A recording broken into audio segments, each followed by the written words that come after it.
media query for 1200 pixels wide is for when somebody is viewing this website on a nice large desktop and their browser's nice and wide and they've got lots of screen real estate, in which case we can really kind of optimize our layout for that look.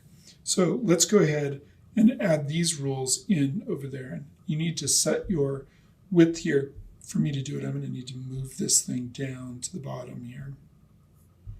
And I'm going to shrink that down a little bit. And then set this to 1200, maybe 1201, like that. Because now I've got a lot of room, so I can really do some nice stuff here. I'm going to put these into 3 columns instead of 2. This is too wide over here. I can shrink that one down. Just make minor changes in here. Some of them don't need much. This one doesn't need a lot of change. But just making some minor changes to kind of make this stuff look a little bit better on the wider screen. So let's go over and add those rules that we have on our snippets. And they're here. I've got this set first. I'm giving, sections 50 pixels padding. So now I've got a lot of room. I can actually, space things out, give them a little bit of room to breathe, all of that kind of stuff. It all just has to do with providing some better spacing in here. And when you're a designer, you want to have spacing is really important because it really helps communicate. So we want to get that kind of stuff just right as much as possible. And then we've got a few more here for the overview, download, and pricing styles. Whoops. I want to switch to here and add those in.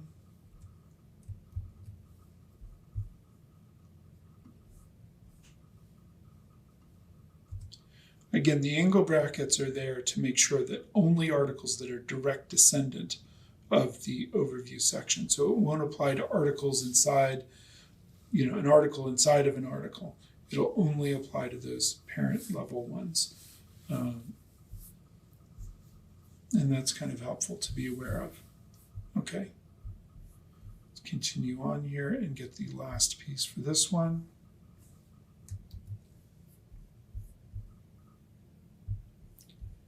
And finally, put that in here. Footer gets some new styling at 1200 pixels to adjust for that. And then finally, we've got one little rule that goes in the 1500 or larger media query. And it has to do with the fact that the header is set to fixed positioning, but I want to make sure it gets centered in the screen if my screen is larger than 1500 pixels, which would be really large. And I can't even demonstrate that here in this video, but you'll have to trust me that it works. Or try it out, or if you've got a nice big monitor, you'll see the difference. Take it out and see what it looks like without it, and then put it back in. So now I've got that all sort of sorted out, and in there, I can come over and take a look at my page. You can see this got reconfigured even smaller to fit a little bit better. Down here, I've given 50 pixels padding on the edges, 50 pixels padding. I've got some room here. It's nice to have some room. And so since I've got some room, I might as well use it to give myself some white space, make the page a little bit easier to read, make it a little bit nicer. Down here again, adding some room, 50 pixels padding around these things, 50 pixels padding around this element here. Give it a little bit of breathing room. Same thing down here. Now I've got some extra padding in here. Give it a little bit of breathing room, extra padding here to give it a little bit of breathing room. I've bumped up the sizing of this quote a lot. I mean, really make it stand out. I've got the room now, might as well, right? Down here, the team hasn't changed too much, just some extra spacing there. And then the footer got cleaned up with a little bit of extra room and kind of cleaning that up. And now we have the entire style of the entire page put into place. And hopefully it came together okay for you. I recommend playing around with it, seeing what sort of different kinds of things you could do with it. You can always come back to my version. I will give you this version as something that you can download, and you can so you can get my version anyway. So there's no reason why you shouldn't play around with this and mess around with it and come up with your own styling and see what you can do with it. It's always fun to do that.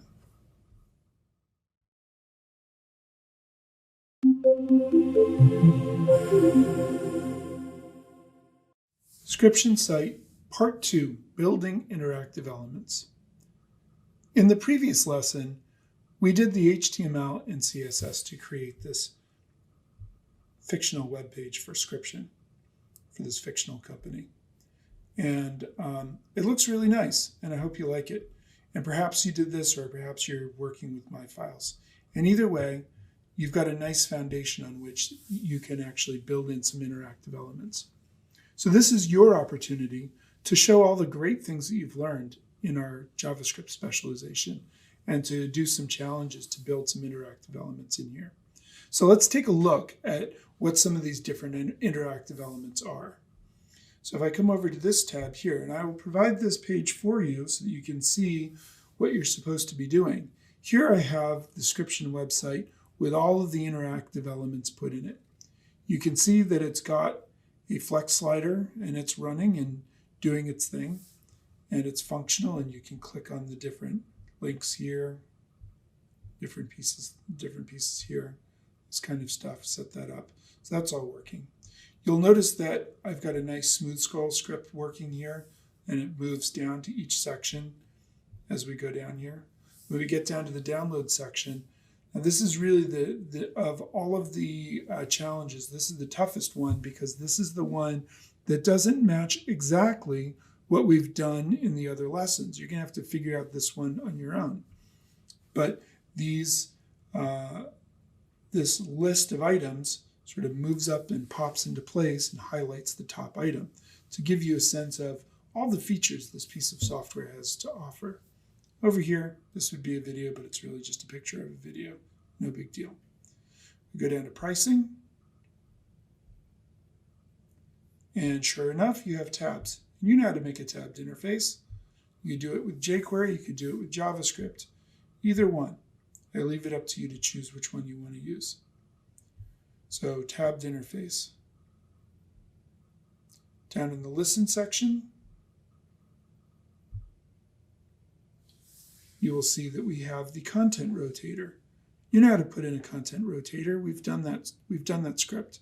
So it's your job to add all of these scripts together to make them all look right on the page. Our team doesn't have anything interactive on it, and the footer doesn't. But we can go all the way back up to the top of the page by clicking the logo. So these are all of the pieces for you to build in, and it should be pretty fun. So let's take a quick look over here at the challenges as they're laid out here. We've got all of that done, and that's our introduction. We want to make sure you link to a script file, make sure there are no variables in the global scope. So each script needs to be in an IIFE closure or some other function that will keep the variable from creeping into the global scope. The first challenge is the smooth scroll. Again, when the user clicks the links in the navigation, it should scroll to the correct point on the page. In addition, when the user clicks on the logo, it should scroll to the very top of the page. See if you can figure it out.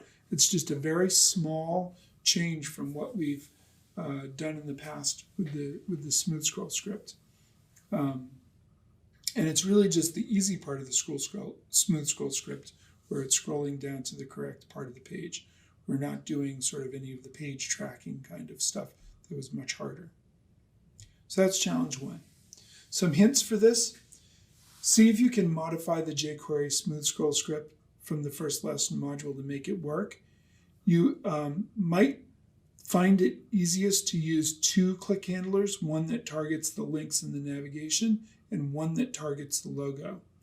I also made the animation feel snappy. I set it at 600 milliseconds, and I used the ease in circ easing. The easing plugin is already included on the page, so you don't even have to add that. Be sure to put the entire script inside of an IIFE, immediately invoked function expression, so that no variables end up in the global scope. Also make sure that all the variables are declared with either const or let. Const is preferred. Only use let if the value of the variable needs to change in the course of running the script. And the way to do that is just to set everything to const, and then if it breaks, find which one is breaking and change that one to let. Usually it's const. Challenge 2, add the flex slider. For this challenge, turn the image at the top of the page into a flex slider. To do this, go back to the flex slider lesson for a reminder on how the flex slider works. Add the link to the flex slider to the CSS to the index file, add the markup for the additional slides to the index file, and by the way, I've provided some additional snippets so that adding this markup will be easier. So here are all the list items that you need for the flex slider. And I will provide this file for you so you can just paste this right in. You don't have to do a lot of tedious typing and all that kind of stuff, which is what I did when I made this. So I'm saving you the pain that I went through by providing you with those snippets. So you'll add the additional markup, add the link to the flex slider JS script to the bottom of the index file. I provided with this lesson, again, the download for the flex sliders files. So you'll need those in order to make this work. Adjust the styling on the CSS file and add appropriate script to the JS file to initialize the slider. And I did modify the slider a little bit with some of the features that we saw in the other slider. Notice that I also got rid of the arrows that point left and right. That's a setting that you can just turn them off by just setting it to false. And I got rid of that because they look okay on the desktop version, although they don't really go with the style of the site, but they really look terrible on the mobile version. So I decided I didn't want them anymore. I didn't really need that particular item in there. So I did that as well. Okay, great. So once you get the flex slider done, you can go on to challenge 3, add the tabs. For this challenge, add the script to make the tabs work in the pricing section. You need to learn how to make the tabs in the second course. You learned how to make the tabs earlier on in this course and in the previous course. The only real adjustments you need to make to the jQuery or the JavaScript for this version of the script is the background color settings. Other than that, it's really a copy and paste of the script. You could use the plain JS version of the script, or you could add, you could use that version, but if you do, you'll need to add a few styles to the style sheet to make that version work. And you can go back and look at that version of that script to see what sort of styles you would need to add. So that's challenge 3 to get that to work. Challenge 4 is the content rotator. Add the content rotator for the client quotes to this challenge. To do this, you'll need to add more markup for the additional quotes, which are provided in the snippets. You also need to modify the script so that they're rotating block quotes instead of paragraphs. You'll also need to add these 2 rules to the style sheet in the listen section. Set the rotator min height and set the block quote to display none initially so they don't come up showing at all. Also, in the 1020 style sheet, you'll change the min height for the rotator to 550 pixels. So once you get those sort of pieces in place, you can go ahead and work on the content rotator. You can pause this video here or come back to it to see exactly what you need to do in order to get that to work. Challenge 5. This is really the toughest challenge because you have not seen this one before. But you have all of the pieces you need in order to make the script work. So see if you can do it. See if you can figure it out from scratch. check out how the feature is supposed to work by looking at the finished example and see if you can make this element function. There are a few ways to write the script. You could either use the set interval method or you could use set timeout and recursion. You might also find the clone method helpful. And ultimately, that's what I did. When the page loads, I make a copy of that unordered list that sort of is rotating into place. I clone it and put it at the bottom and then I move them both up together. When the top one moves off the screen, I remove it and then clone it at the bottom. This is very similar to what we did in the slider script that we wrote, our own slider script that we wrote with jQuery. So it's a very similar technique. See if you can make it work. And with that, I'll let you go forward and see what you can do with this. And I hope you post on the discussion boards what you found successful and help out others who are working on this project. Hopefully it's a lot of fun.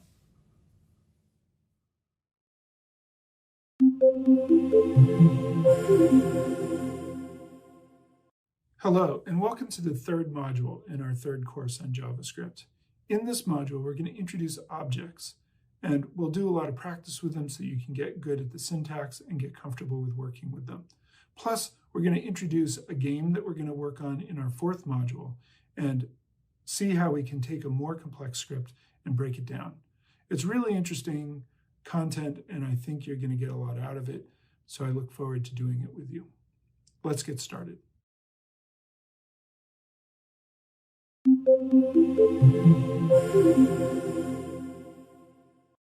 Objects and data in JavaScript. Let's talk about a few of the familiar pieces we have with the JavaScript language. You're already familiar with variables. That's a data structure that can hold a variable.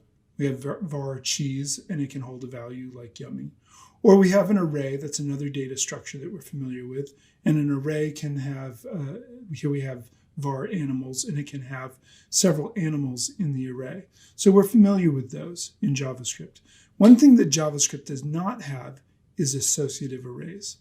Other languages, some languages like PHP, have associative arrays. And an associative array, as seen below here, is an array that has a key value pair for each element of the array. So down below here we have a variable person, and in PHP you recognize a variable because it starts with a $sign.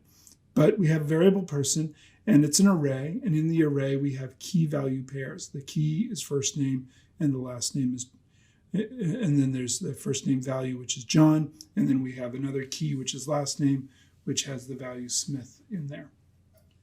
Well, we can do the same thing with JavaScript, but not with arrays. Instead, we'll use objects. This is the object literal in JavaScript. Here I have a variable person, and it's assigned an object. And the object consists of key value pairs. Sometimes these are referred to as members, and sometimes they're referred to as properties, the first name property of person, or the last name property of person. And then first name has a value, which is John, and the last name has a value, which is Smith. And age is another property with a value of 25. And the way you would access these in JavaScript is typing the name of the variable, person, and then a period or a dot, and then the key, the property, first name. And that will give you the value John. Frequently, you'll see objects organized like this, var person, and then you'll have the first name on its own line, each member of the object, each key value pair, or each property will have a line inside the object. And notice that first name doesn't have quotes around it, but John does. And this is how you will frequently see objects listed in JavaScript is in this sort of format, because it's easier to read. Now, notice here, again, I'm going to point this out because this is really important. The key in the object, first name, does not get quotes around it, but the value does. Unless the value is a number, like 25. Here we have age 25, and JavaScript knows what a 25 is. The other thing to notice here is that each key value pair is followed by a comma except for the last one. And that's really kind of important as well. So you'll have key value pairs and one on each line, one key value pair on each line followed with a comma. Now it's really important to get in the habit of actually typing this. And to do this now, and just to demonstrate, you could come over to a new browser tab, open up, choose inspect, right click and choose inspect, and open up your console log here. And get to the console log here. And then practice typing this. Var person equals quote, and you can see I had typed this before, so it's already in here, but I've got first name, Jose, and that goes in quotes. And it's really important to type this and to do this even with these very basic exercises, just because the way you learn JavaScript is by actually typing it. You're not going to really learn it unless you actually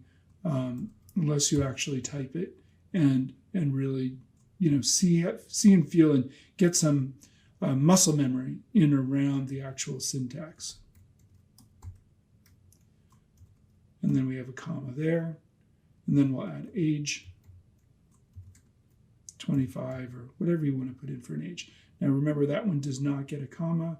We just close the object, and that object has been defined. And now I could access person dot first name, and you can see it even fills it out for me. I can press tab and it'll return Jose, and that's great. So you want to practice this as much as you can and get used to using these data structures. One more thing about objects before we close out this video is that you can also create an object like this. Here I have person, a variable person, and I've assigned it using the new keyword, new object with a capital O, and that will create a new object. And then I can create members of that object very easily by just typing person dot and then a key, like first name, and then assign it a value, like so. And you can create objects this way, but it's much more common to see them created the other way, using the object literal. It's shorter syntax, it's a little bit easier to follow, but you can create objects this way as well.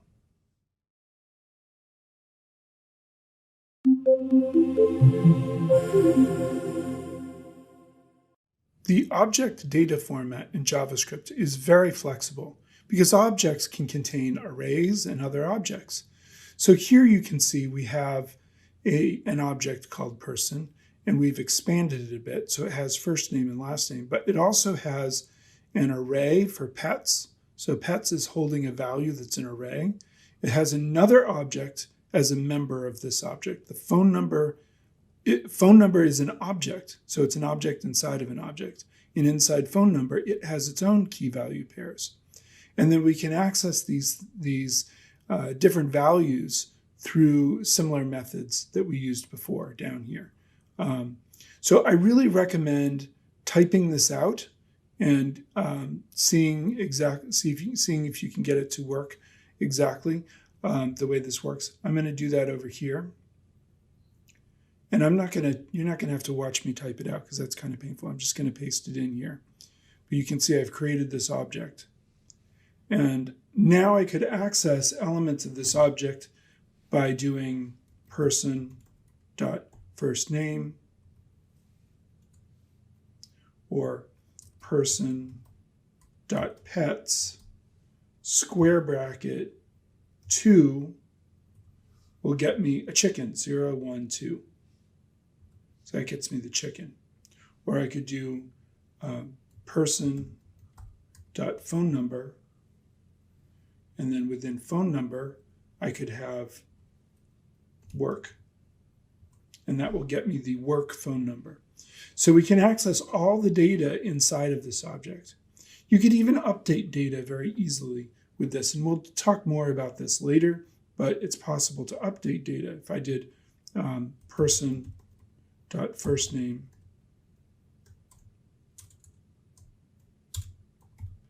equals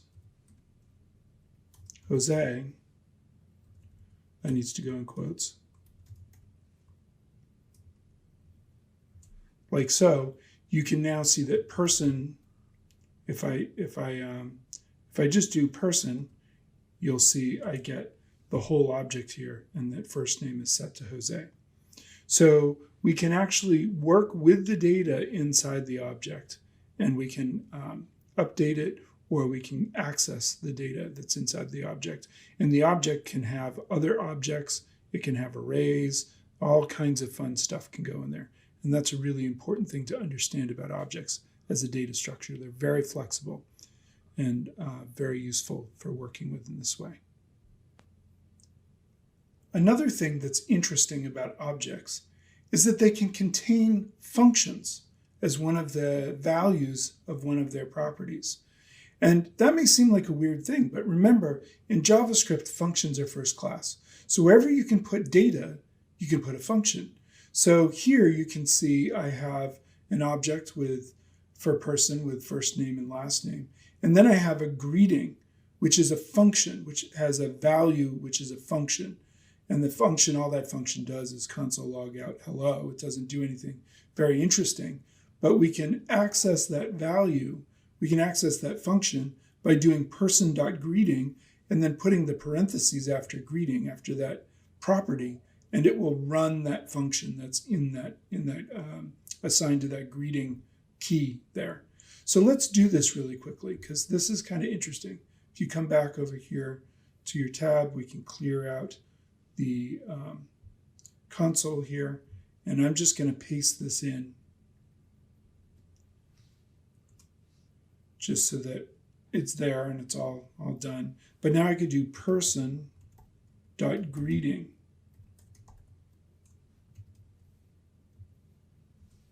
And you can see I get hello.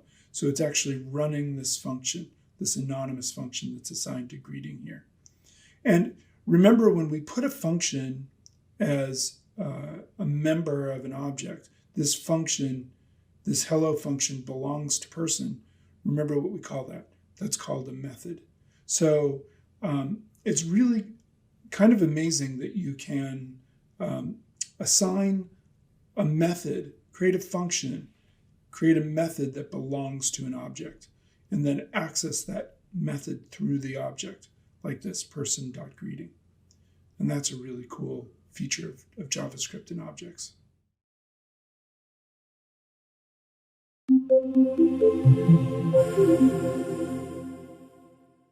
Let's take this idea a little bit further. We can put functions inside objects, which again are called methods, but also we can use the this keyword to reference other objects or other keys within the object. And that can be pretty handy. This can be pretty helpful from time to time. So here we have person, and we have a property called first name, which has a value John, a property called last name, which has a value Smith, and a property called greeting that holds a function. And this function is going to just do a console log, but the console log is going to say, hello, this dot first name. So that's going to go into the first name property and get the value and put it there. And this dot last name. So that's going to go into the last name property and get its value and put it there. So we should get hello John Smith out of this. And the this keyword can be somewhat confusing in JavaScript, but it refers to this object, this person. That's the context in which this makes sense here. So let's give this a try over here. And again, I'm just going to paste it in. You're going to have to type it. But I've got, see if I can tab this in a little bit, make it look a little better. There you go. So I've got that in there. And now, when I've defined that, I could do person.greeting. And it will say, hello, John Smith. So this is referring to this first name and this last name. And remember that this is a keyword here in JavaScript. So that's important. The next thing to talk about is the object constructor. This will push our objects even further into something even more useful. And what an object constructor does is it uses a function to create an object that could be like a reusable template that you could use over and over again. So here, if you look at this, what we have here on this screen, we have a function person, and when you create constructor functions, the standard is to make the first letter of the name of that constructor a capital letter. So it's person with a capital P. And we're going to pass in some values, first, last, age, and eye color. And you could have other values if you wanted to as well. Height, weight, hair color, I don't know, whatever other things you want to use to describe that person. And notice we're using the this keyword. This dot first name creates a first name property on person, and it's going to be assigned whatever gets passed in as the value for first when the object is instantiated. And the same thing for last name and age and eye color. So let's give this a try to see how it works. And I really recommend typing this out because we're starting to have seen a number of different ways of using objects now. And if you're not typing them, you're not going to get comfortable with them or remember them. So I'm going to go over here to my tab here. And I'm just going to paste it in, but you should definitely type it. Type this whole thing out here. And once I put this in here and press return or enter on my keyboard, I can then make a copy of this person, use this as a template. So I could say something like var my mother, and I can assign it using the new keyword, new person, notice with the capital P. And then in here, I'm going to put in first name, Mary, comma, Mead, comma, age 60 maybe, I don't know, whatever you want to put. And then eye color, I don't know, brown. So now I have a copy of this object in my mother, and I can access its values by typing my mother dot first name. It's that second one there. Oh no, we had first name with a capital N there. And that gets me Mary. So there we go. We can actually access these values for this object here. And I can make another object, var my father equals new person, George, Mead, 85, green, I don't know, something like that. And now I can access my father dot last name. And you'll see that I get Mead. So I can use this constructor function to create objects that are reusable objects and can have different values for each time you instantiate a new object from that constructor function. And this is a very powerful pattern that you'll see frequently in more sophisticated, more complex JavaScript programming.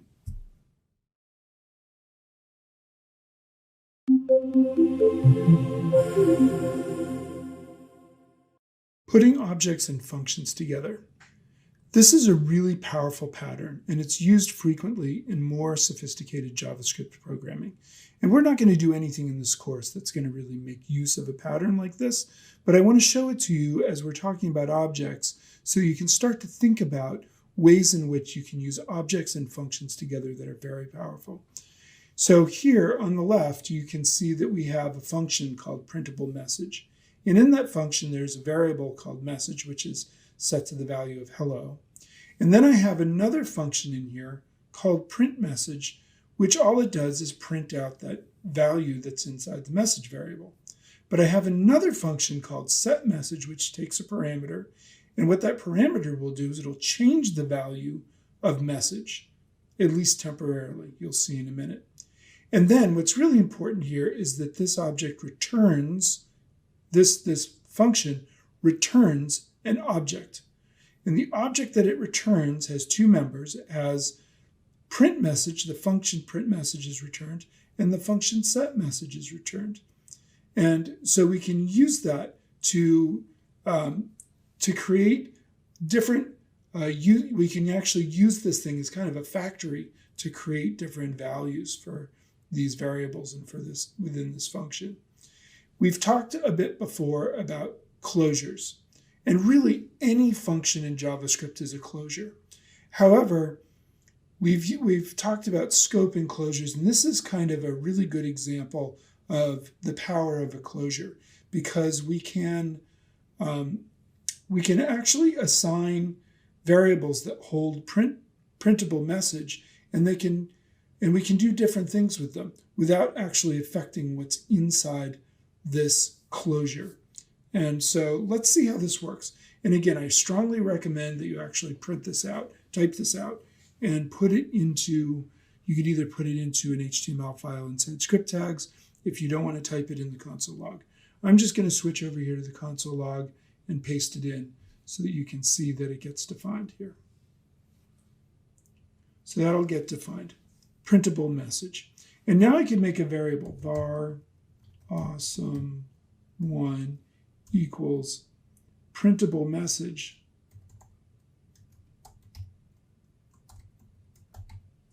with parentheses there. And I can do awesome1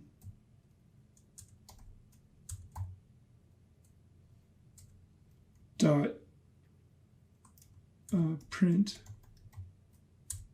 message with parentheses, and it should run that function in there and give me hello.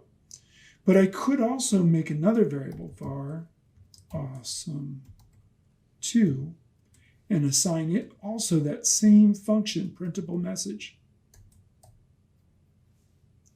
Printable message, like that. So I've assigned that the same function, and here I can do awesome2 dot set message, and I'm going to put in a new message, greetings, like so. And what that will do is it'll go in, it'll run this function and say, okay, new message, greeting, assign message, greeting, so that when I run print message, it's going to actually print that message. So now if I do awesome2 dot print message,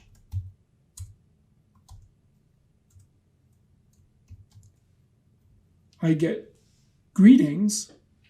However, again, if I do awesome1 dot print message,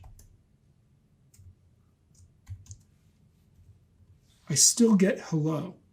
So that's really interesting that I can actually use this pattern here to set different values and then access those values in different ways through different variables. It's a very powerful pattern and worth being aware of, even though we're not going to do this kind of thing a lot in this course.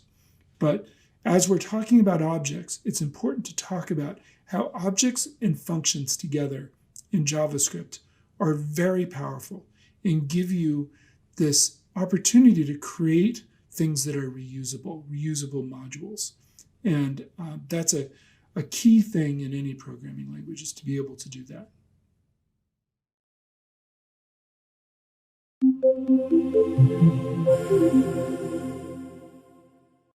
The next thing to talk about in our journey with objects is to talk about data formats and to talk about data.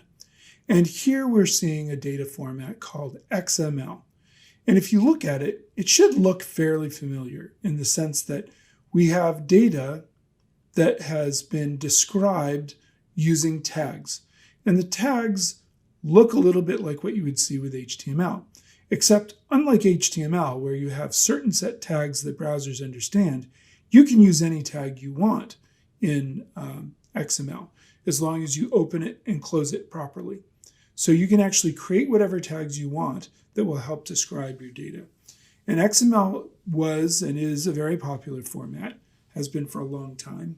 And it has certain advantages. And one of the advantages is that because you're using tags to describe the data, it provides structure for the data that is easily understood. However, XML has largely been eclipsed by another data format called JSON, which stands for JavaScript Object Notation.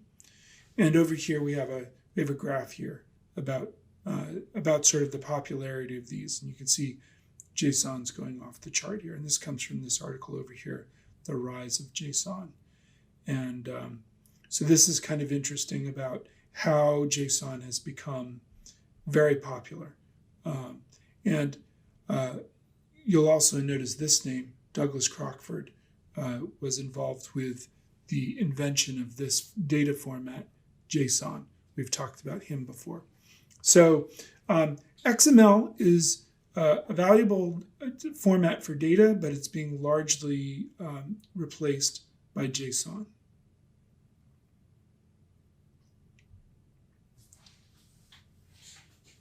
If we look at JSON and objects now, on the left you'll see something that is JSON formatted string. So this is data in JSON format. Again, JavaScript object notation. And on the right, you're seeing an object, a JavaScript object. And you should notice that the two of these things look very similar to each other. The differences are that on the left, the JSON, the whole thing is a string. So you'll notice that there's a quote mark right at the very top and a quote mark right at the bottom. And then inside there, we've got the curly braces with the key value pairs. You'll notice that with JSON, both the keys and the values are inside quotes, whereas in the object, only the values are inside quotes. So this is kind of an important difference between the two. But other than that, they're very similar to each other in the way they look and the way they act. So we are familiar with this format right from the beginning if you're already using objects. And to take a JSON string of data and turn it into an object in JavaScript is a trivial matter, as we'll see in just a minute, because this is something that happens a lot. A lot of times you're going to have data in JSON format, and then you're going to convert that data into an object that you can manipulate and use within your JavaScript program.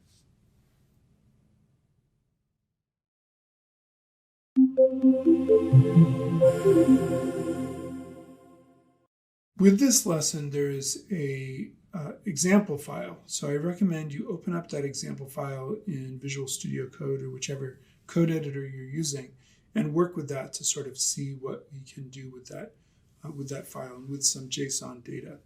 So I have that file open over here, and in it is just a variable called JSON with a string of JSON data.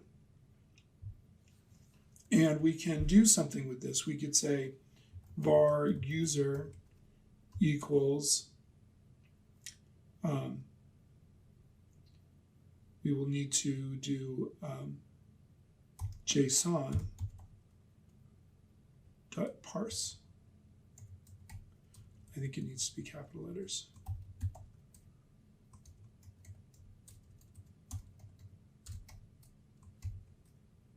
And we pass in the JSON, this variable here.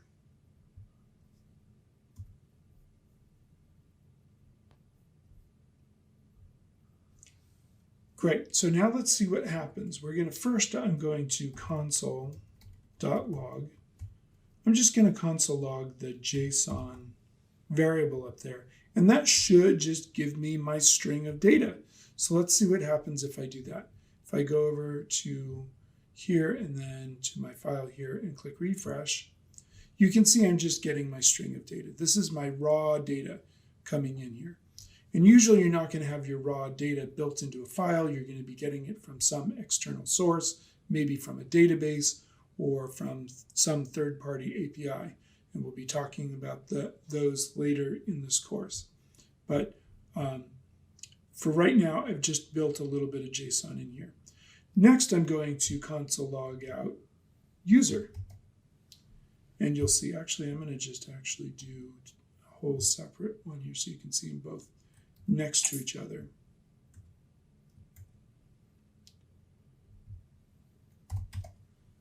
So there's user. I'm going to save that and then come back here and refresh this. And you'll see, so the first one is just the data. It's just the raw data. The second one has been turned into an object. So this is now an object. So that's what this parse method does here, is it takes the JSON, this parse method here, takes that JSON, and JSON parse will take that JSON and parse it and stick it into user. So now it's an object that I can actually do some things with.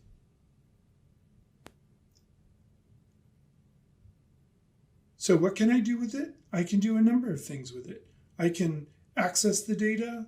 So I could do user.lastname or user.socialmedia_0 to get into those elements and see what data is in there, or user.phonenumbers.mobile to get inside the object.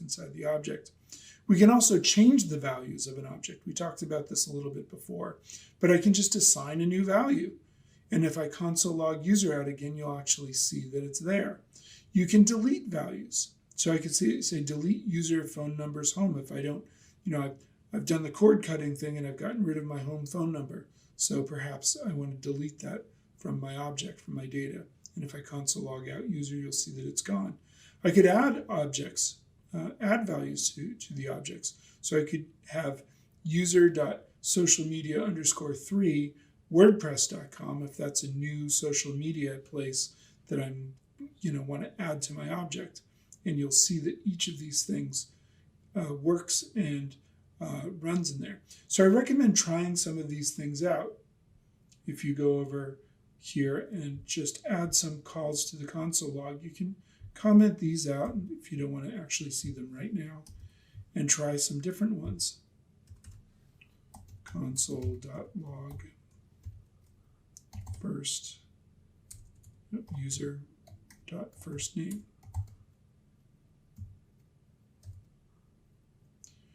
First_name.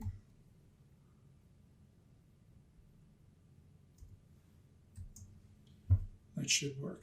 If I come back here and refresh this, I'm getting Joe. So you can go through and try some of these different pieces here. I strongly recommend that you do this just so you can see what happens when you're working with data that comes in from JSON. You can do all the same things because it's an object. So just practice working with objects. One thing students tell me when I'm teaching JavaScript is I didn't spend enough time on objects. And really, the truth is they didn't spend enough time on objects. I'll tell you to do this stuff, but if you don't do it, you won't get used to it and you won't get good at working with JavaScript and objects.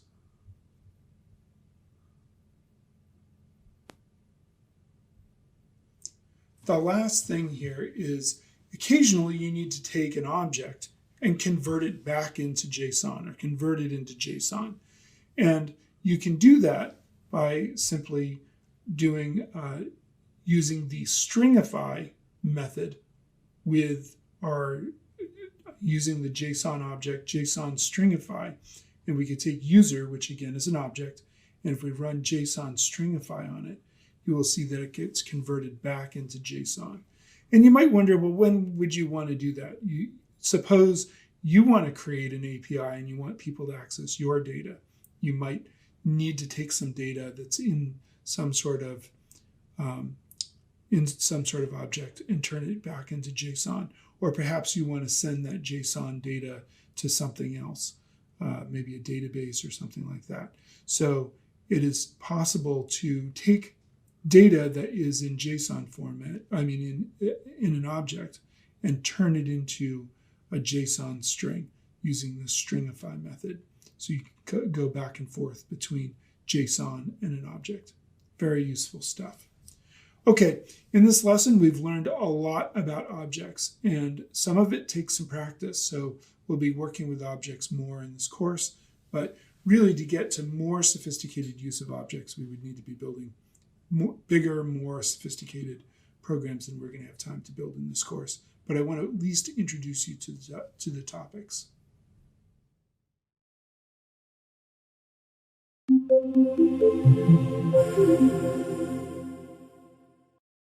Introduction to Pig Dice Game.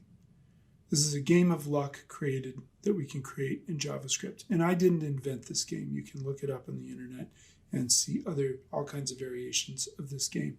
And in fact, at the end of this lesson, I'm hoping you can make some of your own variations of this game and make it more interesting than my variation of this game. So we've been working in this course and really for the whole specialization at creating JavaScript. And you've learned a lot about JavaScript so far if you've been following along and doing the exercises and really working through everything. But most of the scripts we've worked on are fairly short and have kind of a very limited scope. Now, as we get into working with data with JavaScript and we start thinking about creating more sophisticated applications, our scripts are going to become longer, and we really need to sort of think about how we're going to go about building them more carefully. So let's start with this game of pig, and the first place to start is with the rules. And the game of pig rules, the rules that we're going to start with anyways for our version of the game, is that there are two players, and each player takes turns rolling a pair of dice. The total of the current player's roll is added to their score, unless either die comes up as a 1. If that happens, this player's turn is over, and it becomes the other player's turn. After each roll, the current player can either roll again with the hope of adding to their score, and assuming a 1 was not rolled, they can roll again, or if the player feels that luck is running thin for them, they can pass to the other player. And in our version of the game, the first player to get to 30 points or higher wins.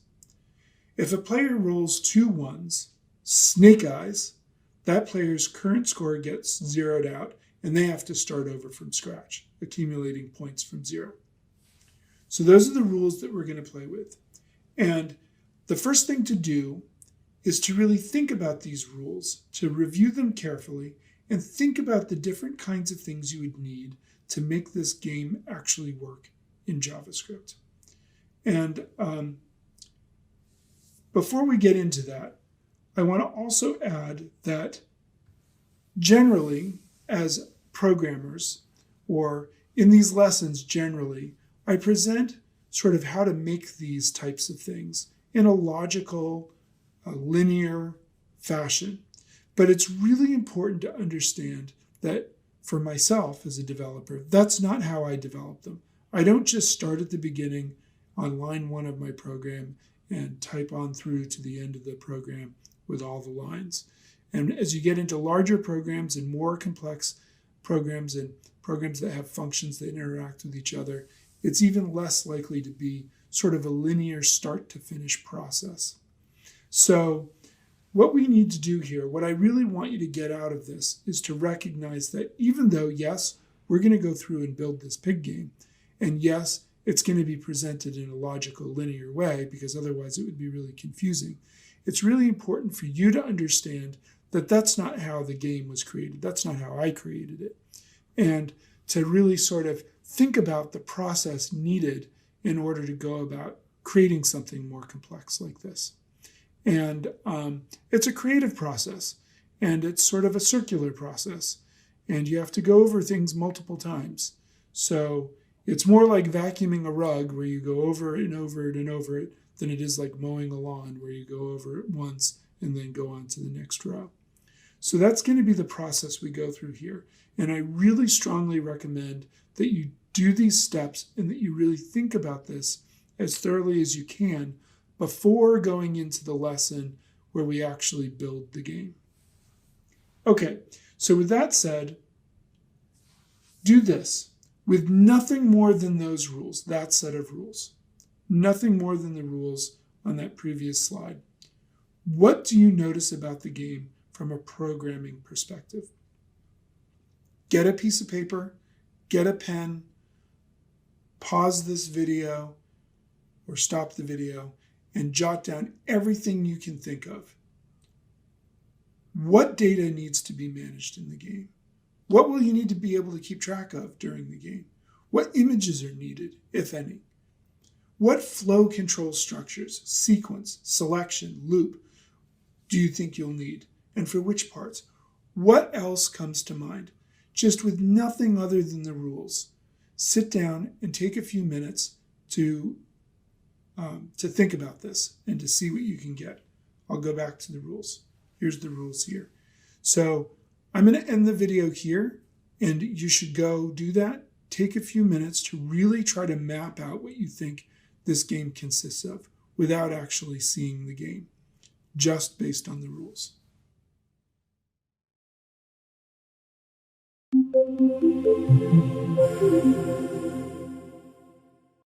Okay, now hopefully you've taken a few minutes and jotted down some notes just based on the rules. If you are creating a game from scratch and you didn't have an example to go from of that game, that's all you would have. You would have to start with that. Now here, we're a little bit lucky in that this game already exists, so we can actually reverse engineer it a little bit. We can actually go play the game and take further notes based on what we observe while playing the game. So I will provide a URL for this game. It's the cbe-web-assignments.ucdavis.edu/pig-js. So you can actually go to this website and play this game following the rules that I have. And I recommend that you do this a few times. Play the game. Pick the player, see what happens when you click the different buttons, what happens if you click quit, what happens if you click roll the dice, inspect the screen, use your inspector to inspect sort of what the different elements are on the screen, and see if you can reverse engineer this game by just playing it a little bit and seeing what happens as you play the game and how it actually works. So play the game a few times, spend maybe 5 minutes playing the game, and spend 5 minutes writing down some items that you might match what you took earlier, what notes you took earlier, what items match what you took earlier in your notes. What pieces of functionality can you identify? Really look at it and think about, okay, what's going on here? There's a button. What can you observe? There's a button. When you click it, what happens? How does that happen? Use that inspector to see what the different parts of the page are. What happens in each part of those pages as you're playing the game? Anything else you can notice? Take 5 minutes, just take 5 minutes and really write this out as best you can to think about this. The number one thing students tell me that are new to JavaScript and new to programming is that they can understand the scripts as we're putting them together and they make sense and they can read them, but they don't know where to start. If they were to write something from scratch, they wouldn't even know where to begin. So really, this process is to help you with that. We've done some other things in this specialization, such as the challenges, which build one upon the next, trying to make you take baby steps as you move forward through the challenges to build something a little bit more complex. And now we're at a point where we're going to make a more complex script, and we really need to think about what are our strategies for doing that. Okay, so take these 5 minutes and go through and write down whatever notes you can think of that match what you thought from just looking at the rules. Does it match? Are there things that are different than you thought? Are there things that you're noticing that you didn't notice before, since you have the advantage of having a existing version to deconstruct? What do you notice there? Pause the video and do this before going on to the next part of the video. Okay, hopefully you did that and you took some time and wrote down what you needed, and you went through the game and you played it a few times and you've observed some stuff. Now it's time to put on your thinking cap and think about how would you go about creating this game using JavaScript? What would you do? You've got some notes to review and you've played around with the game. So where would you start if you're going to create this game? How would you go about it? What do you think is the hardest part? What are some of the functions you might need to create in the game? What else do you notice? What else is worth mentioning? Really think about this. And what I recommend you do is stop here before going on and take a break from this lesson. Go ride a bicycle. Go take a walk. Go do something else. Something that will allow you to sort of chew on this for a little while and then come back to it in an hour or in a couple of hours or in the afternoon or in the morning or tomorrow or something like that. Give it some time. Really percolate on this and think about how you would go about creating this program before going on with this lesson.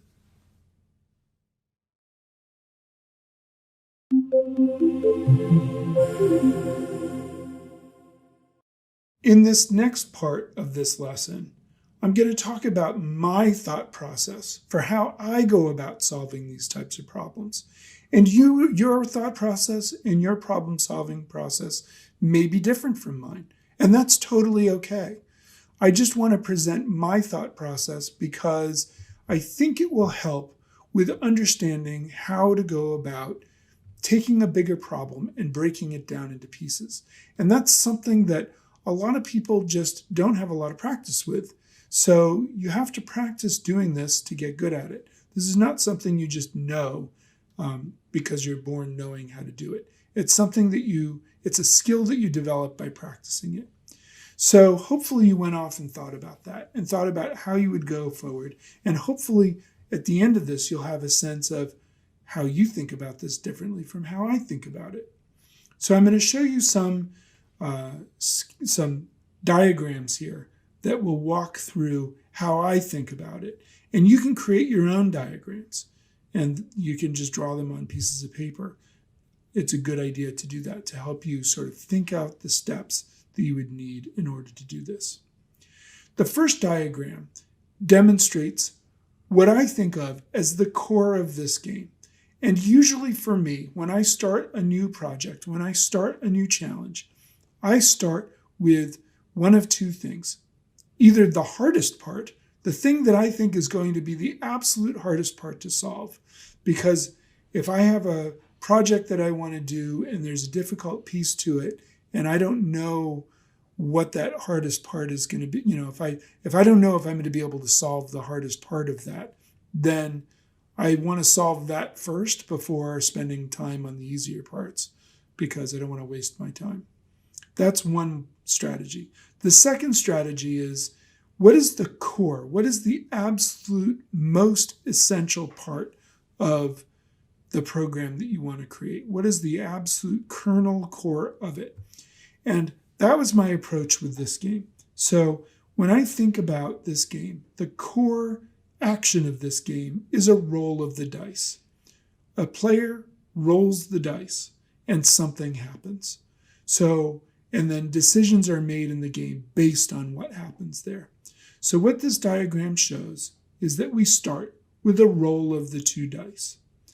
The two dice are rolled and then numbers come up and we're going to have a decision tree here.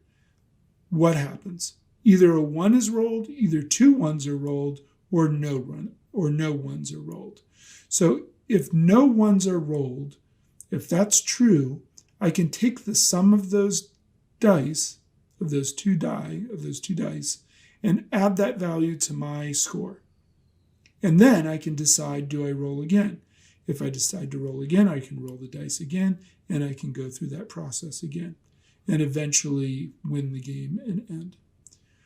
Otherwise, if I roll the dice and 1 1 is rolled, I can check and see, I can see no, or if any ones come up, I can say, okay, I'm going to follow the no tree there. And then I can check to see, are both the dice 1s, or is just one die a 1? while the other one isn't. If both the dice are ones, then I zero out my player's score and my turn is over. If neither of the dice are ones, then I don't zero out the score, I just end my turn. And that describes the process of a single throw, which to me is the cornerstone of this game.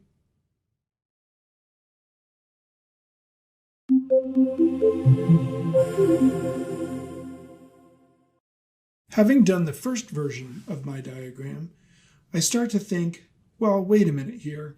I need to keep track of the score, and somebody has won, because the game is going to end. It's not just about the throws. At a certain point, you're going to stop throwing dice or switching turns. And when that happens, you're going to check to see if some sort of winning condition has been met. So here you can see in this diagram, I've updated a little bit to check on that winning condition.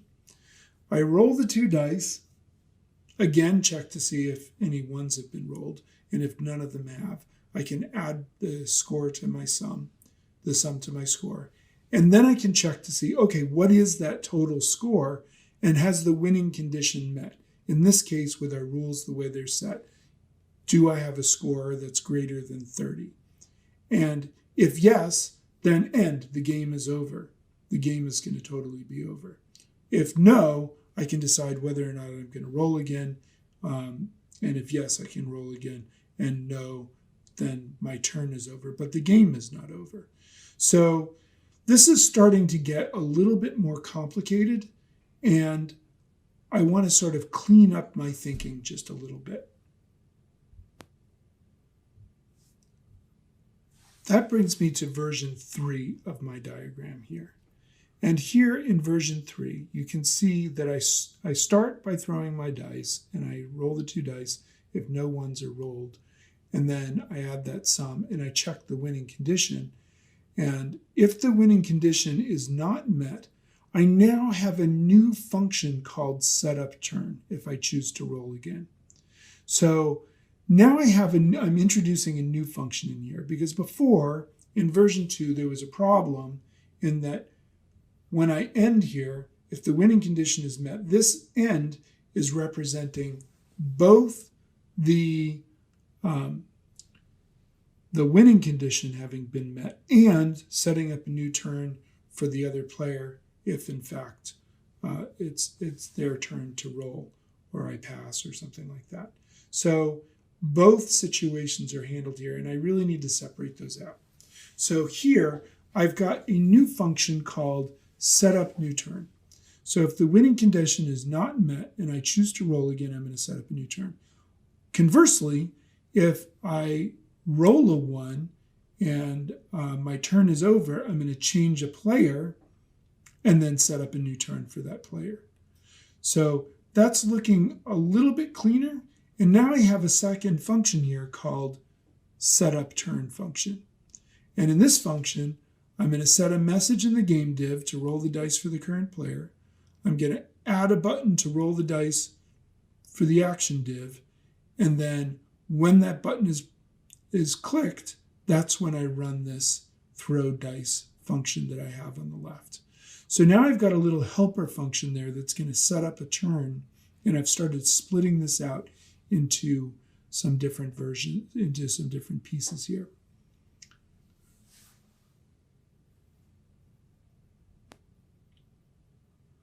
Version 3 is still feeling a little bit complex to me, so I decided I wanted to modularize it a little bit more so that now I have a function that's much cleaner, and you can see just by the diagram how much simpler and more clean that it is.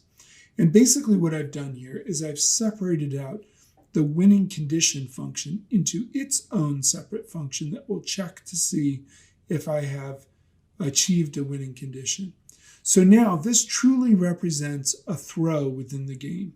You throw the dice, you check to see if a 1 is rolled. If not, you can add to the score and decide whether or not to roll again. If you decide to roll again, you can set up a new turn and then check to see if you've hit the winning condition or not.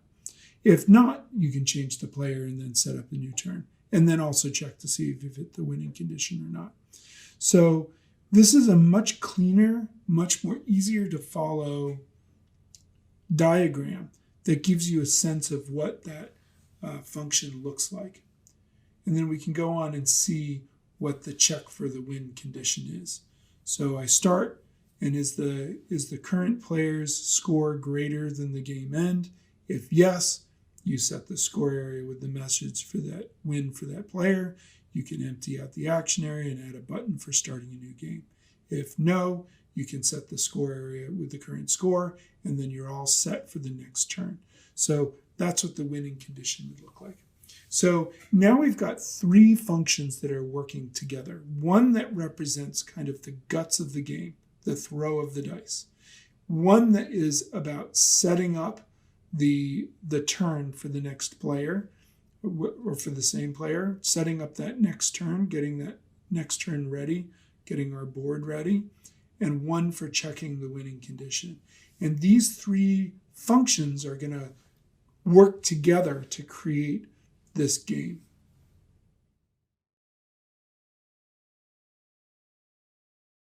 So in summary, one approach to thinking about a game or about creating a more complex script is to start at the most difficult part of the script or the core functionality of the script and work from the inside out. And that's what I've done here. I started with the core functionality of what is the core functionality? It's throwing the dice. And I worked out from there to think about the score and to think about changing players and to think about other aspects, perhaps, of the game. And I think doing this will really help you and get better at solving programming problems and taking larger programming problems and breaking them down into smaller pieces. Look for ways to simplify the bigger problems and break them out into modular pieces as much as you can, and to really think about which functionality you need for each piece.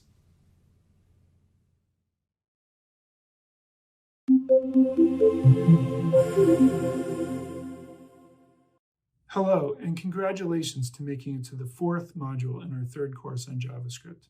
In this module, we're going to build the game that we started designing and planning in the third module. I think you'll get a lot out of doing that. It's a fun game, and at the end, there are lots of ways you can take this game and expand on it, or change the rules, or do something different with it. So let's dive in, break out our code editors and our web browsers, and have a lot of fun with this project. I've had a lot of fun creating the material for you, and I think you'll get a lot out of it. So let's get to it.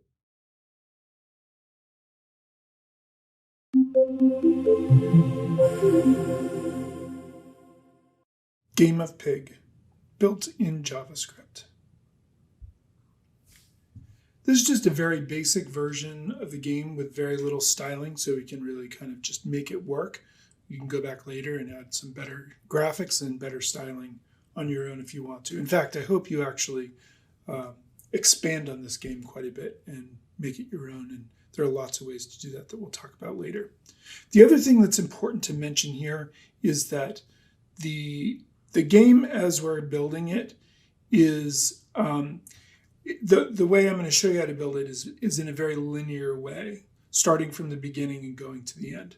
But from the previous lesson, hopefully you got that that's not the way I actually develop it, or the way many developers work, is that they just start at the top and go to the bottom. Usually you work from the inside out and start with core functionality and work out from there. That's the easiest way to start thinking about how are you going to solve real problems that are programming problems. So I'm presenting it in this linear way because otherwise it would be really confusing. But it's important to realize that it's not developed that way, and that people don't necessarily think in this very linear way. I have my file open here in Visual Studio Code. This is the index file here with all of the basic pieces of the HTML that are needed here to make the game work. And we've got an empty script tag down here. So this is where we're going to be working, is in this part of the page. And then also we have the images of the dice that we'll be pulling up. Those could go into a folder, but at this point I just have them in the main folder, and that's fine. And then over here, I have the page loaded up so we can actually test the page here and see how things are working as we go along and work on the page here. Okay, great. So the first thing we need to do in our code editor is create some variables that we're going to use for to access different areas of the page.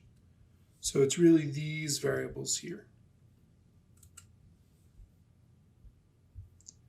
So I'm going to have start game is going to be document get element by ID start game. So that's this button right here. And then I have game control, which is this whole div. So the game control div. And then I have game, which is, this is where the game is actually going to take place. If you go back to the previous lesson and pull up the game and play it and inspect it, you'll see that that's where the game takes place. Score is going to be this part down here. And then I have action area, which is this div right here, actions. And it doesn't really matter. These are kind of out of order here, but you could put them in a different order. But it's just get element by ID. I'm just getting these IDs for each of these elements. So make sure you get this code in here first, because these are the different parts of the board that we're going to need to be able to access within our script. The next thing that you're going to need is an object to keep track of the data in the game. So this is a perfect use for an object. We don't have to use an object. We could use variables for this, but this is a perfect use for an object and allows us to practice what we've learned so far with objects and using objects to manage data.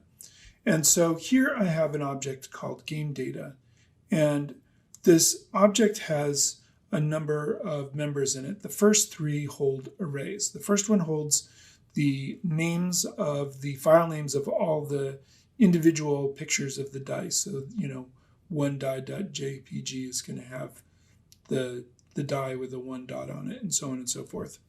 The players, player 1 and player 2, so those are our 2 players, so I'll be switching back and forth between those.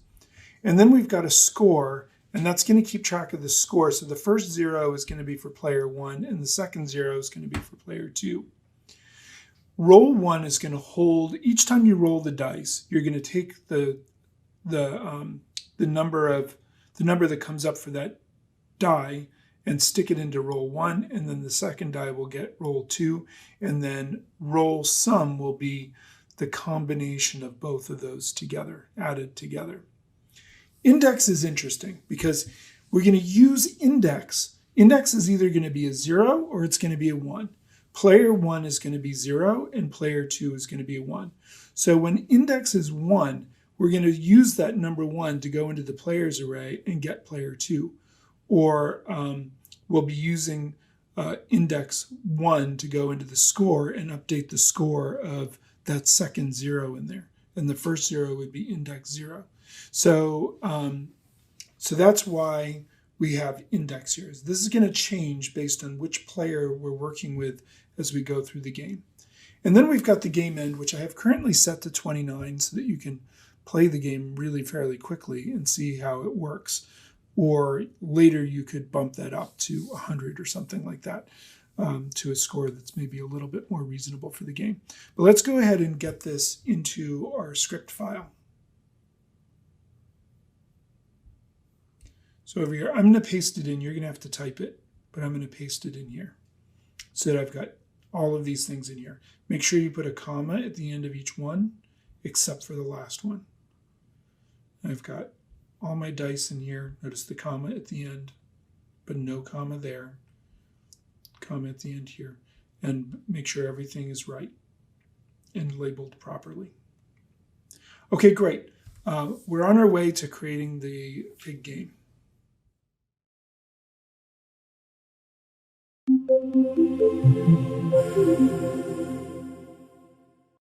Next, we're going to start the game. And again, when I was developing this, I started with what happens when somebody throws the dice. But I think for the purposes of building our game from start to finish, it helps to just start at the top and start at the beginning. So when somebody clicks this button here, we want to start the game. So I need to add a click handler for this button. So that's what I'm going to do here. I'm going to add an event handler for clicking to the Start Game button. So let's do that first. We have our Start Game button defined here, which goes in and gets this button here. So we're going to add, in our script, we're going to add Start Game dot add event listener, and we're looking for a click, and we're going to run a function like so. And then we're going to put what happens in that function here.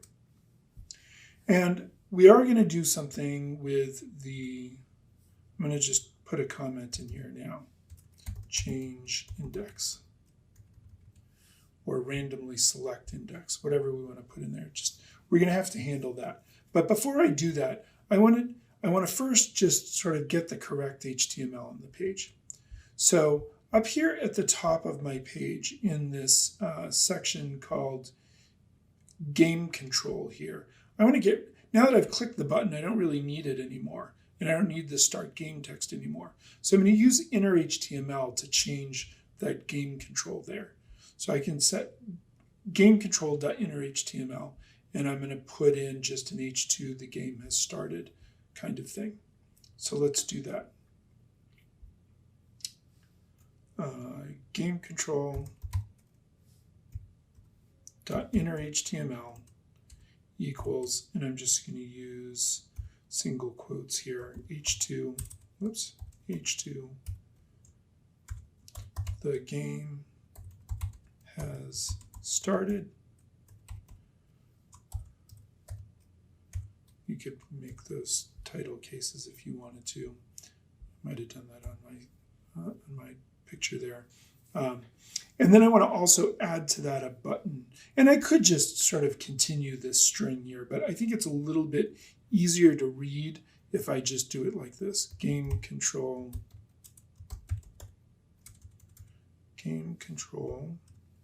dot inner HTML plus equals. Don't forget the plus, because that's going to add to this string that we already have here. And again, I'm just going to put a button. And the button's going to say, do you want to quit? And I'm going to close the button. And I believe I need to give that button an ID. Yeah, we'll just give it an ID. ID equals quote quit. Notice I'm using single quotes here and then double quotes there. Alternatively, you could use the tick marks on either end as well. Make sure you get your HTML right. Okay, so we're going to add that in there. That's great. And now I just need an event listener for when somebody clicks the quit button. So I'm going to say document.getElement by ID quit .add event listener. When you click that, we're going to run a function like so. And what's going to happen in that function? We're just going to do window.reload, I believe. I'm sorry, it's location.reload. And so that basically just refreshes the page, and then you go back to the way the page was before. Okay, great. So when you click the button, these things will happen, and we'll get that working. Let's just test this much and see if it works. If I come over here, click refresh. When I click that, I get the game has started. When I click do you want to quit, it just refreshes the page and puts it back. So that's working just fine the way it is. We're going to test as frequently as we can there. Now, the last bit is I also want to set that game index, the game data.index. I want to set that so that we can see that we're getting a random player. So game data is this object here. And so I'm going to actually say game data dot index. This element is going to equal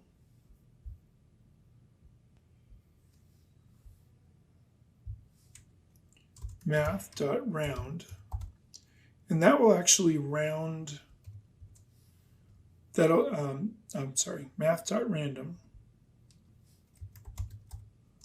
That will actually generate a random number between 0 and 1. And I want to round it because I want it to round up to either 1 or down to 0, because I want index to be a 0 or a 1. So I can do that on the same line here by putting math.round and then surrounding that. So math.random will pick a random number from 0 to 1, and math.round will round it up or round it down. Let's add a console log so that we can really see what that's doing. Console.log game data.index. What is the value there? And we'll test that and see. So let's come over here, and I'm going to refresh the page. I'm going to turn on my inspector so I can get to the console log, console, and randomly, and I got a 0. If I want to quit and pick again, I'm getting 0 each time here. There we go, now I got a 1. So it's either a 0 or a 1 that's coming up. And I'm getting 1 a bunch of times.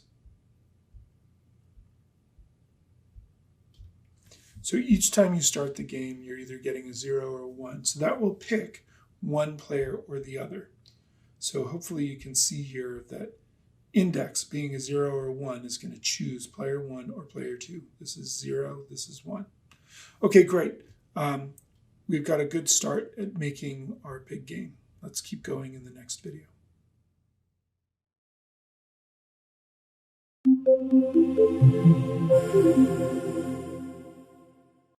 The next thing we need to do is set up the turn.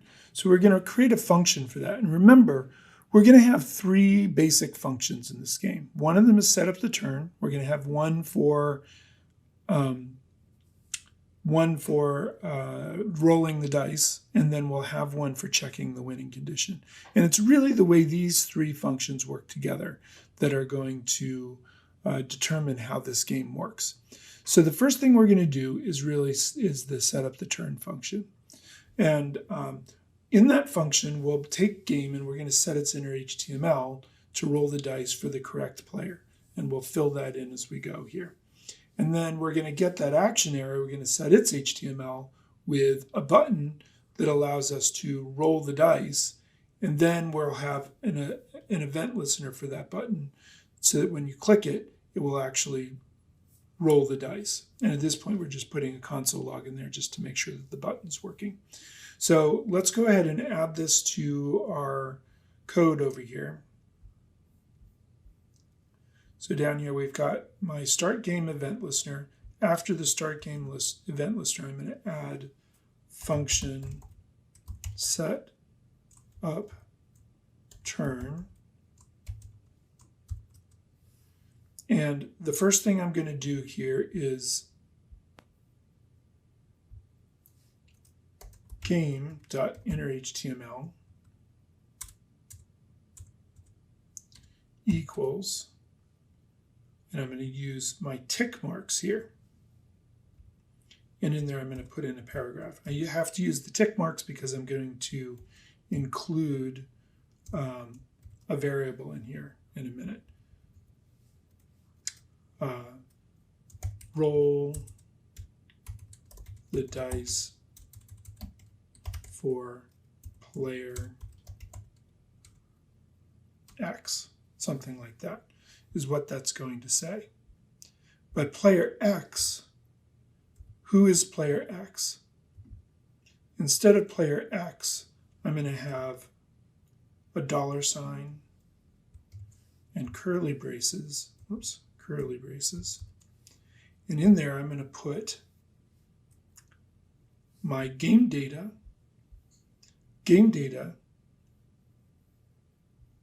players and the index, right? Because that's going to tell me which player I had selected, whatever value got set here for our game data index. So it's going to be game data dot players. And remember, players is an array, so that's going to have square brackets, and I'm going to put index in there. And that will go in, an index is going to be either a 0 or a 1. So that should go into my game data, find players, and get either a 0 or 1 based on which number was rolled here.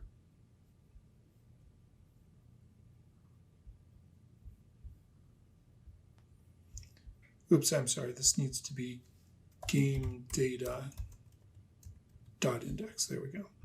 Because I need to go back into that object, game data dot index. Game data players, game data dot index, and that'll get that player. Then we have action area.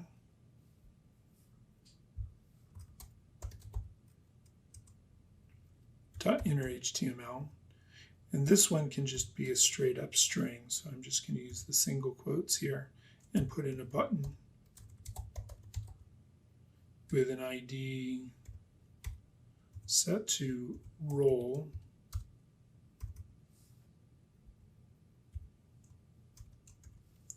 And I'm going to say, and sometimes it's helpful to close that right away, button, like so. And then it's going to say, roll the dice. There we go. So we've got a button that gets added into our inner HTML for the action area. Okay, so we've got a button in the action area. Now we need to have a click handler for that. So I'm going to have document.getElementById role.addEventListener. Click. When we click that, something's going to happen. We're going to run a function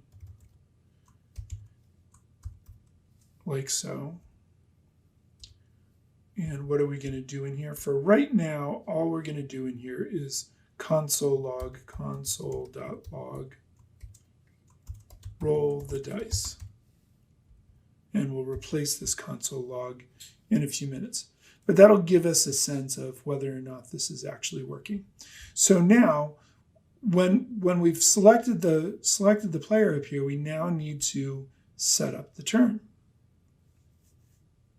So I'm going to run set up the turn here. And we can leave this in here for now, for the moment, just for a moment to see that that's going to work. But we're going to run set up the turn there so that we can get ready to roll the dice and see how that works. Let's test it. If we come over here and refresh the page, randomly pick the first player, roll the dice for player 2, I get a button. When I click it, it says roll the dice. If I click do I want to quit, it'll go back and I can start again. And at this point, just rolling the dice will just keep giving me more of these. But that's working perfectly. We're rolling the dice. We've set up our turn and we're ready to roll the dice.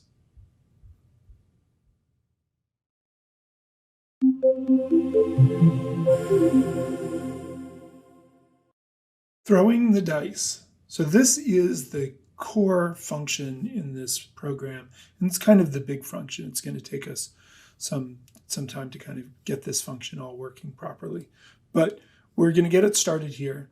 And at this point, what we're doing is we're going to clear out that action area. Anything that's in that action area, we're just going to clear it out. And then we're going to record the 2 rolls of each die of the dice. Record the 2 dice. Record those rolls into our game data object. And then set the inner HTML for the message that's going to go to the player about what was rolled. And also show those 2 dice. And then we'll also sum up the total of those 2 dice and put that into the roll sum into the roll sum property in the game data object. So let's go ahead and get this started because this is an important one to do. So I'm going to add a function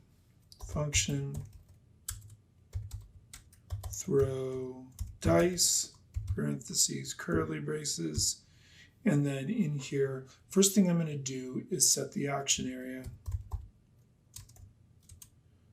equal to quote, quote, just empty. I want to clear it out. Oops, action area dot inner HTML. Forgot that.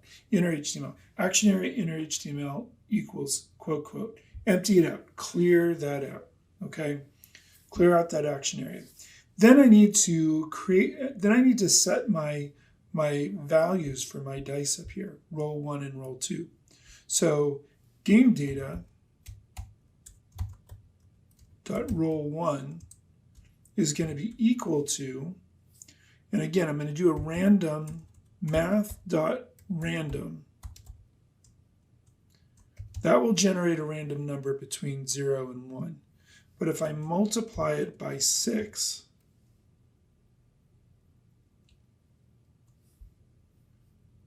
and then I need to round it down, math.round. Actually, I want to do that floor.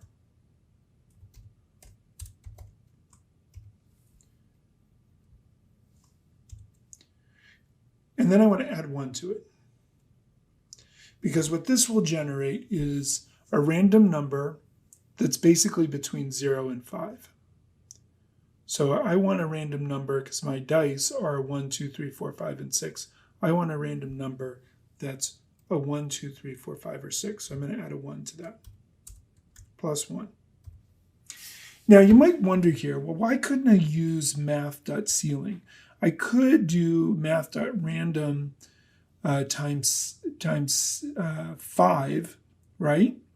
And that would give me a 0 to 5, and then round it up using math.ceiling or math.ceil, and round it up to, so that if it's, so it gets rounded up from 0 to 1 to 1 to 2 to 2 to 3, and so on and so forth. If it's a partial number there, it'll get rounded up. But there's a very small error that could happen with that, which is, if you remember, what math.random does is it generates a number between 0 and 1, but it's 0 inclusive. So it's very unlikely, it's very, very unlikely, but it's possible that you could roll a 0.00000, in which case math.ceil will not round that up to 1. So you could potentially get a 0, a 1, a 2, a 3, a 4, a 5, or a 6 if you were to follow that methodology. And we don't want a 0. We want it always to be a 1, 2, 3, 4, 5, or 6 to match our numbers up there. So for our dice. So that's our roll 1. And roll 2 is exactly the same thing. We're going to generate a new random number for that. So roll 2 is also going to be the same thing. So we've got our 2 rolls there. And then we need to set a message on our screen. We're going to put a message inside this game div here. And that game div is going to say game.innerHTML. And we can just use game because we defined this variable up here that's going to go get that thing. Okay, game.innerHTML equals, and I'm going to use my tick marks again because I'm going to use my variable in here. P, open and close the P. Especially when you're working with HTML inside of tick marks like this, make sure you open and close it properly because your code editor won't do the auto closing thing for you in this case, probably, unless you've got some plugin that does it. I don't know of any, but there might be some. Okay, roll the dice for player X. And again, player X is going to be a variable. Which variable is it going to be? $, curly braces. It's really just going to be this one again. We can even just copy and paste from here.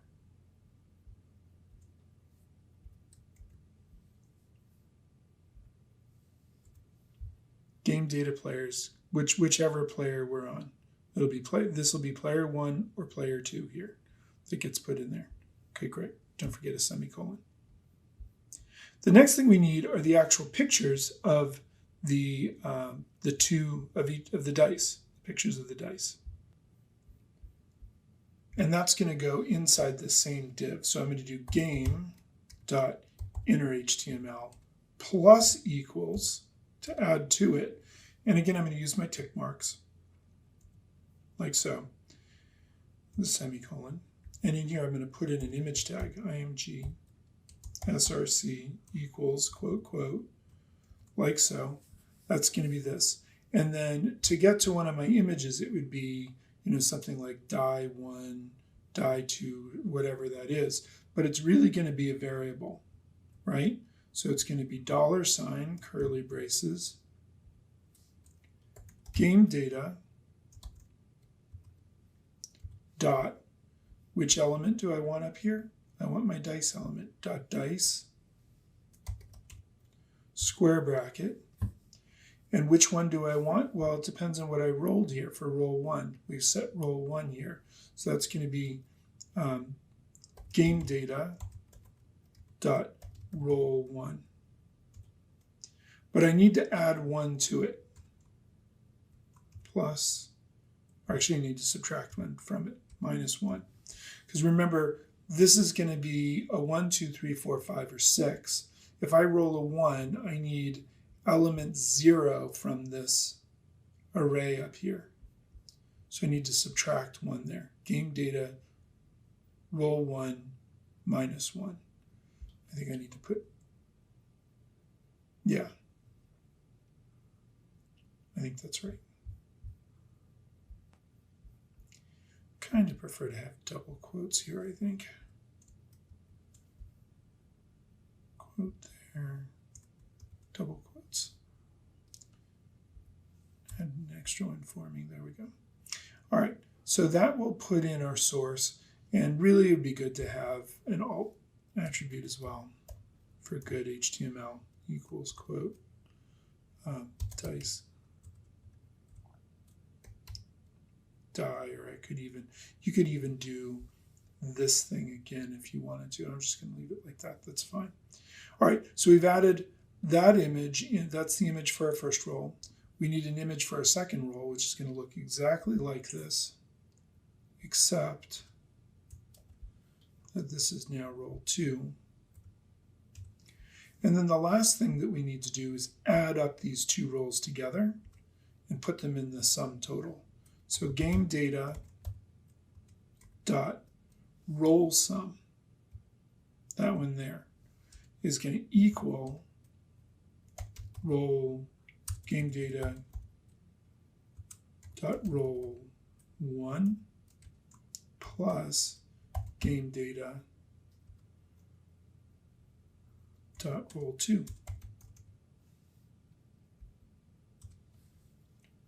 And that will add those up and put them in there. Okay, great. We're going to test this in the next video.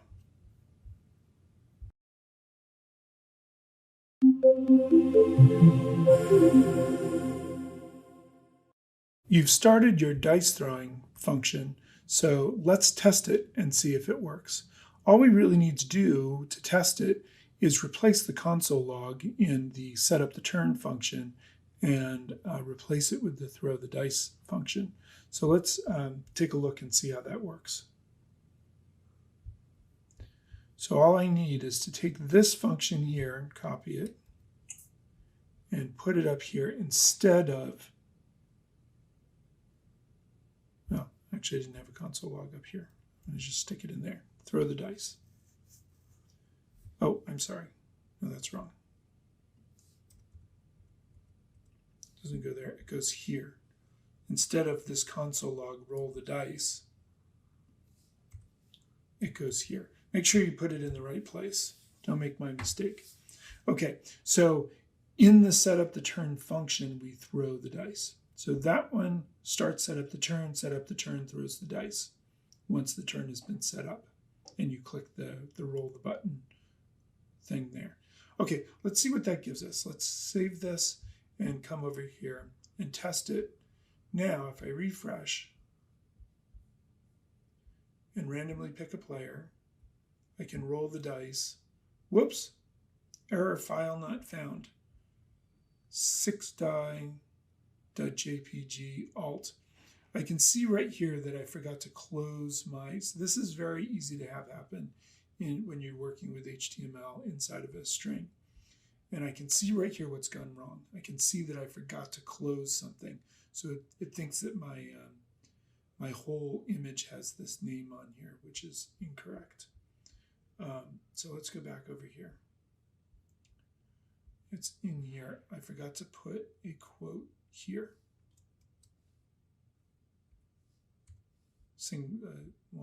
One double quote. It'll add two, but we have to delete one of them there. Okay, there we go. Save that. And this is normal. It's normal that while you're typing stuff, you're going to make mistakes. I make them all the time. Don't feel bad about it. Of course, I was trying to be fancy there by adding the alt attribute. And really, the alt attribute should be on there. Roll the dice. Now I've got 2 dice. And it showed up. And I can say, do you want to quit? And start again. Roll the dice. And I get 2 different dice. You have to refresh the page or click do you want to quit each time to get this to work. And if you wanted to go even further, you could come in and add a console log.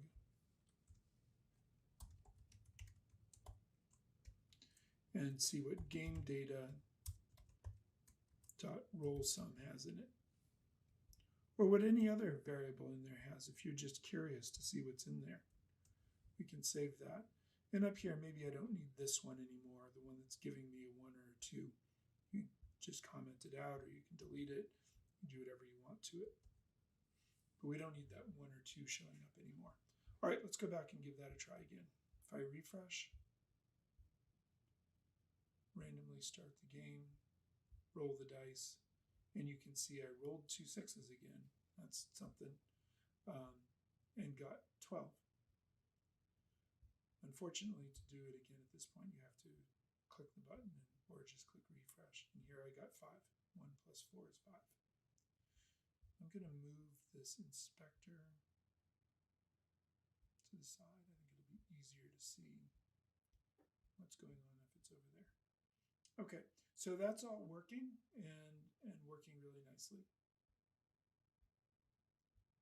So now we have a dice game where we can throw the dice and 2 dice are rolled and randomly we generate those 2 images and display them on the page. And that's fine. Now the next thing to do is to figure out, okay, what do we do from here? We need an if statement. We need some sort of if statement that says, okay, if 2 1s came up, in other words, if the roll sum is a 2, then we're going to do one thing. That's going to sort of zero out the points and then return. If one of the 2 dice, like in this case here, if one of the two dice came up a 1, then we need to do something else. We need to swap the dice. Or if neither of those,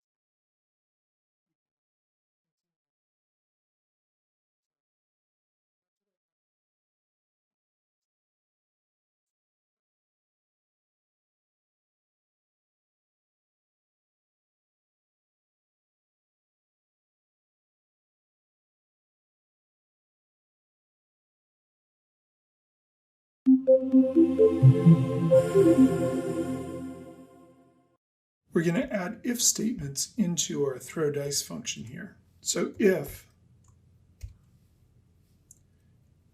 and the first one is if game data dot roll sum, dot roll sum is the same as, exactly the same as a 2. The only way you get a 2 is if you've rolled 2 1s. If it's exactly the same as a 2, then we're going to say something like console log snake eyes. And we'll fill this out later with more specific instructions, but for right now, I just want to know, I just want to capture that situation. And then we've got an else if. And we want to check two values. We want to check the value of roll 1 and the value of roll 2. And if either one of them comes up a 1, we want to do something. So that will come back true if either one of them is a 1. So the way to do that is to say if game data dot roll 1 is the same as 1, or there's two pipes, game data dot roll 2 is the same as 1. If that situation occurs, then console.log 1 for A1 was rolled, your turn is over. And then we've got the else. And for that, we can just copy this, paste it, and say the game continues, roll again or pass. And we'll deal with that separately. So now we've got 3 situations to deal with here. Let's just make sure that this all works the way we expect it to. I'm going to come back here and refresh this. Pick my player, roll the dice. I got an 8. The game continues, roll again or pass. I got 2 5s. The game continues, roll again or pass.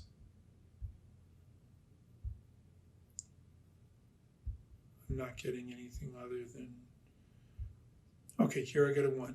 A 1 was rolled, your turn is over. Not lucky enough to get snake eyes to test that, but you could keep going along and seeing that these numbers add up correctly and that it's doing the right thing until you've gotten all of those things checked.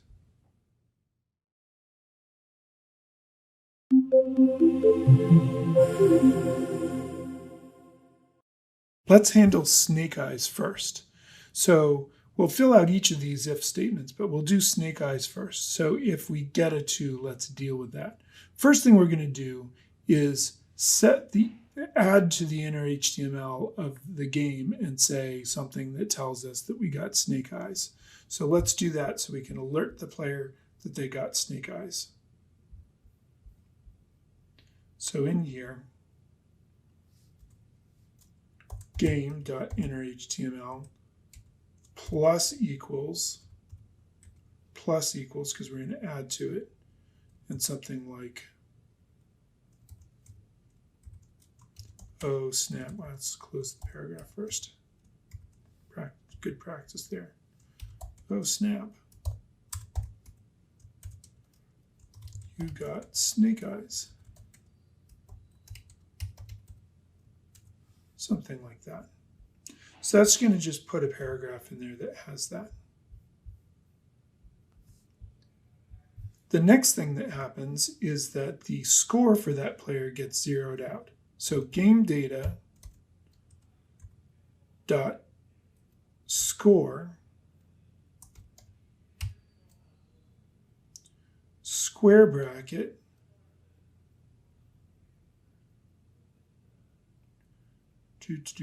game data dot index is going to be set to 0. We set that back to 0. Game data score. So that means we're going up into this game data, finding the score for whichever player it is. If index is 0, we'll set this one to 0. If index is 1, we'll set this one to 0. So we're setting it to 0 there because we're zeroing out their score, because that's what happens if you roll 2 ones, is you lose all the points that you've gotten so far.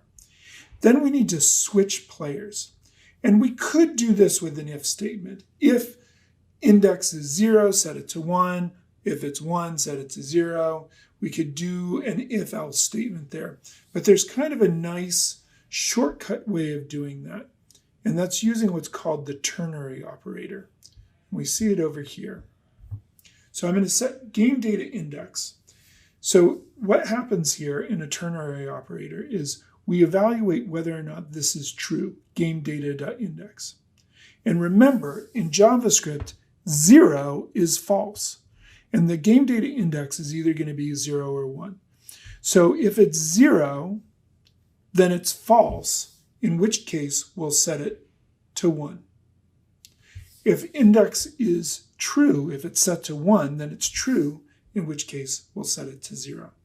So this is kind of a nice one-line way of doing an if-else when you're choosing between two things.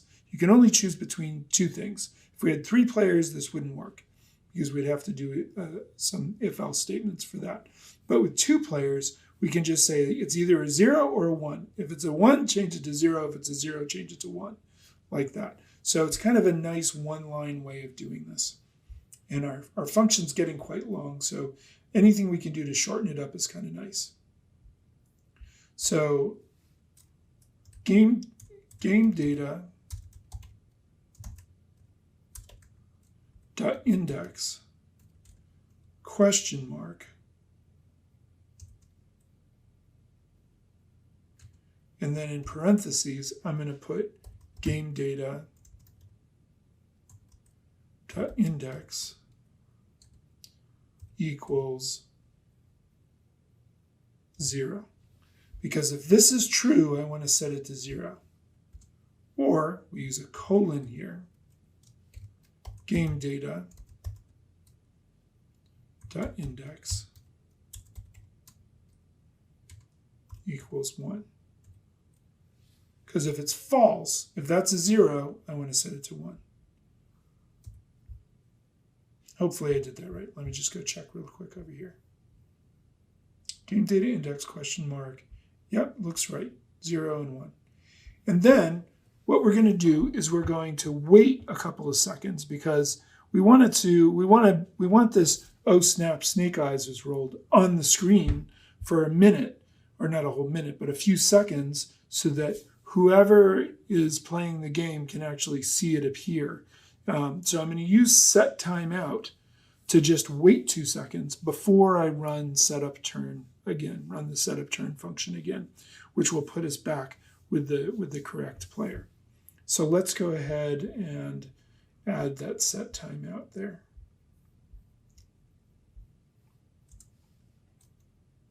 Set timeout, setup turn after 2 seconds, 2000 milliseconds. And that should work. Now, if we wanted to sort of test this before we go forward, it might be a good idea to do that. What we can do is we could just come in here and just temporarily set game data dot roll sum equal to 2.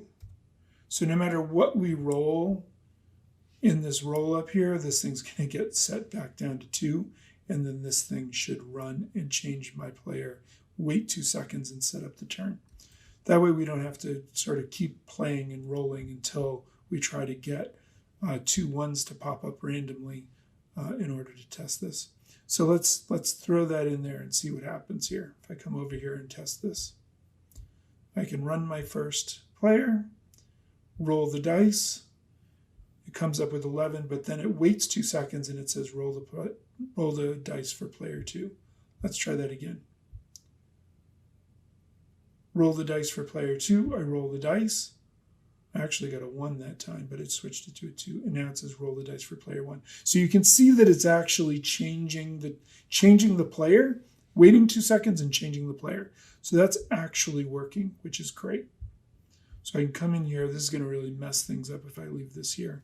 So I'm going to take that out. and save that. And we'll continue in the next video.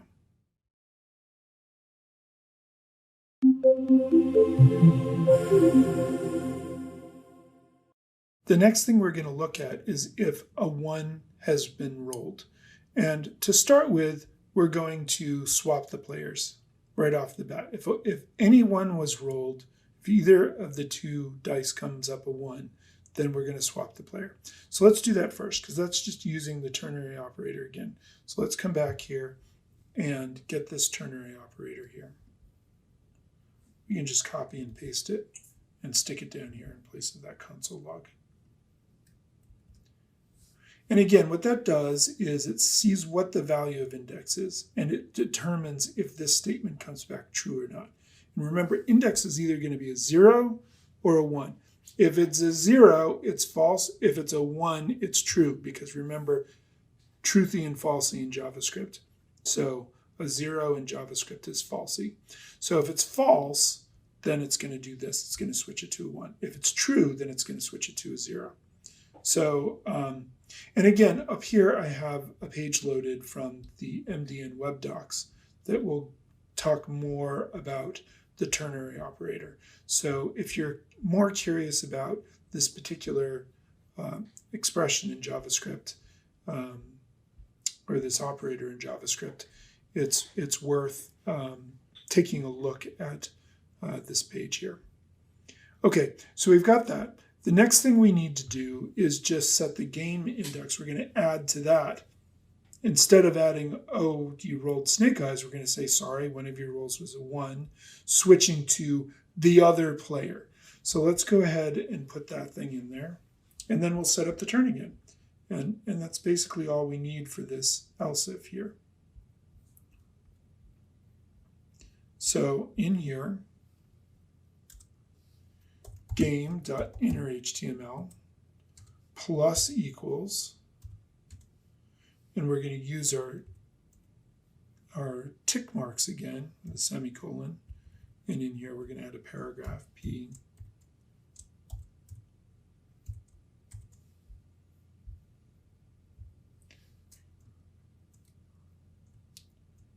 You rolled a 1, switching to the other player. And really, other player is going to be a variable, $, curly braces, and really what we want is this one here.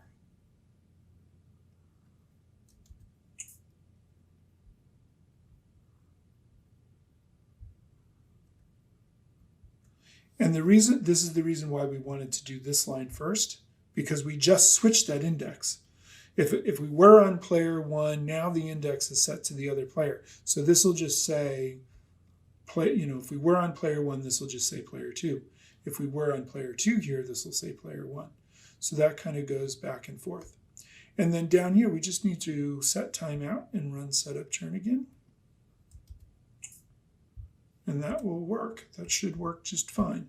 And again, we can test it up here by forcing one of these roles. Game data dot roll 1. I'm going to set that equal to 1. Just to test it. It's not perfect, but I just want to see it without having to roll a bunch of times until I get a 1. Although that certainly comes up more frequently than rolling 2 1s. Let's refresh this. Roll the dice for player 1. You rolled a 1. I didn't roll a 1, but because we set it to say one of those dice is going to be a 1, it's doing it automatically. Roll the dice for player 2. You rolled a 1, switching to player 1. And now roll the dice for player 1. Roll the dice. You rolled a 1, switching for player 2. Roll the dice. You rolled a 1, switching for player 1. So you can see it's switching back and forth now and working perfectly every time. So that's exactly what we want there.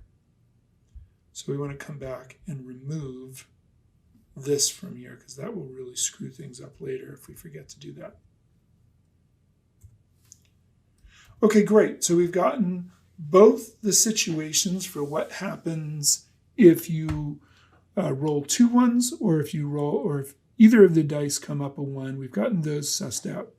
Next, we need to figure out the else, which is what happens when we want to continue the game and continue moving on with the game.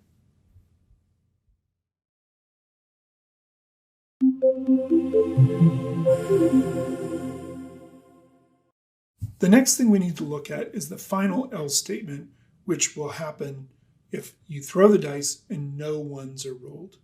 And basically what we need to do is we need to update the score for whichever player had them. We're going to take the score they had before and add the roll sum to it in order to update that score. So let's do that first.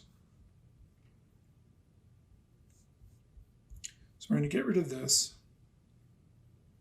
and say game data.score, and the score is going to be for the game data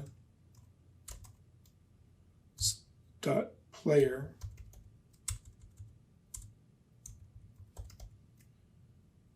what was it? Sorry, game data. I'm sorry, I got confused here. Game data dot index. That's what I'm doing. Square bracket. Okay, score for game data dot index. So that's either going to get me up here on score. That's going to get me either this one or this one of those two. Game data index, and that's going to equal the game data score. It's really this line again.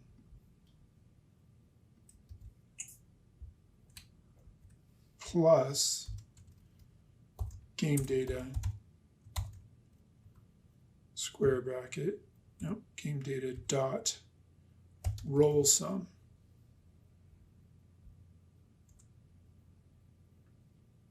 Like that, I believe.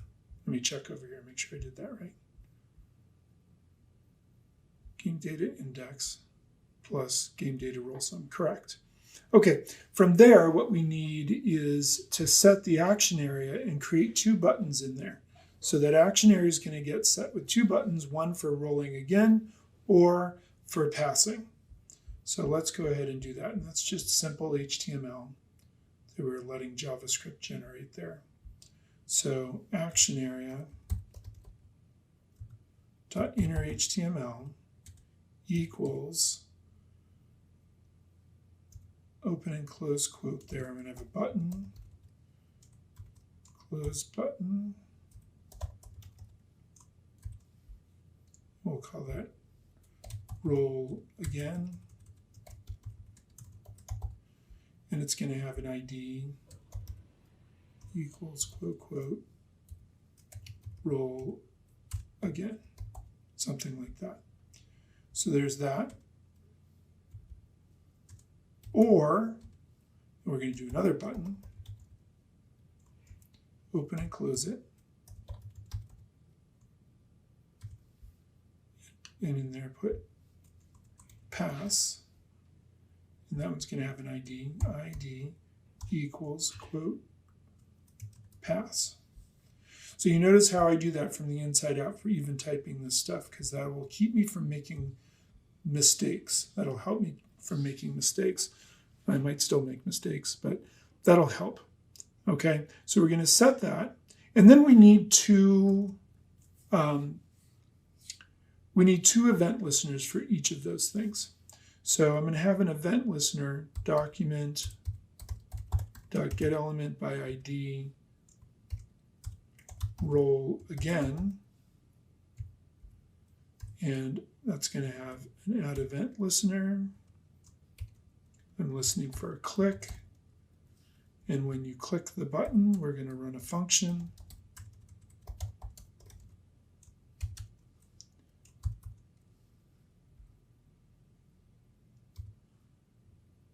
And for now, we're just going to put in here setup turn. We're going to run that function again. Great. So if you roll again, we just set it, when you click that button to roll again, you just set up the turn again, and the player hasn't changed or anything. However, we're going to have another one of these, and I can just copy this and paste it and change this to pass. And we're going to run setup turn again, but before we do that, we're just going to swap the player. So we can just copy that ternary operator and stick it in here. And that will allow me to swap the player to the other player. Cool. The last thing we're going to need in here is we're going to need something that checks the winning condition.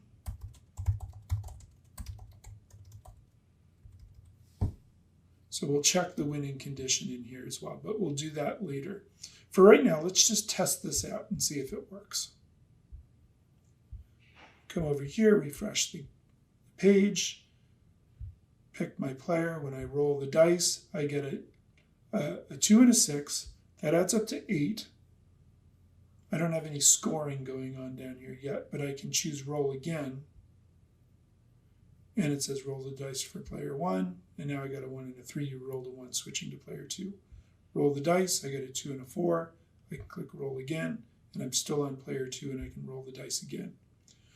Now I got a 5 and a 5. And I could pass if I wanted to. If I click pass, it sets up the turn, but changes it to player 1 because of that ternary operator. And I can roll the dice for player 1. And I got a 6 that I could choose roll again. So that's all working great. It's working perfectly fine just the way it is. Excellent. Let's stop there, and we'll pick it up in the next video.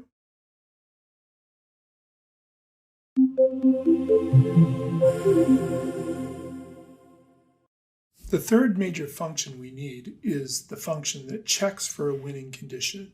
Has the player scored enough points to actually win the game? So let's make a function for that, called check winning condition, and add that to our functions down here. So this really long function, throw dice, goes all the way down to this closing curly brace here. It's kind of a long function, and we'll talk about that more in a few minutes, but let's add another function down here. Function check winning condition.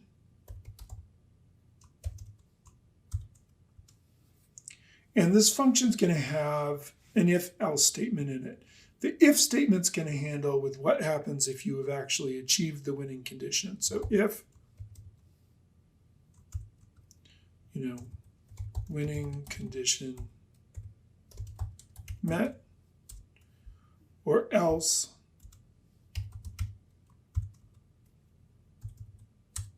show current score.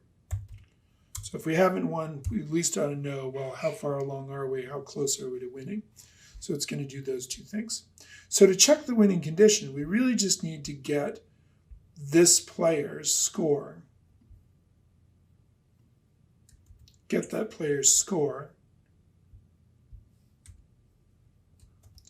And see if it's greater than game data dot, which one is it? Let's go up here and look. Game end. Is it greater than game end? Is their score greater than game end? If that's true, then we need to do some things. And what do we need to do in here to make that work? Well, let's go back over here and see. We want to set the score area of the page to say this particular player, player 1, remember this is going to be player 1 or player 2, wins with what is the score, and then we can say points. And I'm just putting that inside of an H2. Notice the tick marks because we're going to put variables in there. So let's do that.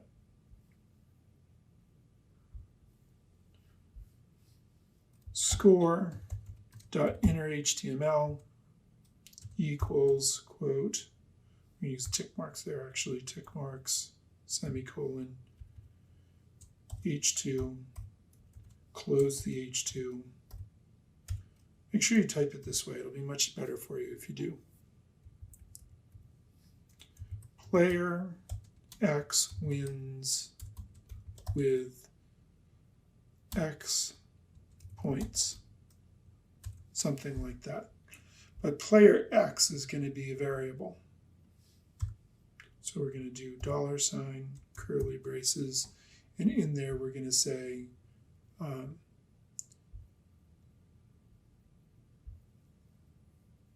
where's my player thing when I switch players?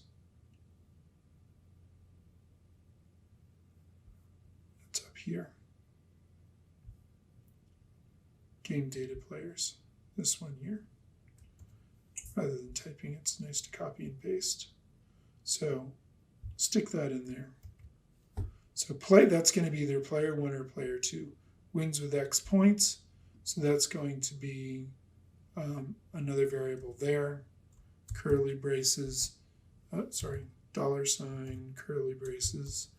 And in there goes this game data score index, this thing here, because that's the score that we got.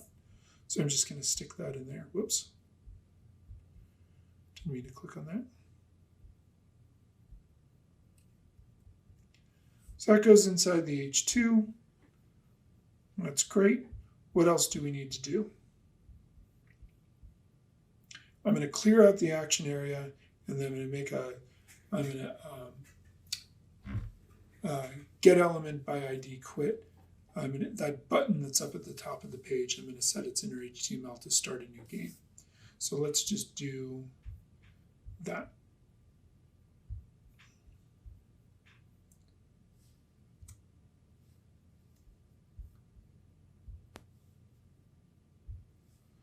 Action area equals, quote, quote, we're just clearing it out. That's all we're doing there.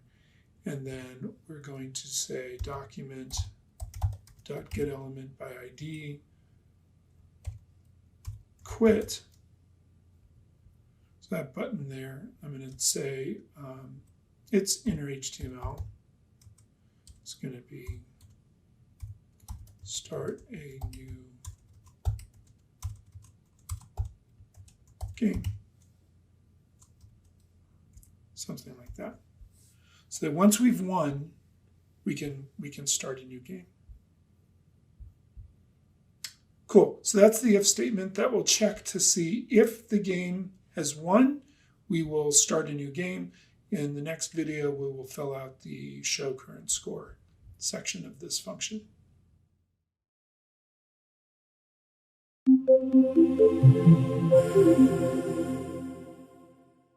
Okay, so now we need to show the current score and make sure that that gets filled out properly if we haven't won the game. So let's go over and add this.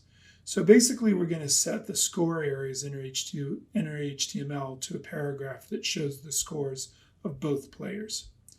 So we can say score.innerHTML equals, and I'm going to just put in here some tick marks and a paragraph, like so. And then in here, I'm going to say something like the score for player 1 is X, and the score for player 2 is Y, something like that. Now player 1 is going to be replaced with a variable. Curly braces, whoops, $, keep doing that, $, curly braces, and again, player 1 is this thing here, players index. Well, I just need players, game data players,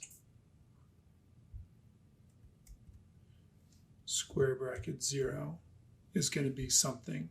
And what score is that going to be? This is going to be a variable here, curly braces, and again, I forgot the $. And in there, we're going to say game data dot score square bracket 0. So that's the first player's score. And then we're going to do the same thing down here for player 2, except that's going to be a 1. And this is going to be the same thing down here,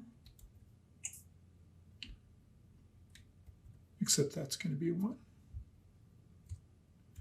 Now you could even make it stand out a little bit more by putting a strong tag around each of these things. And you could do much better than this for coming up with sort of a nicer interface for this, but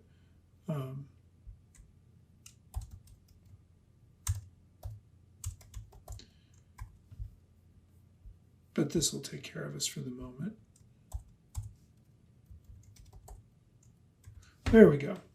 So we're going to put that into the score, and then we're ready to continue. I believe that's all we need. Let's just see over here. Yeah. Player 0, player 1 looks good. That all looks good. All right, great. So what do we need to do to get this to work? We need to run this function here, check winning condition. It's not the only place we need to run it, but let's start with that. Let's put it there.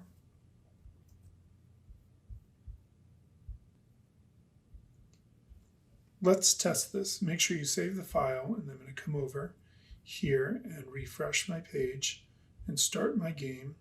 Roll the dice for player 1. So now I've got 8, and I've got, player 2 is running here.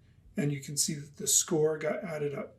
Player 2 has 8 points. I can click roll again, and it takes me to set up the turn, and I can roll the dice for player 2 again, and I've got 15.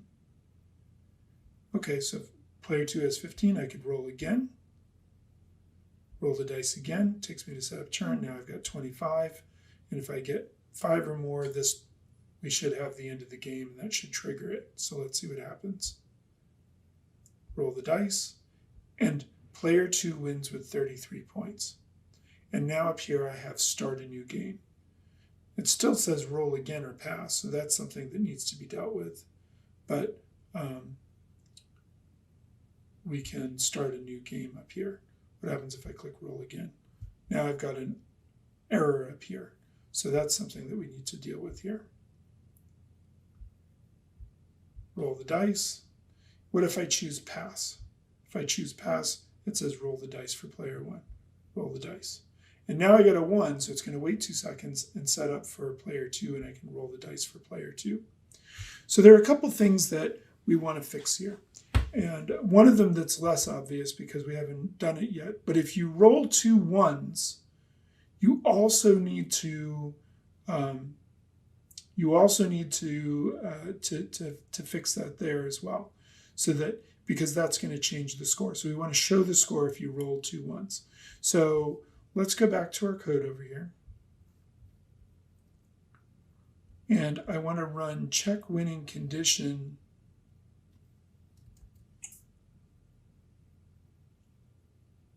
up here if you roll 2 1s. I'm going to run it here as well, because that's not going to have a win. You're not going to get a win if you roll 2 1s, but the score is going to change. So if you roll 2 1s, then that player's score gets zeroed out, and you want to be able to see that. So we'll put check winning condition there as well. Actually, we'll put it before the set timeout. Doesn't actually matter because the set timeout will wait 2 seconds anyway, but I'm going to put it before that. There we go. So that helps. The other thing we need to do down here is that if you've won the game, I was setting the action area. Oh, action area, this is what I'm missing. .inner HTML. That's what I was missing from before. action area inner HTML, set that to blank so that that'll get rid of those buttons that I had there by accident. Now, there's one more thing that we can do to make this work a little bit better, but let's just test this again, just to make sure it's all working right.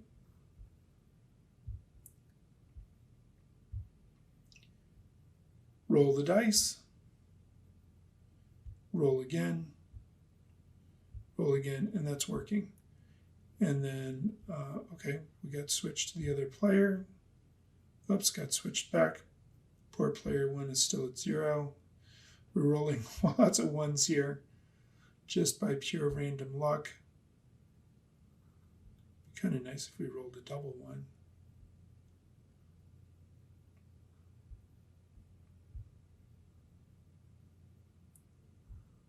All right, finally player 1 is on the board. Oh, sorry, player 1.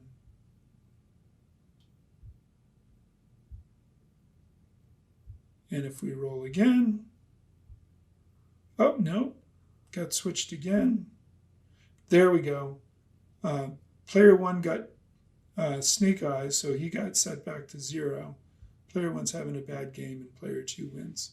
And then we don't have the buttons there because we cleared that out properly. The only thing you can do is start a new game. So that's all working perfectly fine. So that's great. We will stop this video here, but in the last video, we'll talk a little bit about some things that we could do to kind of clean this up a little bit more, which is just kind of final cleanup stuff.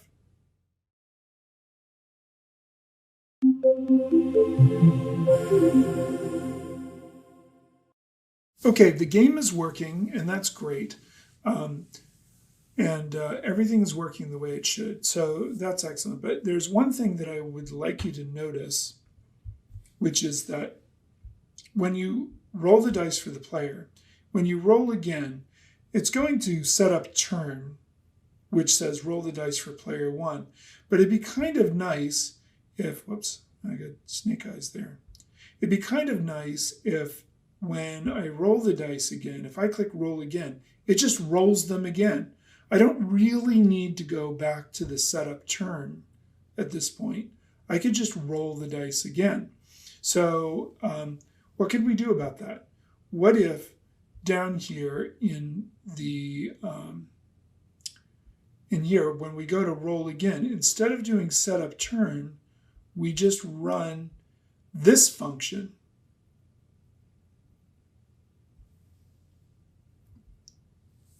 Throw the dice instead of setup turn here. I think that will work. So let's go back and test that. So now when I start the game and I roll the dice for player 2, oops, I got snake eyes again. There we go. Now when I click roll again, it just rolls again. And you can see that the score is getting added nicely. It's a bit smoother. So that works great.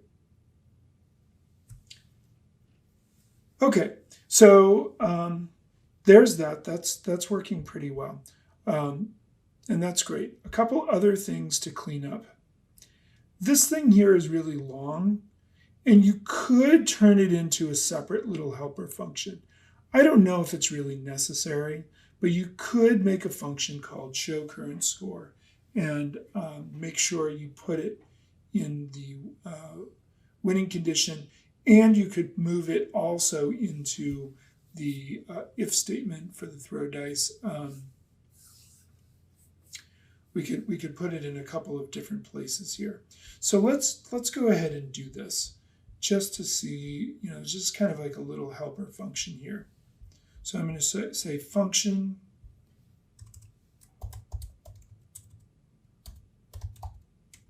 show current score. And it's really just going to be this stuff. Just because it's kind of long. And then really all we need to do is run this function here, show current score. So that makes that function a little bit shorter. We've just split this thing out. Also, Now we don't need to run check winning condition up when you run snake eyes, because you're not going to win there. But we need to run show current score. So up here, instead of check winning condition, we can change this to show current score. And that actually makes a little bit more sense, because that's what we're doing here. We're showing the current score. Nobody's going to win when they roll 2 ones. That's going to zero out their score. And we want to show the current score, but we don't really need to check the winning condition. We don't need to do the top part of this if statement here. We just need to do this bottom part, which is showing the current score. So that's a little bit cleaner and a little bit nicer like that, I think. The next thing I wanted to talk about is this throw dice function is really long.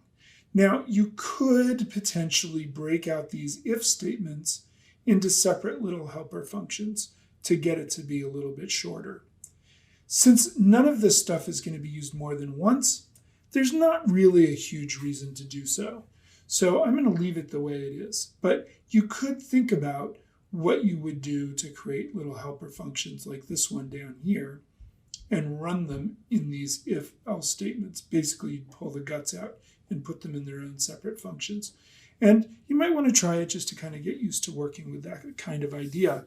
And it would help make that throw dice function a little bit shorter, which would be kind of nice as well. You could also make a separate function that just contains the whole selection statement, else if, and the else statement, and make that into a separate function that runs here. So you could think about it that way. So there are lots of ways of doing things, and there are lots of ways of thinking about it. And that's all really important.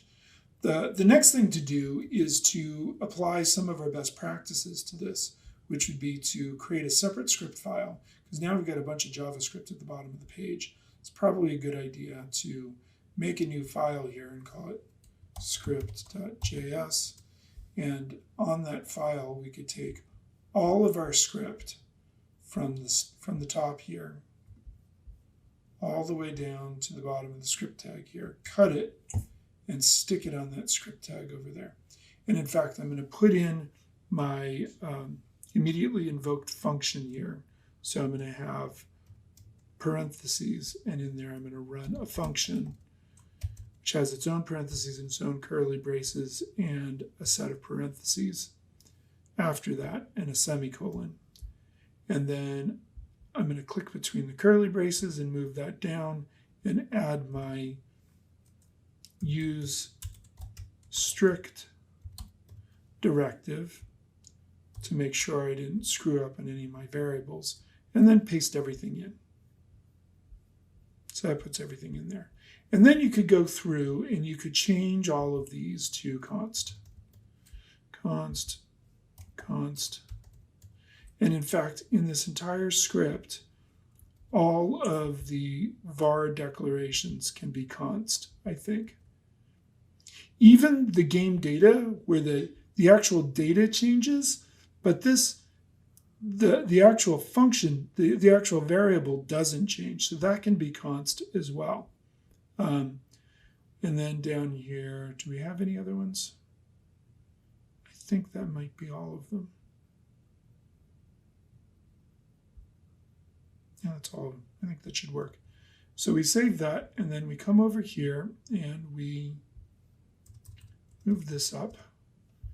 And we're going to link to src equals quote script.js.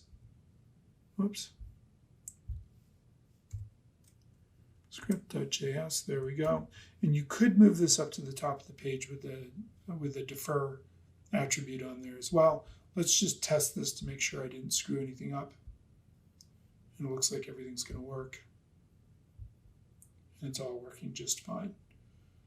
Excellent. So that's all working. That's good. So we've done that, and that's important as well. Okay, great. So we've done all of the cleanup stuff. We have one last thing to talk about, but I'm going to do that in the next video. And you've got a working game here.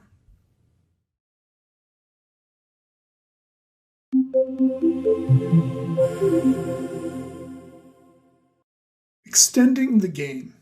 Okay, so now you have a pig dice game that works in functions, and it's pretty basic. And that's great because we were able to plan and strategize a way of making a few different functions work together to come together to make a game.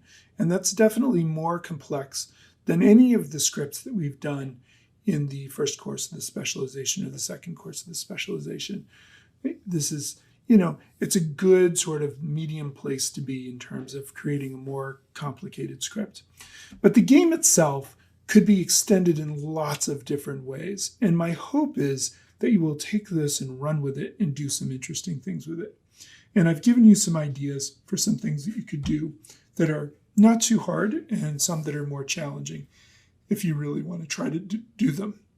So the first is, when you roll a 1, it zeroes out the cumulative score for that turn. So if you think about this game, the way it is now over here, when you play this game, there's no reason to ever click pass, really. You're just going to roll again and roll again and roll again until you get a 1. There's no strategic reason to ever click pass. But what if you roll a 1, you lose all of the points that you gained during that turn?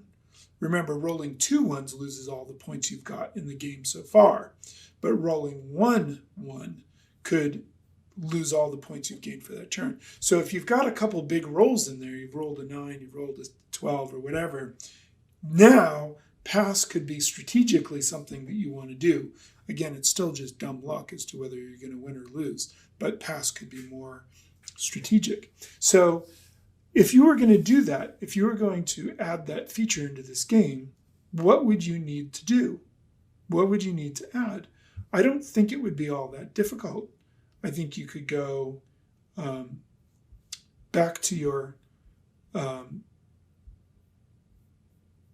object up here, and you could create another variable that says, turn sum or something like that. And each time a value gets added to the turn sum, you could increase that variable. And if a 1 is rolled, you're going to subtract that from that player's score.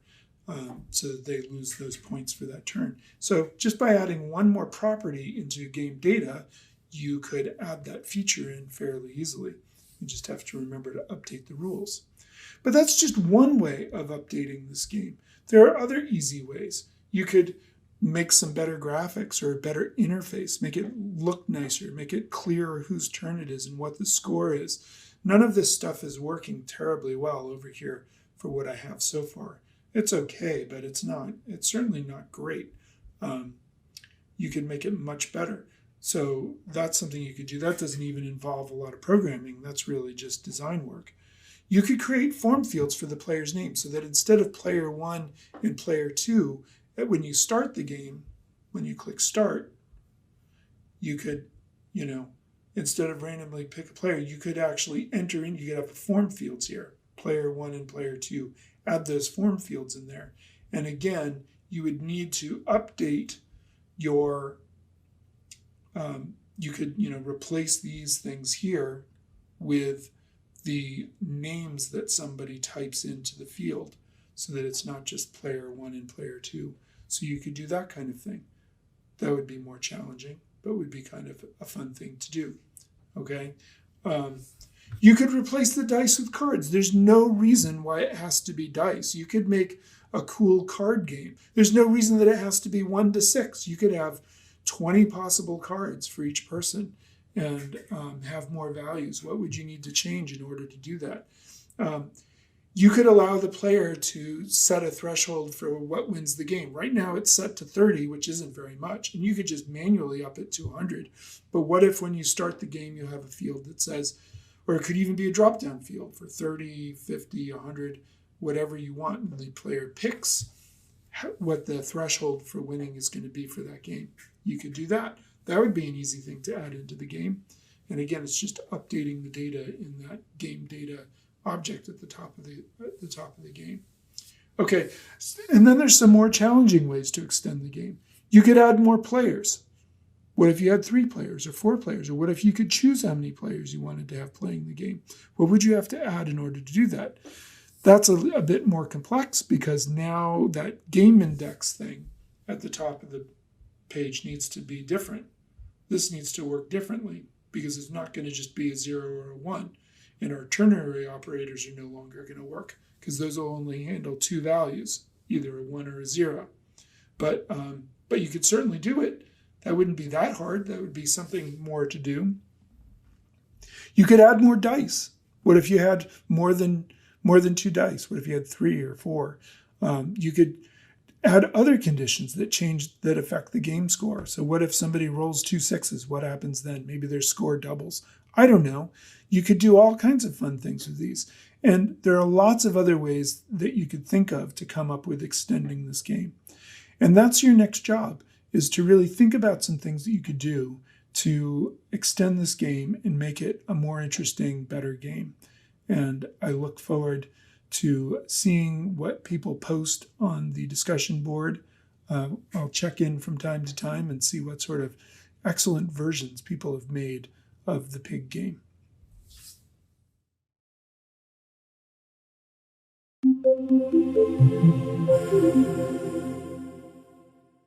Congratulations for making it to the end of our 3rd course on JavaScript in our 4-course specialization. We've done a lot. You've learned a lot of JavaScript so far. In the 1st course, we covered a lot of basics, a lot of basic syntax. You did a lot of challenges to get good at that syntax. In the 2nd course, we introduced jQuery, and we created some great interface elements that are very simple and easy to integrate into web pages. In this course, we've gotten even deeper into it with jQuery plugins, and you even created a game. So with all of this, you've really developed a lot of JavaScript skills so far. We have a 4th course in this specialization, and in that course, we'll get even more complex scripts, and I promise you're going to learn even more JavaScript, and you'll get even better at it, and you'll get more practice. So I look forward to seeing you there.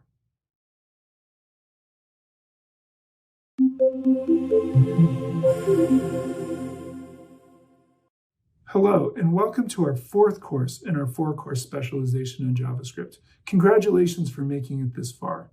My name is Bill Mead, and I'm back to do more JavaScript with you. I hope you've had a lot of fun learning in our 1st, 2nd, and 3rd courses. The 1st course, we covered a lot of basics. The 2nd course, we introduced jQuery and compared that with JavaScript. In our 3rd course, we got more deeply into JavaScript and created some more sophisticated scripts. This course, we're going to take it even further, and you'll learn more in-depth JavaScript. You'll learn some more skills and techniques. You'll get lots of practice, and I promise you'll get a lot out of it. So join me for this final course in our 4-course specialization, and I look forward to working through this material with you. I think you're going to have some fun with it.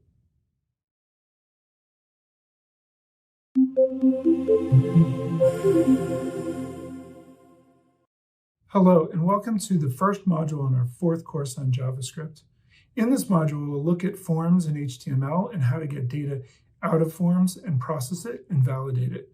This is a vital thing to know, and it's really important that you learn these skills and these techniques. Plus, there's lots of great practice, and you'll gain a lot of skill along the way. So let's get started, and I look forward to working through this material with you.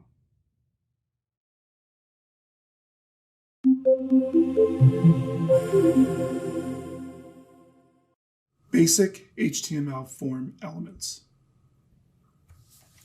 No one likes forms. I'm bored, so I think I'll go fill out some forms, said no one ever.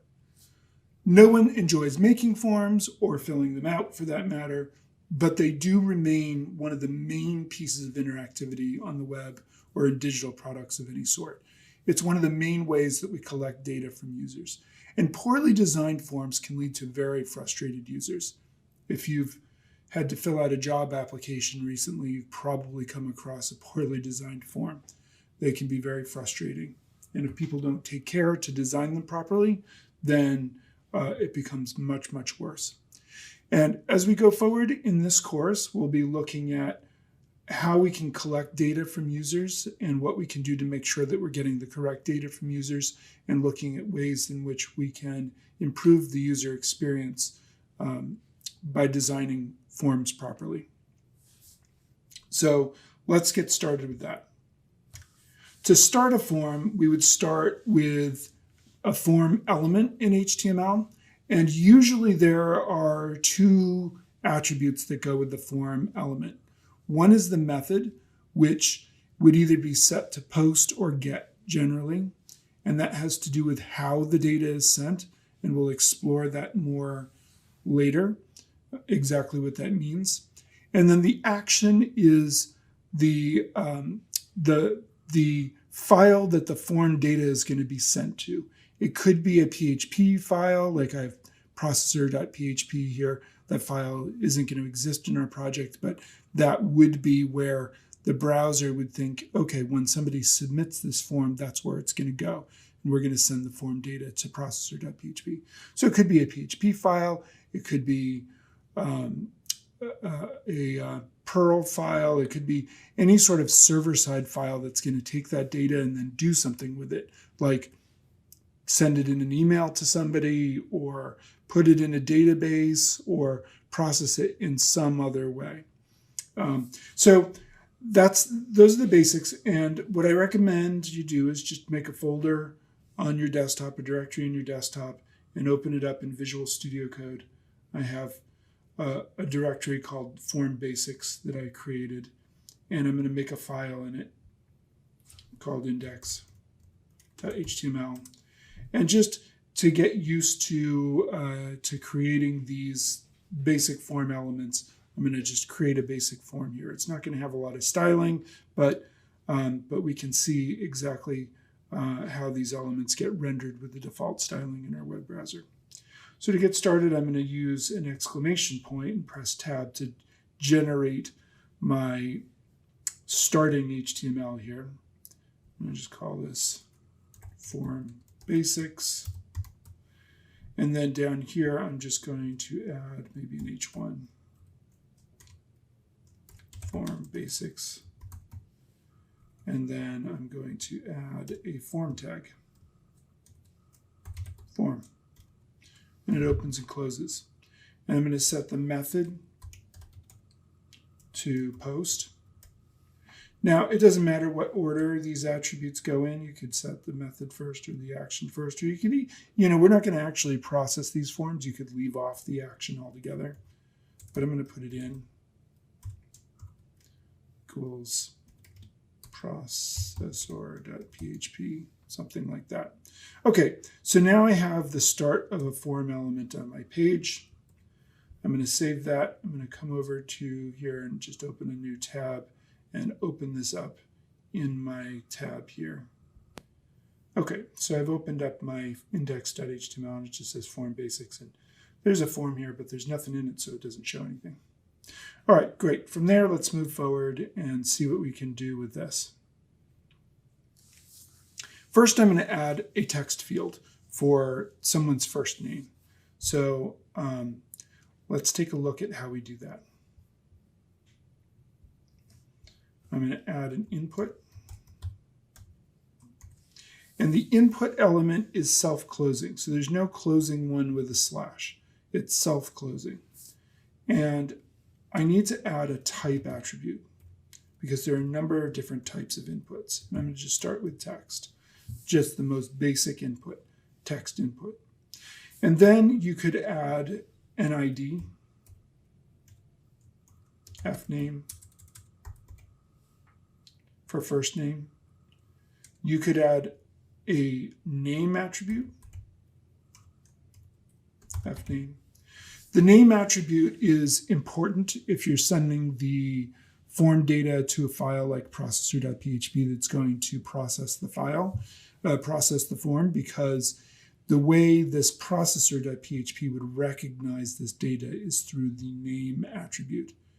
So even though these two things have the same value in them, they serve different functions.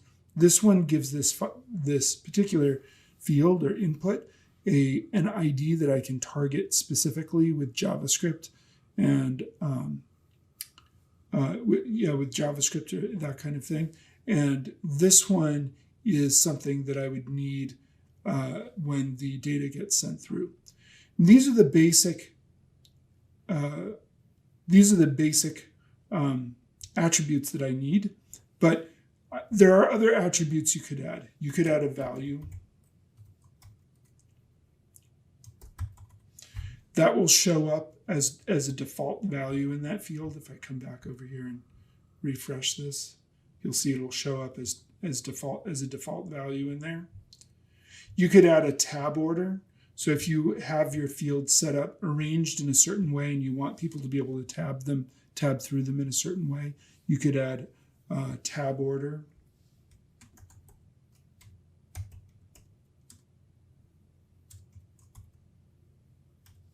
Something like that. But you can add placeholder.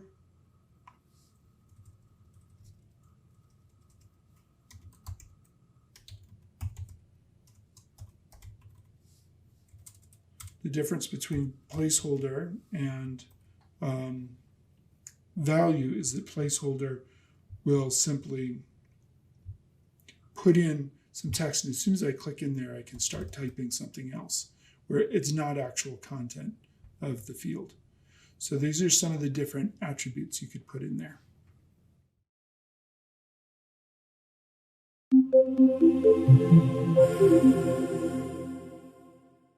We got our form started and we've added an input field of type text with an ID and a placeholder here.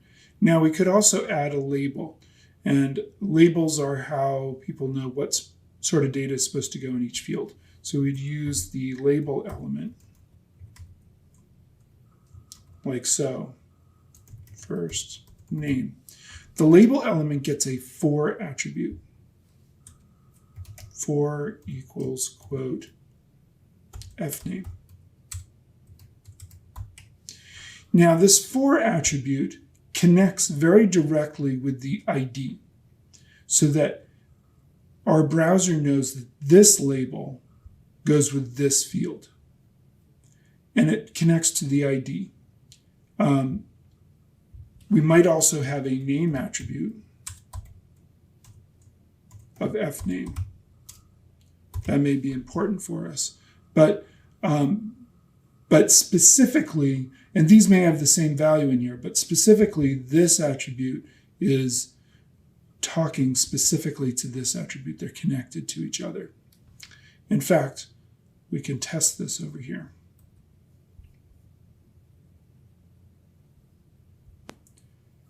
Here I am on my form. If I click on the words first name here, you'll notice that it puts me right into that field. And that's because by clicking on the label, it knows that the label is connected to the field. So that's actually an important usability feature. Later we'll talk about checkboxes, and rather than having to be a surgeon with your mouse to be able to get into a field, you can just click on the label and it'll put your cursor in that field. Or if it's a checkbox or a radio button, it'll actually check it. And we'll look at those in a few minutes here.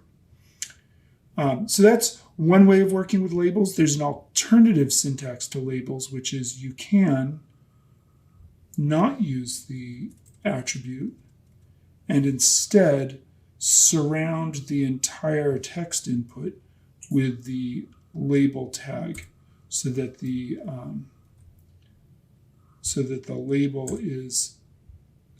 input tag is inside the label. This will also work. This is valid HTML. So you can do it this way as well. If I refresh over here and click on first name, you see it works. It goes in there. So that's fine.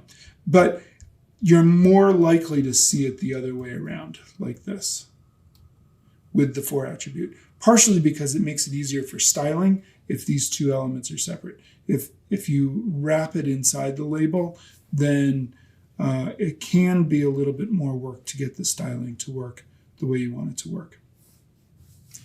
There are a number of different HTML5 form input types. So still using the input element here, you could actually, we've used text, but you could do email or month or number, range or tell or time or URL or week. I mean, there are a number of different input types that you could use in place of text here. Here I'm showing the color one. Let's go ahead and give this a try. And not all browsers will support these in the same way, but it's worth trying them out. Or they might support them, but they might style them differently. That's another thing that can sometimes happen. So I'm going to have label for fav color, favorite color. And then I'm going to have an input type equals color, name equals fav color, and then don't forget the ID equals fav color, like that. And let's go back and see how that gets rendered.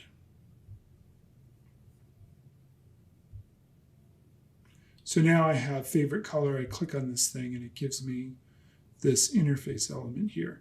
And this is being provided by the browser. So this might look different in a different browser. Here I'm using Chrome, but it might look different in Firefox or Safari or Edge or some other browser, depending on how the browser is set up. The other thing to notice is that by default, labels and input elements are inline elements. So these are lining up in a line. And if you don't want them to line up in a line, if you want them to get stacked vertically, which often you do, you can set them in your style sheet to display block. And then that will make them line up vertically.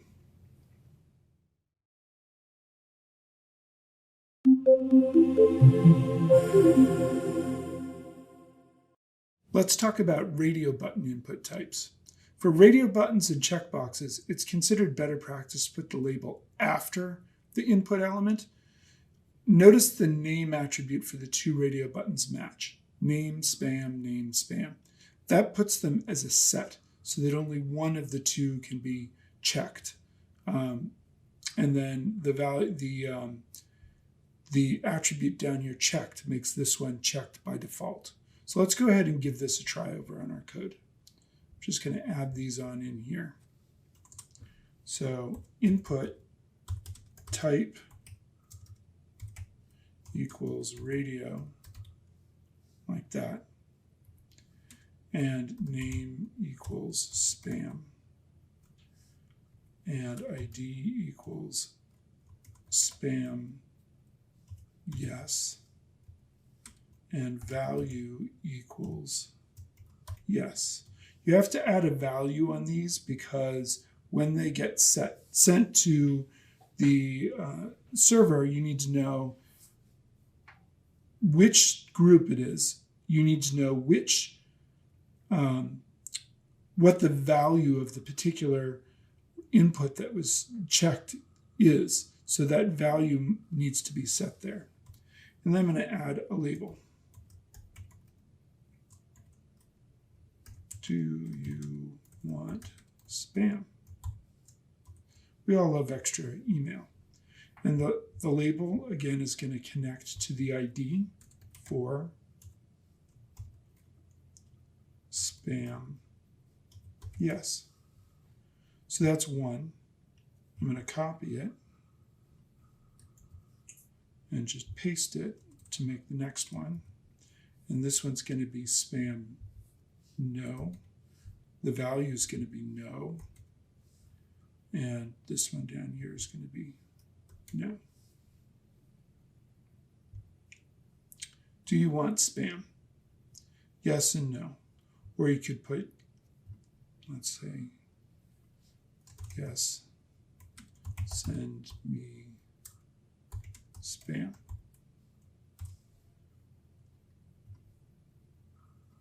No. Don't send spam, like that. And then for this one, perhaps I want this one to be the one that's checked by default.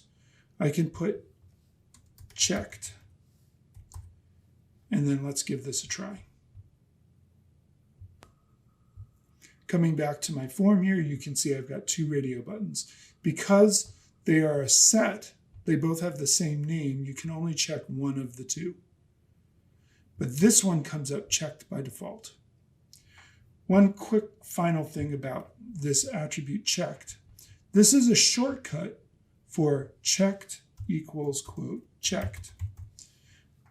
Probably you learned at some point that whenever you have an attribute in HTML, it has the name of the attribute, an equal sign, and then the value inside quotes. So we have the same thing here. We have the name of the attribute, an equal sign, and then the value inside quotes. But when they worked on the HTML5 specification, they decided that checked equals quote checked is awfully redundant. So when the name is the same as the value, you can omit the equal sign and the quoted value in there and just do checked. And it's pretty much exclusively in forms. There are a few other places in forms where we'll see this happen, but it's pretty rare that you don't see a name of an attribute, an equal sign, and then the value of the attribute. This is just an exception here because it seems awfully redundant, and we want to cut down on those types of redundancies. But you can see that that works just fine. Okay, great. The next thing I want to do is group field sets together. So we can actually say, all right, this is a field set here.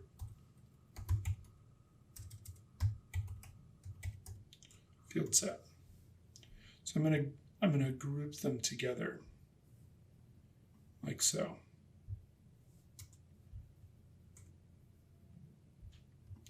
And then you can also add a legend.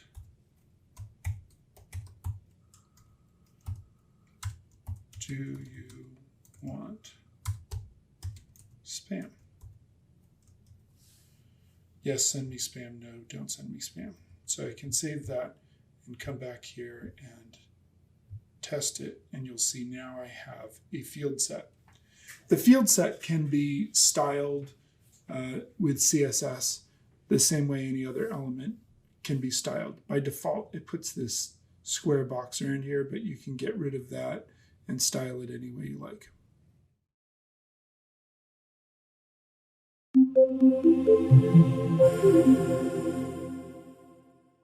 Next, we'll take a look at how to work with checkboxes. Checkboxes are different from radio buttons in that you can check any number of them. So unlike radio buttons where you can only check one in the set, checkboxes you can check more, you can check as many of them as you want to. So I'm just going to copy and paste this, and I'm going to change the legend to something like favorite animal.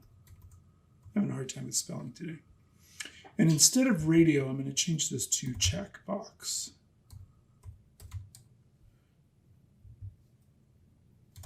Checkbox. And we could give this, a name, cat, ID, cat, value, maybe cat with a capital C, and then label for cat, and then the value for the label is going to be cat. So it seems awfully redundant in that we're using cat, cat, cat, cat, and cat 5 times here for this one checkbox. But I'm going to do the same thing down here. We'll change this one to name dog. Dog, value, dog, with a capital D maybe. And get rid of checked for the moment. Name for dog. And then the value is dog. And just for fun, I'm going to add just one more.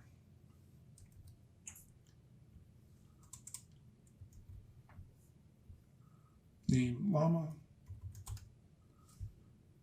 ID llama, value llama,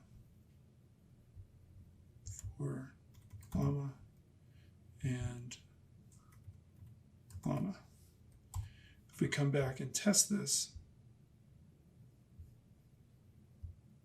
you'll see I get checkboxes, and I can check as many of them as I want. And that's a different interface and a different type of element there. So you can do that. We can also use checked if we want it to be checked by default.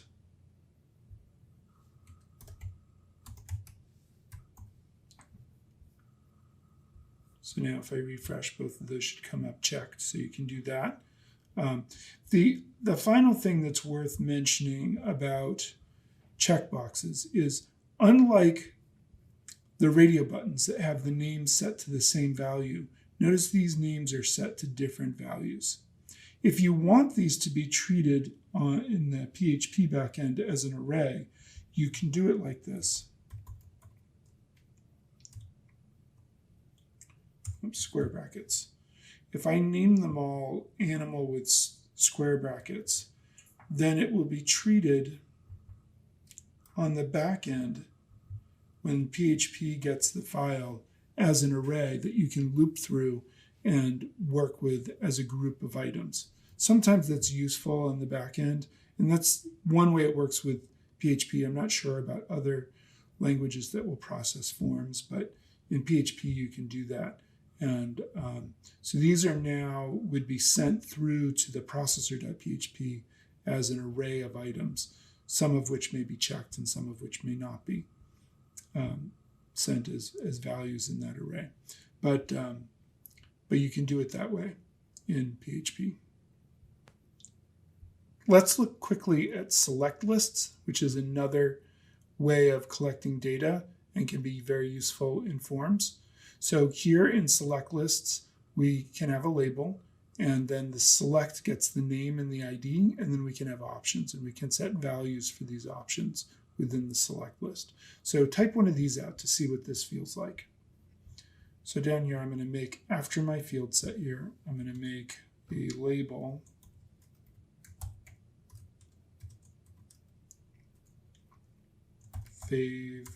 favorite cheese, and then I'm going to give the label a for attribute for cheeses, or maybe I'll just do cheese since you can only pick one. There we go. And then I'm going to set up a select list, select like that, and in here I'm going to give it an ID equals quote cheese. It needs to connect to that for attribute there. And I'm going to give it a name. Name equals fav cheese or something like that. It could just be cheese. And then inside the select list go options. And we could say American. And then it gets a value. Each option gets a value. Value equals quote American. And then we can just copy this.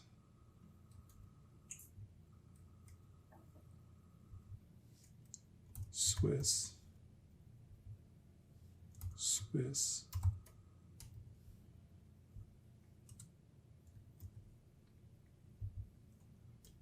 Free. And you could add whatever more cheeses you want in here. Let's see how this renders over here. If I go back over to here and refresh my page, now I've got favorite cheeses and I can pick from the list. Notice the first one came up checked. We can do something like this. Selected. If I come back and refresh that, you'll notice Swiss comes up selected. It's the middle one in the list. And again, selected is a shortcut for selected equals quote selected. We don't need to type out the whole long thing. We can just use the shortcut, selected. It's not uncommon to have the first option not have a value. Something like that. So there's no value here. And you want to make sure that users pick a value to make sure that one of these is selected, but you want to start off with no value at the top. So that would give us something like this. And then we can pick one of these. And in our form validation, we can make sure that it isn't sent through without any value at all.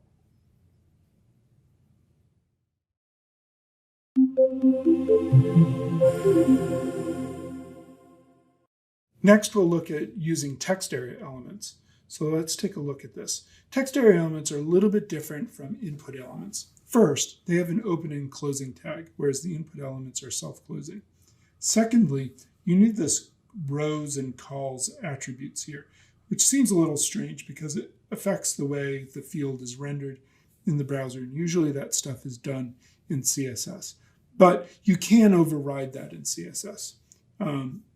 Of course, the ID is needed and the name attribute so that the label works and the data can be retrieved. So we need those as well. So let's go ahead and add this to our form that we're working on over here. After my select list, I'm just going to add text area. Open and close text area. And then I'm going to add a name, comment, an ID, equals comment, and then rows equals maybe 10 rows is plenty, that should be in quotes, and then calls equals quote maybe 50 columns. And so that will create a text area. Of course, we need a label for it. So I'm going to add label for equals comment. Please tell us what you think. Something like that. There we go. And that will give us a basic text field that we can type into. Let's check it out. So now I've got, please tell us what you think. Notice all of these are in line, which looks kind of terrible, but I can type in here and that will work out just fine. If I want some default text in my field, I can put something between the two text area tags. So instead of adding a value attribute, you would put something in here. So that's another thing that's different. Your comments here.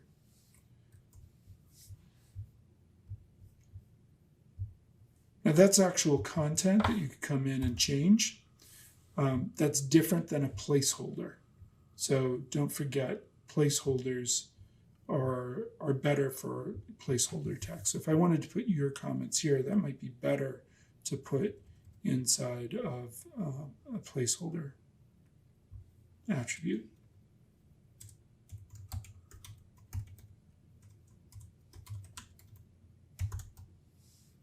Something like that.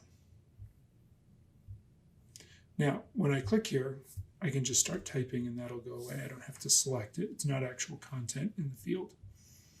Okay, great. So that gets us a text field. Our styling here is pretty awful, but it is functional and working. The last type of field that I'm going to talk about is back to the input type, but it's the submit button. This is what actually sends the form to the actual form processor. So let's go ahead and add one of these to our file over here. So down here, I'm going to add another input like that. But this one, instead of type text or color or something like that, it's going to get a type equals submit. And you can give it a name equals submit. You could give it an ID if you wanted to, ID equals quote submit. You can give it a value equals send form, something like that. And you'll notice this will actually create a button on the page. Let's go check it out. So that creates a button. Notice the value is what gets printed on the actual button, send form. Okay, and so that will actually take whatever data somebody types in here and send it to the processor.php. Now it says processor.php couldn't be accessed because we don't have a processor.php file in our folder. So it's looking for a file here called processor.php. And for PHP to work, it has to be on a server, and I'm just working locally on my desktop.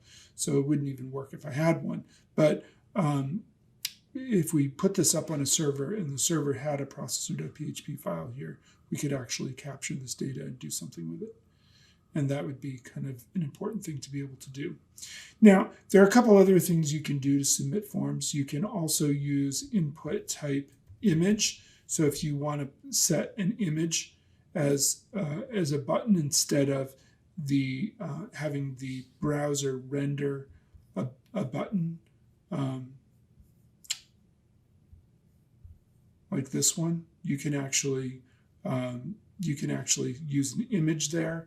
You can actually use the button element if you want to submit a form, but the most common way is type submit.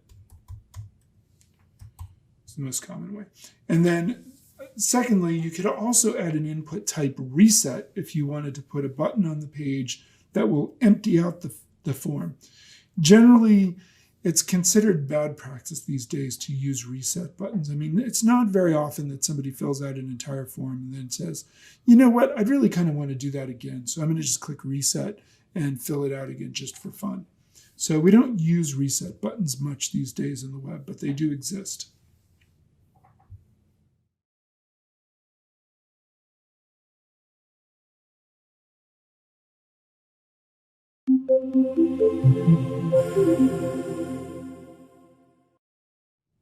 Our form is looking pretty awful.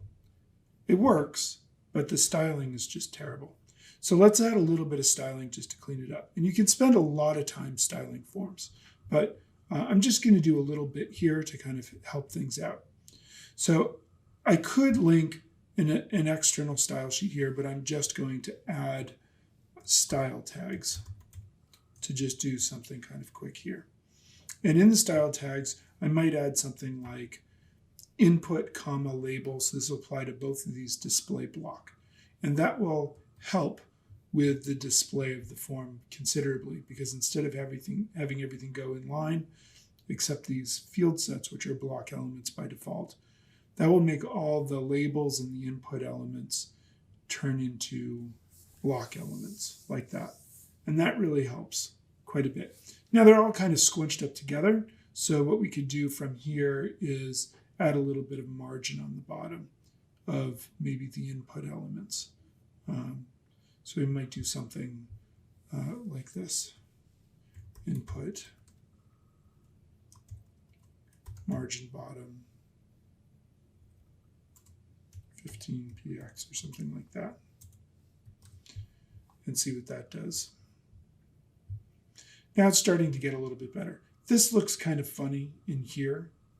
So we might add something for these field elements if they don't sort of line up this way. Maybe we want to leave those as inline. So I might add something down here for that.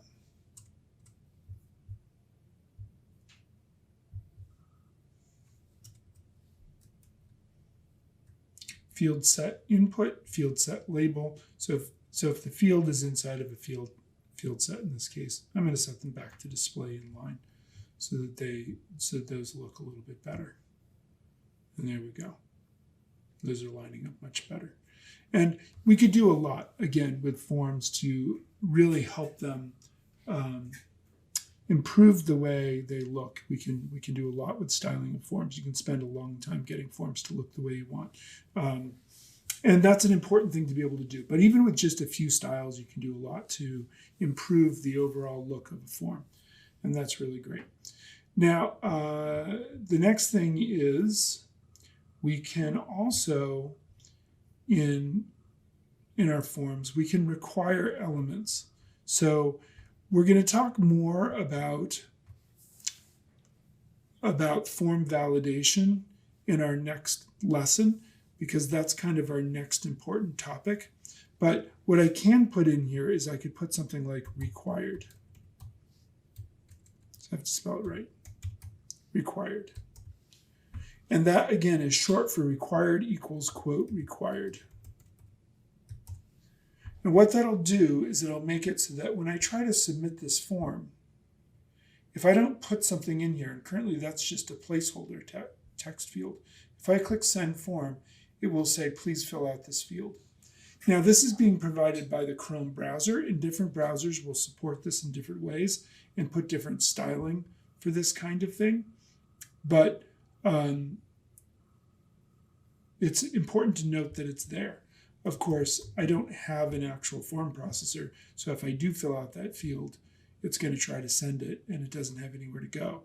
But it won't even try to send it if I don't have the field filled out. And that has to do with form validation. And form validation is the next thing that we're going to look at, and is a very important part of collecting data from users, because we want to make sure we're collecting the correct data from users.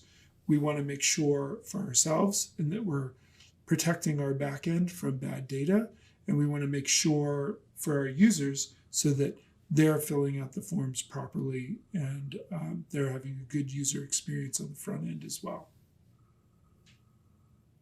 And that gives you kind of a quick overview of how forms work in HTML, and they're very useful, and we'll be using them a lot on any kind of website or web application.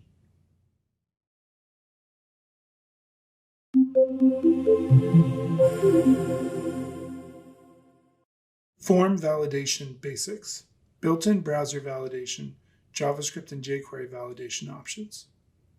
In this lesson, we're going to take a look at how we can validate forms. And form validation is one of these things that's maybe not the funnest thing in the world or the fanciest thing in the world, but it's really, really important that you help users by creating forms and validating forms in ways that really help users be able to submit their data, because nobody likes to fill out forms. Nobody wants to spend their time doing that. First of all, there's in-browser validation, and I have a demo here, and this example is here, and I will give you these links in the lesson so you can check out these examples here. But if we click in here, or if I just try to send this form with no information in here, it's going to tell me to fill out my name. If I fill out my name and click send it, it's going to tell me, please fill out this field. If I put something in here other than an email address, it's going to say, please include an @ in the email address. So we want to do, bill@somewhere.com, something like that. If I click send it, it's going to tell me I need to fill out a comment. The website is optional. So if I click send it, you'll see it goes through. The URL was optional, so it didn't require it, but it did go through, and I'm getting this processed data. And this is being processed by a PHP file on the back end. And this is only front-end validation. We also need to do back-end validation. We'll get to that in a minute. Let me go back to the previous screen and show here again, if I put in bill and an email. If I put in a bad URL for a website, it won't let it go through. It's going to say, please provide a URL. I think it has to be, I can't even just be billssite.com. I think it needs to have the full HTTP : / on there for that to actually work.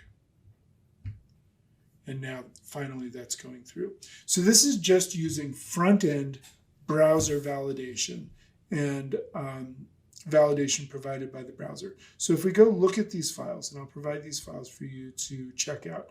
If you look in the EX0 file here, make sure you're in the right file here. Okay. You can see that I've just set required here. This one is set to an input type text, whereas this one is set to an input type email. So that's why I did the double validation there and saying that it's required. And then if you put something that's not an email address, it says it's got to be an email address. Down here, this one doesn't have required on it, but because the type is set to URL, it won't let you put data in that doesn't look like a URL. And then the comments are required. So this is just using the built-in browser validation. And if you, in the process of doing your lessons, if you see something that looks like this type of styling, then it's using the built-in browser validation. And it looks like this way in Chrome, and it might look a little bit differently in Firefox or Safari or Edge or some of these other browsers that are out there. There are a lot of other browsers that are out there. Those are just some of the most popular ones. Or it might not work at all. So that's something to consider in using the built-in browser validation. And validation is one of these things that started in JavaScript and has moved into either CSS or HTML. And that's a very typical sort of movement for common technologies in the web world, is that, to do it initially you need JavaScript, and then eventually some of the features, or even maybe in some cases all of the features, end up moving into plain HTML or into CSS. That's pretty normal. But if we want to take full control over our browser validation, we're definitely going to need JavaScript for that. It's important to note before we finish up with this video that required, this attribute required here, is short for required equals quote required. It's a shortcut because in HTML5 they decided that if the name of the attribute is the same as the value, you can have a shortcut by just putting required. So that's important to note here. But you could put required equals quote required, and that would work just fine as well.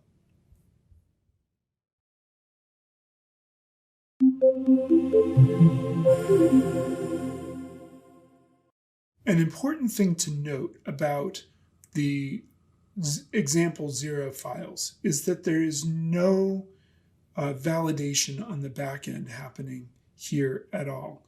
If you go look at the PHP form, and this is not a class on PHP, but it's worth mentioning this and looking at it anyway. If we go look at this form, it's just checking to see if this field has been set, meaning has it been sent with this form over here? Has this field comments, actually name, it's going by the name. The name attribute is what's required here. Comments, has that been sent over to this file?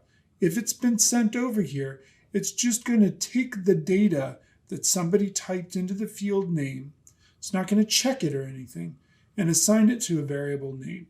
Same thing with the email, the URL, the comments, and the actual send button. So the value that gets put into here, send it, will end up into this variable over here called submit. And then we're just echoing these things out, and I'm just printing them on the page with paragraphs, the name, the email, the URL. So I'm not doing anything fancy with this data, but I'm not checking it either. And that's really a problem. You really have to make sure you do data validation on both the back end and the front end. The back end validation is to make sure that people aren't submitting malicious data to your server. It's possible to send, say, a SQL statement in a field and then it's possible that on the back end that SQL statement could get processed as SQL and do bad things to your database. We're not doing anything with the database here, so there's nothing really bad to do, but you always want to make sure that you're doing validation on the server side, because you can't count on somebody's browser having JavaScript turned on or something like that could be controlled on the front end. So you want to make sure that you're doing validation on the server side. The front end validation is really for the user and for helping the user fill out the form properly, and it's for them. So back end validation is for the site owner or the product owner, and front end validation is for the user, and that's really, really important. It's also important to note that if you were to take this file, this index.html file, and just open it up in your browser directly like this, here, I have it here, open from users, from my web page, from my desktop here. If I fill this one out,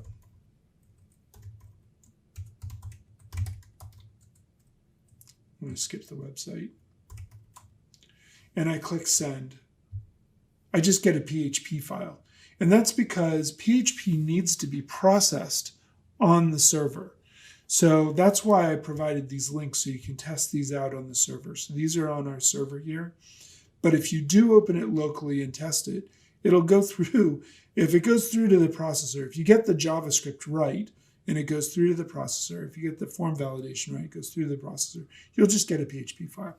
And honestly, for these lessons, while we're playing around with this, that's just fine. It's just notice that when you see this, if you're seeing PHP here, it's just because the browser says, oh, that's PHP. I don't know what to do with that. PHP should be processed on a server. Another option is to use a local server. So I have on my computer, I have MAMP running. And this is that same file running locally through MAMP. And you can go to MAMP and download MAMP, and you can just use the free version. And they actually have MAMP for both Windows and Mac. It initially stood for Mac, Apache, MySQL, and PHP. But now they have it for Windows as well, which doesn't really make sense. Another alternative product you could use is XAMPP, which they have a version for Windows, for Linux, and for Mac OS. So you can download XAMPP and try that one. Or if you're on Windows, you could use WAMP. And all of these, the AMP stands for Apache, PHP, MySQL. And so you can run these on your local server. What does that look like when you run it on your local server? Well, when I installed MAMP, I have in my hard drive, in my applications folder,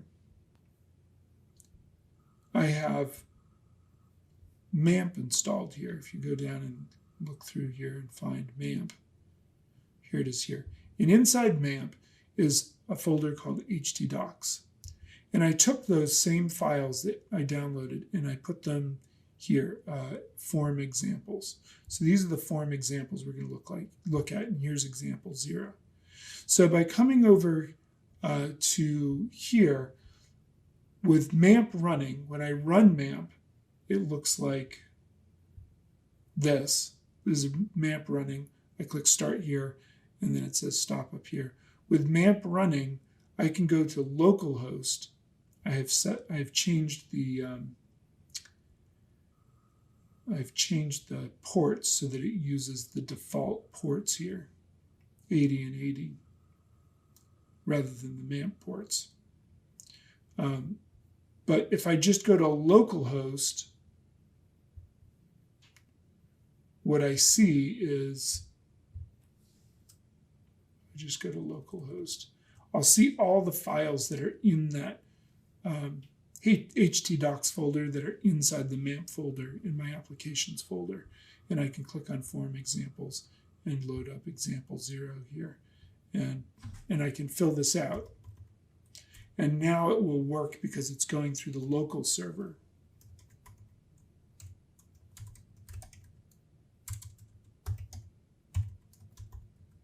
Skip the website. And you can see that's actually getting processed and working.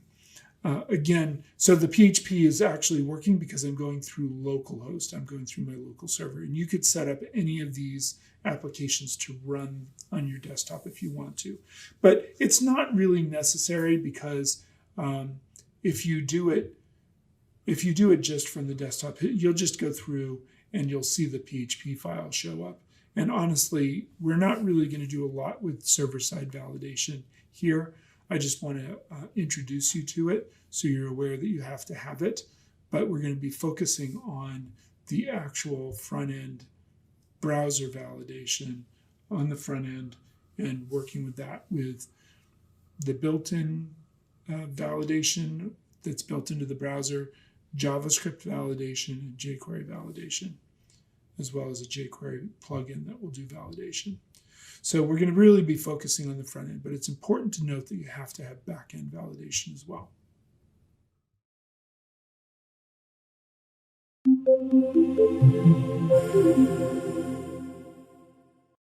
Back-end validation with PHP. In the next version of this file, and I'll provide this link for you, but it's just basically EX1, we have the same form. But this form doesn't have any front-end validation. I've removed required from here. Instead, we're using validation on the back end only for this one, so you can see what some of that back-end validation might look like. And this is just simple back-end validation. We're not doing anything too complicated here. But if we come over and look at this PHP file, it's worth taking a minute for it. Even though this isn't a PHP course, it's worth understanding that this validation is happening on the back end. So the same thing happens as before in that the script doesn't run unless the form has been sent to the processor. And when it is sent, we go and we assign the values that somebody typed into these fields that match the name attribute. Again, post name is going to match the field over here that has the name attribute name on here. And post email is going to match the name attribute that has email over here. So you have to have those attributes in your fields, in your inputs over there. URL, comments, and send. Then it's going to check to make sure that the name is not empty. The exclamation point or bang empty means not empty, and the email is not empty, and the comments is not empty. The URL is optional, so that can be empty if you wanted it to be. And then we're going to check to make sure that the email, this is using a regular expression. We'll talk about regular expressions more in a minute, but it's using a simple regular expression to check what somebody typed in the email field to make sure that what they typed into that email field matches this pattern for what an email should look like. If it does, then we're going to print this stuff out. If it doesn't, then we're not going to print that stuff out. We're going to echo out one of these errors. So we could do more. We could have a regular expression for the URL to make sure that it's actually a URL and make sure that that passes if that's been passed in. But this is enough of a back-end validator to just check the back end. So let's go see what that looks like, because on the front end, you'll notice I've removed the required from all of these so that we don't have any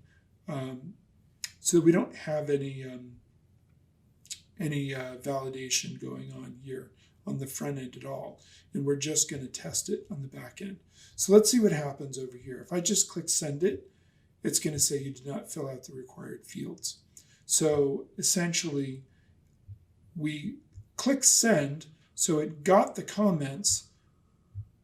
That comments thing came through, but it was empty.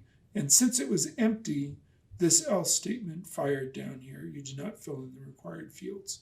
Let's try it again and see what some of the other ones are. But this is back-end data verification sort of in process there. So if I put Bill, and I put a broken email address in here, and then a comment, you'll see that it will say you did not format your email properly. So you can see that this back-end validation is, in fact, working. It's not very sophisticated, but it is working. Bill at somewhere.com. And then again, I could put gobbledygook in for the website. I have not really checked that. And then that will go through. And you can see this is bad data here because I haven't actually checked for that. But this is enough of a validator for us to be getting on with for the back end for the rest of this lesson. If you were doing a real, something real on the web, you would want to expand the script considerably to make sure that the URL is checked and any other data, it won't allow any other bad data to get through. You might want to make sure that it's only letters and, only letters and apostrophes. You can put a regular expression for a name up here or regular expression to make sure that you don't put in weird content down here as well. If you're doing stuff with the database, you have to do a little bit more to even sanitize it even a little bit further.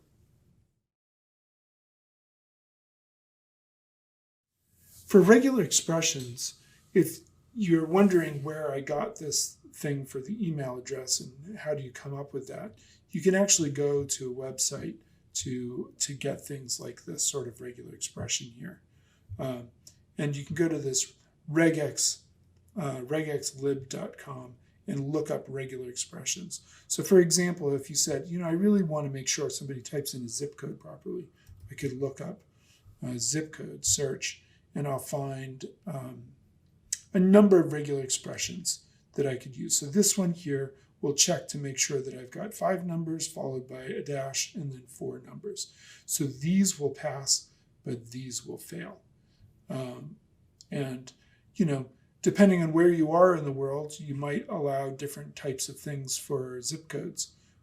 Down here, these will pass, but these will fail. So depending on where you are and what kind of regular expression you need for your users, you could go and find a regular expression here.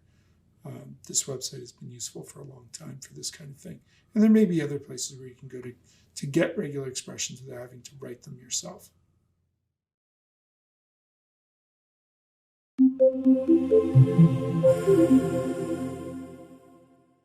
The next version of the script that we'll look at, which is in the ex2 files here, and I have it pulled up here. So it'll be ex2 at the end here. In this version, we're using old school JavaScript validation rather than the built-in validation that's built into the browser by adding the required attribute. Instead, you'll notice that I've added spans with IDs and they're empty here, and JavaScript will fill them in. Let's go ahead and try this out just to see what happens. If I just click send down here, I'm going to get some error messages coming up telling me that I need to fill out the form. But if I fill these out, if I fill that one out and click send, I'll just get these. Bill at somewhere.com, and I'm going to put in a bad website. I'm going to put in hello and click send. Now it says type a valid URL in the form of that sort of form there. mysite.com, something like that. And then it'll go through and it will give me back my data that has been processed by the processor. The processor file in this version has not changed. So if we come over and look at this, I'm going to close that and look at example 2. The processor.php is exactly the same as the one that we had in the previous example.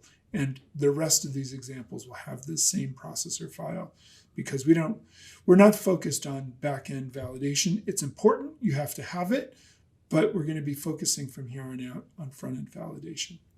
Now, I'm not having you type the front-end validation out for this example because it's kind of old school to do it this way, and there are more modern, better ways of doing validation. But I still think it's important to see how this works and what the strategy is here so you can understand it and understand sort of where front-end validation has been and where it's going.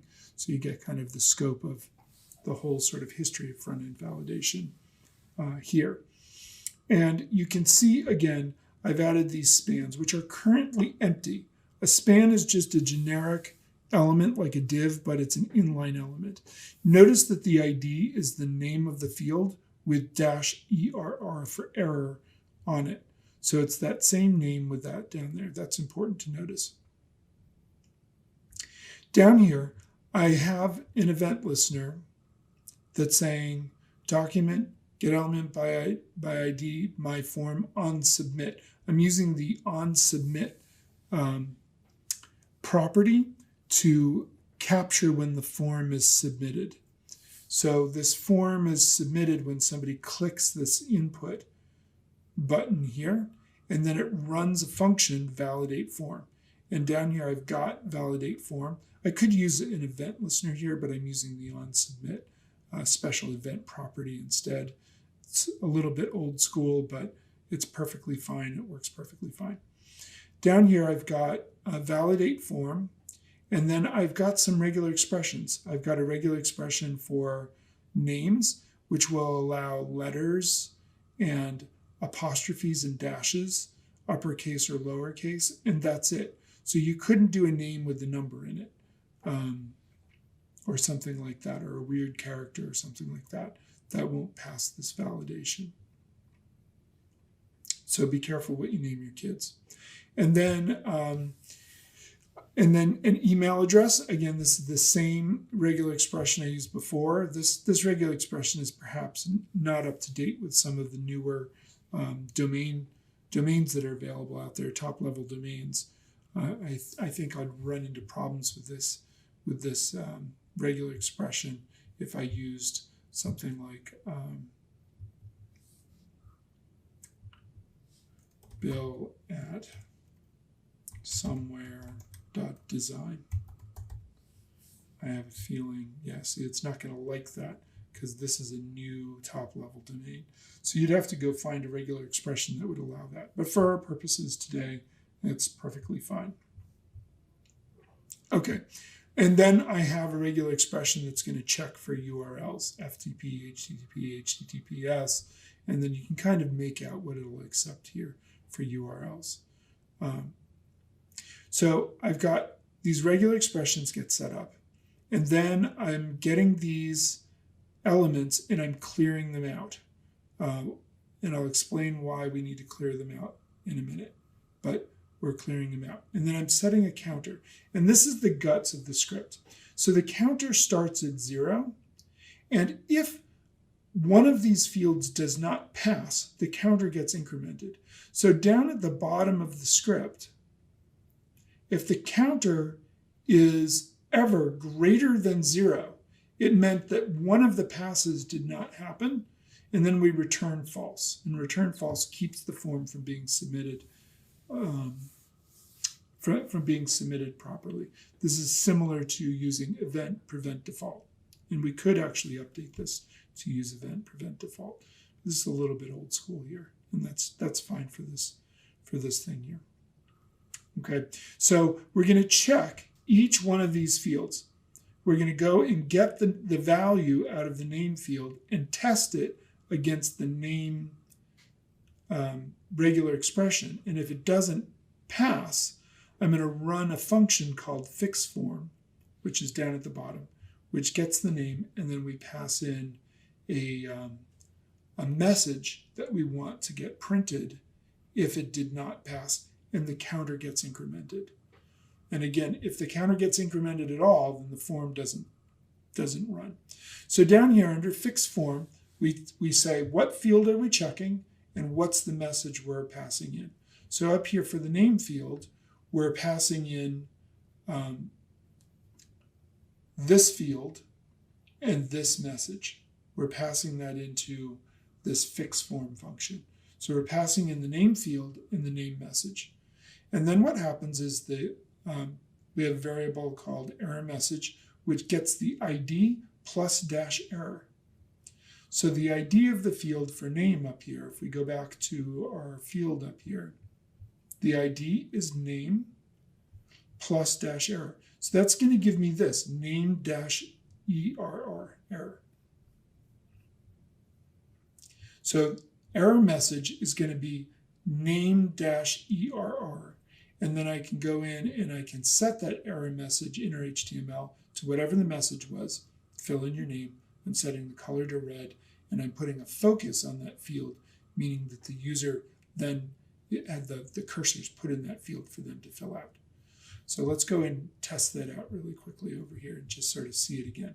So if I were to forget just the first name and put in an email, bill@somewhere.com, and I'm going to skip the website for now because that's optional, hello, and then click send it, it says, please provide the proper name. It's setting that color to red, and it's adding that that span, it's putting that in the span there. If I were to do inspect, you would see, I'm going to move this down to the bottom here. Close that and look in here to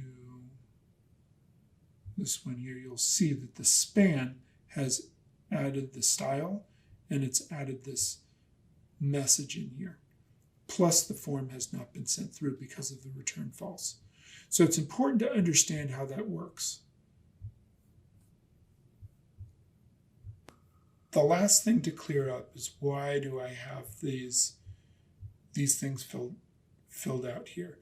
And that's because each time I submit the form, I want to clear out any error messages and check it again and add error messages again. So if I put a name in here, but then do the email incorrectly, I want to clear out this message, but then add a message there. So that message will clear out. And then when I run it, and then it checks this one, it goes, this one's wrong. If I didn't put that clear up there, this message would still be there even though the name is correct. So that's kind of important to understand. So again, there's a lot going on here, and this is old school JavaScript, plain JavaScript validation. And what's going on here is we have a form, and as you, what the key part of the script is this counter here. And the counter starts at 0, and if any, you check each field, and if each field does not pass, if any of them don't pass, the counter gets incremented. If the counter is ever greater than 0, then at least one of the fields was wrong, and I'm going to not process the form. Meanwhile, I'm also going to run this fix form function that's going to put the proper message on the proper field saying what I did wrong, so I can go back and fix it. And all of that should work properly. So that gives us a JavaScript, old school JavaScript way of validating fields. And we did form validation like this for many years.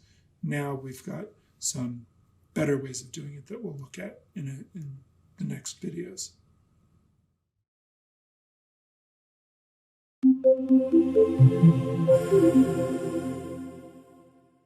In the next version of our script, we're going to use jQuery to do the same thing that we did with JavaScript. In this version, it's a little bit shorter, it's a little bit more compact, but it's following basically the same principles that the JavaScript version followed, in that we have a counter that gets incremented, and if it gets incremented, then the field is not passing validation, and the entire form will not be validated. But it is a little bit shorter, so let's take a look at it. First, we can look at it and test it out over here. And notice up here it says EX3. So it's the same URL, but EX3 at the top. And I could put in, well, if I just leave the form empty and click send, we'll get some validation coming up here. And you'll notice I can fill this. If I just fill in my first name and click send, that one goes away, but these continue.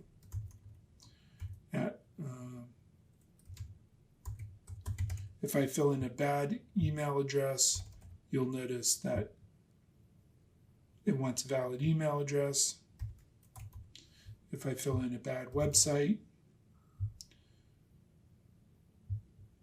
you'll notice it says, please enter a valid URL. And then we've got our message, and finally it'll go through if you fill it all out properly. On the back end, we're using the same PHP validation in our PHP file. So we've got some back-end validation going on as well, but really the front-end validation should handle it. If the front-end validation fails, then the back-end validation will handle it. So we've got that working, and that all looks very similar to what we had before. So let's take a look at the example script over here in example 3. And again, I'm not having you type anything out for this script because this is a little bit old school, and I think it's just important to understand, sort of build up an understanding of where we've been with this stuff by seeing it.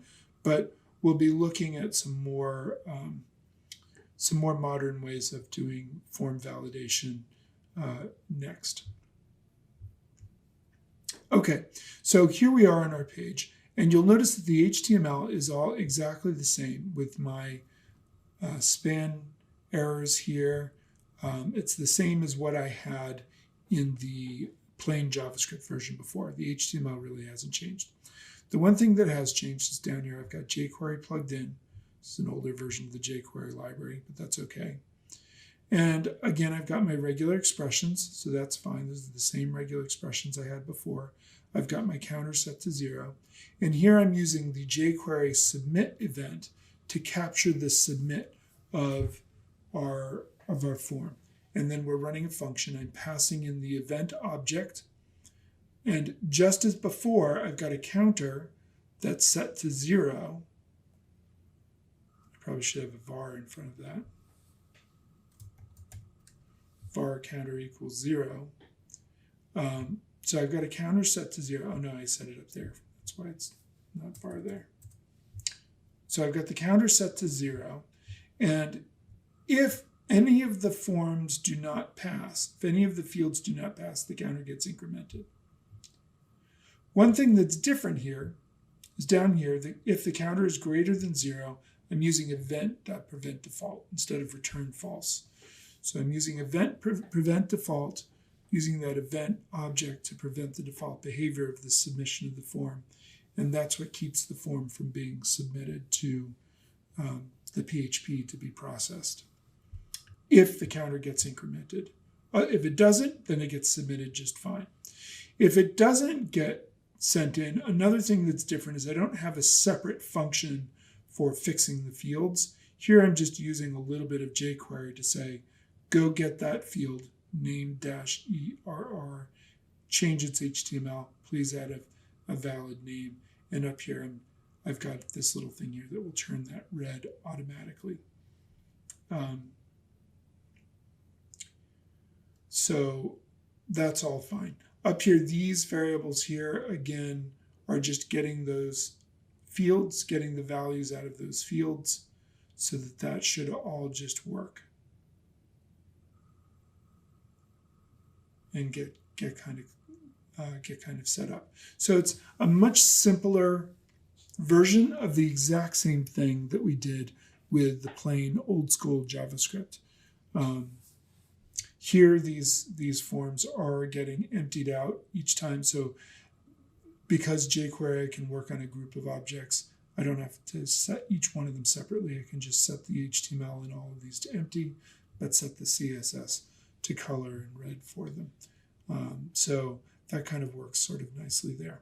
So it's kind of a nice, simple version of the script that we did. It's still a little bit cumbersome. If you had a longer form, you would have to do this for each and every field on the form. So imagine a long form, you would have a lot of JavaScript here or jQuery here to do that. And it works, but again, this is kind of an old school method for doing this.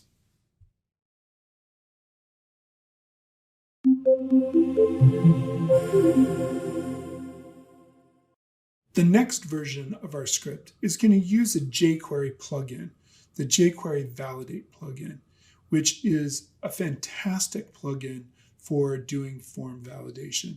It provides both simple and advanced ways of doing jQuery validation, and the documentation is spectacular. It's one of the oldest jQuery plugins out there, and it's a really great one to use for validating forms. To give it a try, you can go to the same website, but EX4 over here as the folder name instead, And if I just click send it here, you'll see, yo, give me a name. You can see I've styled this stuff a little bit. Not very nice, but it's here. And then as I type in my name, notice that error goes away right away. For email, if I type in an email, it'll immediately switch to please enter a valid email address at somewhere.com, like that. If I type in a website, if I type in a bad website and click send, it'll say enter a valid URL. If I type in something, well, we already saw, so we just need to do http://somesite.com. And then I can type my comments, hello, and send it. And then it will finally go through to the same PHP file that we've been using since we added our PHP validation in the second version of our script, or in example 1 back there. Okay, so that's going through and working. So that's great. So in this version, you're finally going to get to type a little code, and you'll see why we didn't type all that code from the previous versions, because this one is so much easier to use. So the first thing we need to do in order to make this work, if you go over to the example files and we go down to example 4 here, the first thing we need to do to make this work is we need to add the jQuery library here. So I'm going to come over to a new tab over here, and I'm just going to Google jQuery CDN Google, something like that. And I can go to the hosted libraries for Google developers and go down to jQuery over here and just grab this snippet right here for the latest version of jQuery. So I'm just going to copy that and paste it here. Add link to jQuery library. I'm going to stick that there. Great. Down here, I'm going to add a link for another script src equals quote quote. And what am I going to put in here? I'm going to put my validator plugin. So if we go over to our slides here, and you can click this link, or I will provide a link with the lesson that will take you over, or you can just Google jQuery validation plugin, and it'll take you to this website here. And this website has great documentation about how you can use the plugin. It's got all kinds of good stuff on here along with the video. And we're just going to do kind of a very basic version of the use of this plugin, just so you can kind of see how that works for right now. They give you some different ways of linking to it. Here we've got the CDN.js CDN. That's the one that I like to use. And notice we've got validate.js, validate.min.js, and then we've got some additional methods and an additional methods min. And you would have to read about these in the documentation. But really what we want is the minified version. Whoops. Not sure why that's not coming up. There we go. I guess we'll use this one. We want the minified version here. So I'm just going to copy that URL right there. And again, the minified version will be smaller. If you click on this one, you'll get sort of the expanded version, but that's going to be a larger download. The minified version has had all the white space removed. So that's really what we want right there, is that minified version. So I'm going to copy that version and then come over here and stick it inside my source attribute here. Okay, so now we've linked to the jQuery validator plugin. And then down here, we need to run our own script. I'm going to save this file. Example 3, done with that one. I'm going to close my Explorer because that's kind of long and sticking out there. But here I'm going to run my own script. And this could go into an external file, but it's really simple. All I need to do is get my ID for my form and tell it to validate. Start, of course, with our jQuery object. And what am I getting? I'm getting my form, this ID for the form itself. Found my form. Dot validate.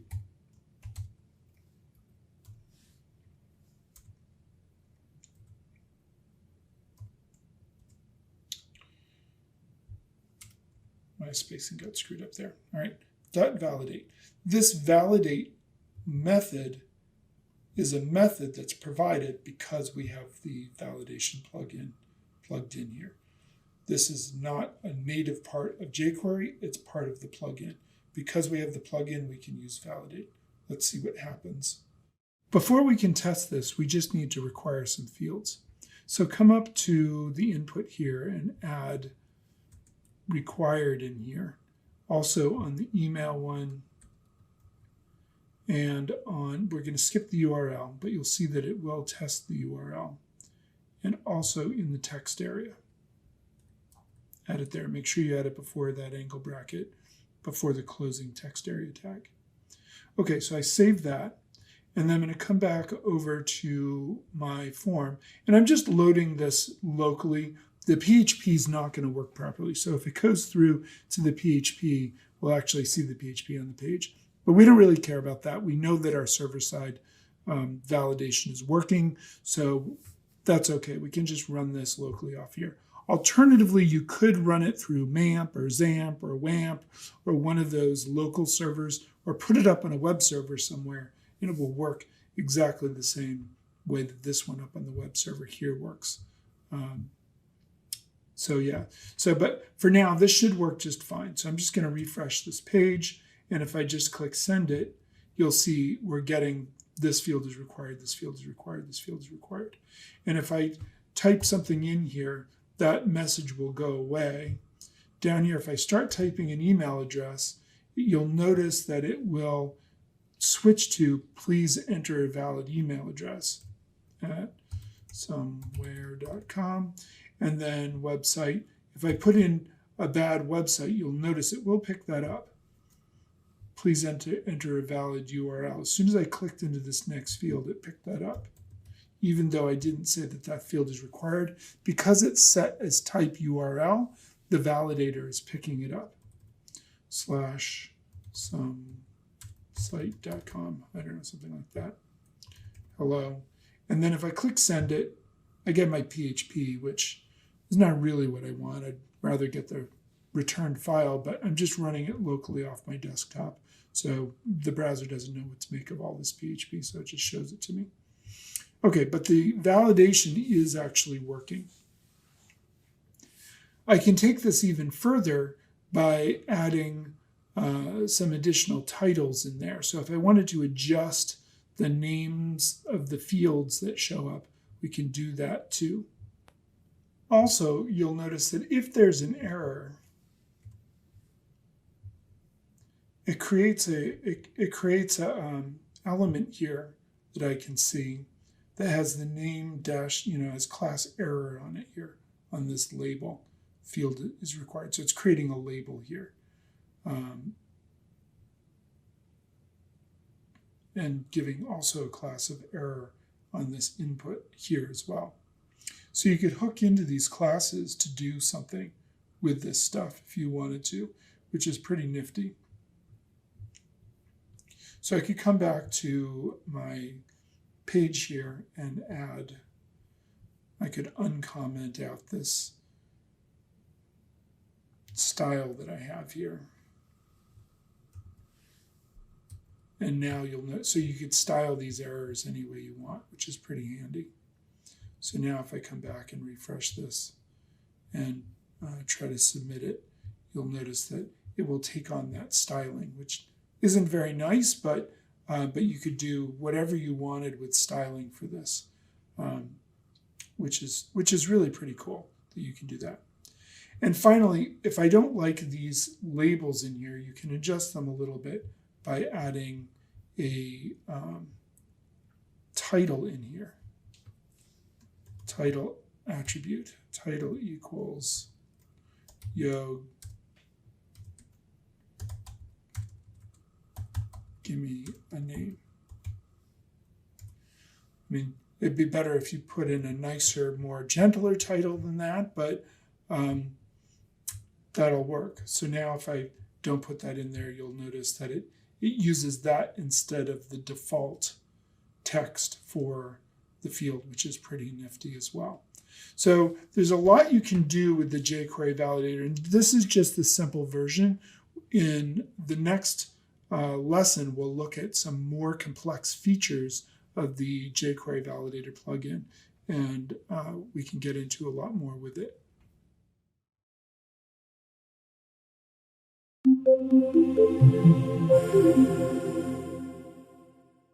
Before we move on from this lesson, I want to talk a little bit more about form validation. And this jQuery validation plugin is really fantastic. It's got a lot of really great features, and we're going to look at some of the more advanced features in the next lesson. However, if you're over jQuery and you're ready to look at something else other than jQuery, there are other libraries out there that are designed specifically to do form validation. So if you don't want to load jQuery and have all the overhead of having to load the jQuery library entirely, you can look at plugins, or not plugins, but libraries that are specifically designed to do form validation without anything else. And that could be a more efficient way of doing this. And if you just Google form validation library, you'll get a whole bunch of stuff, including this form valid. They're claiming to be the best, zero dependencies and explore features. And you don't need any jQuery to do this, and you can download it and use it, and that's great. I've never used that one. Or there's this link here that will take you to 15 best JavaScript form validation libraries, Form Wizard, jQuery validation, that's the one that we've been looking at, Parsley.js, validator.js. I've looked at this one before and it works really nicely. So there are a bunch of different options out there that you could use for form validation without having to download the entire jQuery library. So if you're not using jQuery for something else on your website, maybe not have it get installed just to do form validation, because you could probably find something that's going to be more lightweight that will help you do form validation more efficiently than downloading all of jQuery as well as the jQuery validator plugin. So there's that. The next thing I want to mention is that there's a really great tutorial on the MDN website here that is, and I'll leave the link for this in the lesson as well. And this is all about client-side form validation. It's a great tutorial on their website. And what it's using is it's taking a combination of the built-in browser validation that we tried back at the beginning of this lesson, where you just put required on your input tags and do that kind of stuff, but then using jQuery to hook into the classes and the kinds of things that show up if your forms don't validate using the built-in browser validation stuff. So it uses a combination of those two things. So it's a little bit more sophisticated than the old school version that I showed you early on in this lesson. It's more up to date and more modern, but it's still pretty tedious. I think ultimately you're better off using some sort of library to do form validation, but if you really want to get into all of the power of native JavaScript and just doing it yourself, rolling it yourself from scratch using native JavaScript, then this tutorial might really help you sort of look at kind of a more modern way of doing that than what I showed you. I'm going to focus on using the validator plugin for jQuery and show you some of the more advanced features there, but there's a lot out there to explore, and I strongly encourage you to go check some different things out and see which one you like to work with.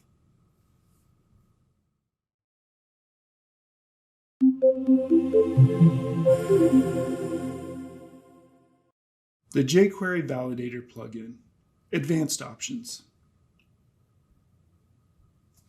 In this lesson, in this exercise, we have a more complex form. It has some text fields, some radio buttons, some checkboxes, a select list in the text area.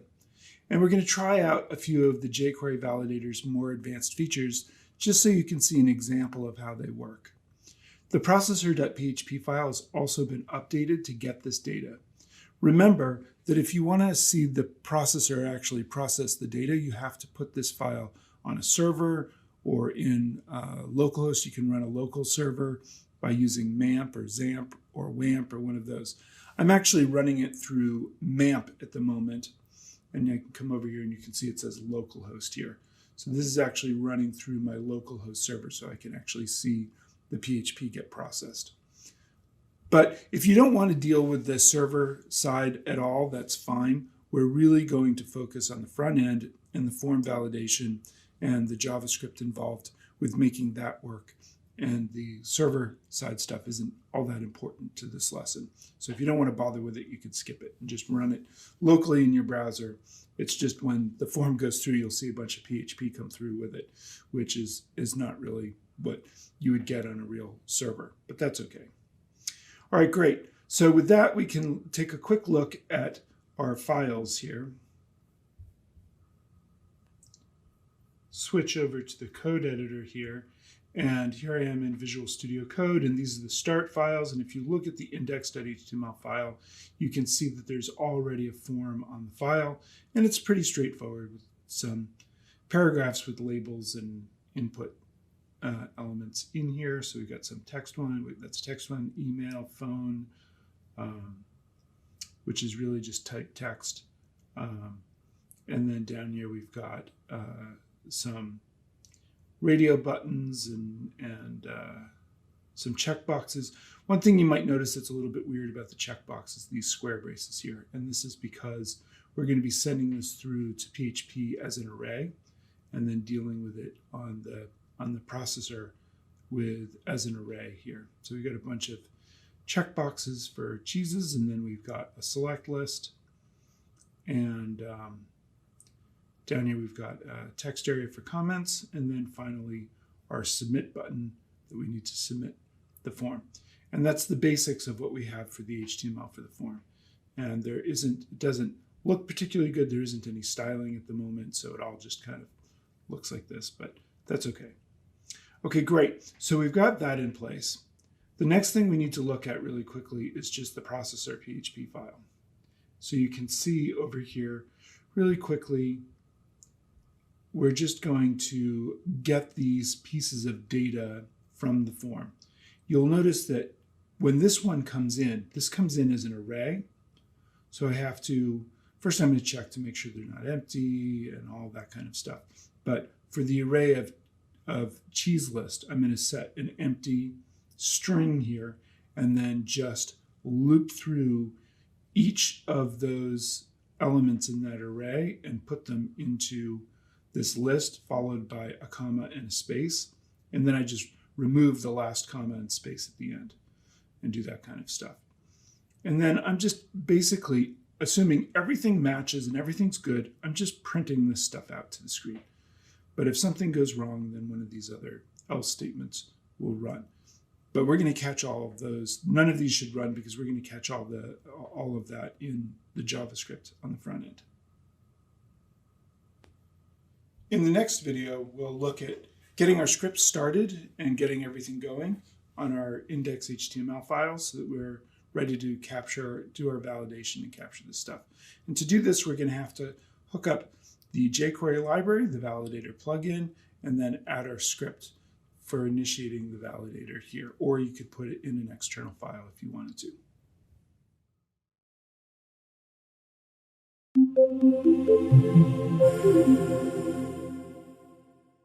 Now that we've introduced the project, we can get our script going and start initializing everything. And to start with, I need to add jQuery here. And so I went over to the hosted libraries on Google and I copied this snippet for the latest version of the jQuery library. And I'm just going to paste that link right in here, like that. And then we need the jQuery validator plugin. So I'm going to go over to the validator plugin website, and this is actually the one that I want here.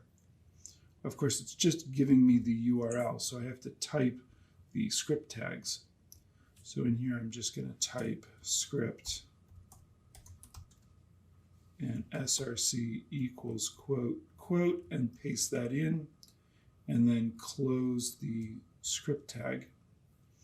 Looks a little funny because I'm going to close my Explorer here. There we go. So now we can see it a little bit better. So we've got the validator plugin plugged in, so that should all work really nicely. And then we can add our script tag here. And we can start working on our validator right here. And what do we want to do first? We want to tell our form, this form here, where is it? Form, my form, this one right here. Copy that ID, because down here we just want to say, use our jQuery object in here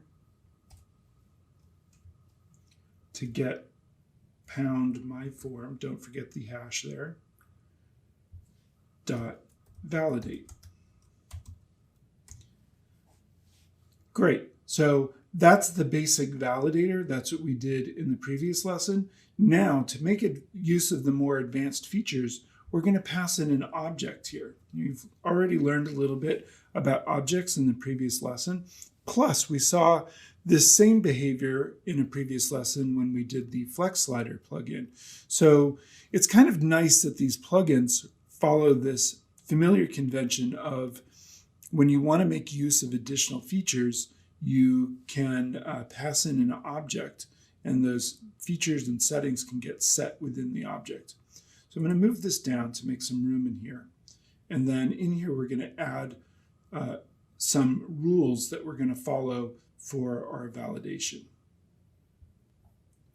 So we will add rules like this. And you'll notice that the first element in this object here is going to hold another object. So we're putting an object inside of an object. So this rules is our first element, and its value is going to be an object. And so what am I going to put in here? I'm going to put a sub-element or an element inside this element that says name. I'm going to set it to required, like that. There we go. We're on our way. Except we don't put a semicolon there. We put a comma. There we go. And then the next one we're going to say for email. And email needs two things. It needs to check to make sure that it is required, and it needs to check to make sure that it's a valid email address. So this is going to hold another object. So we're putting an object inside of an object inside of an object. And I'm just going to put it all in one line here.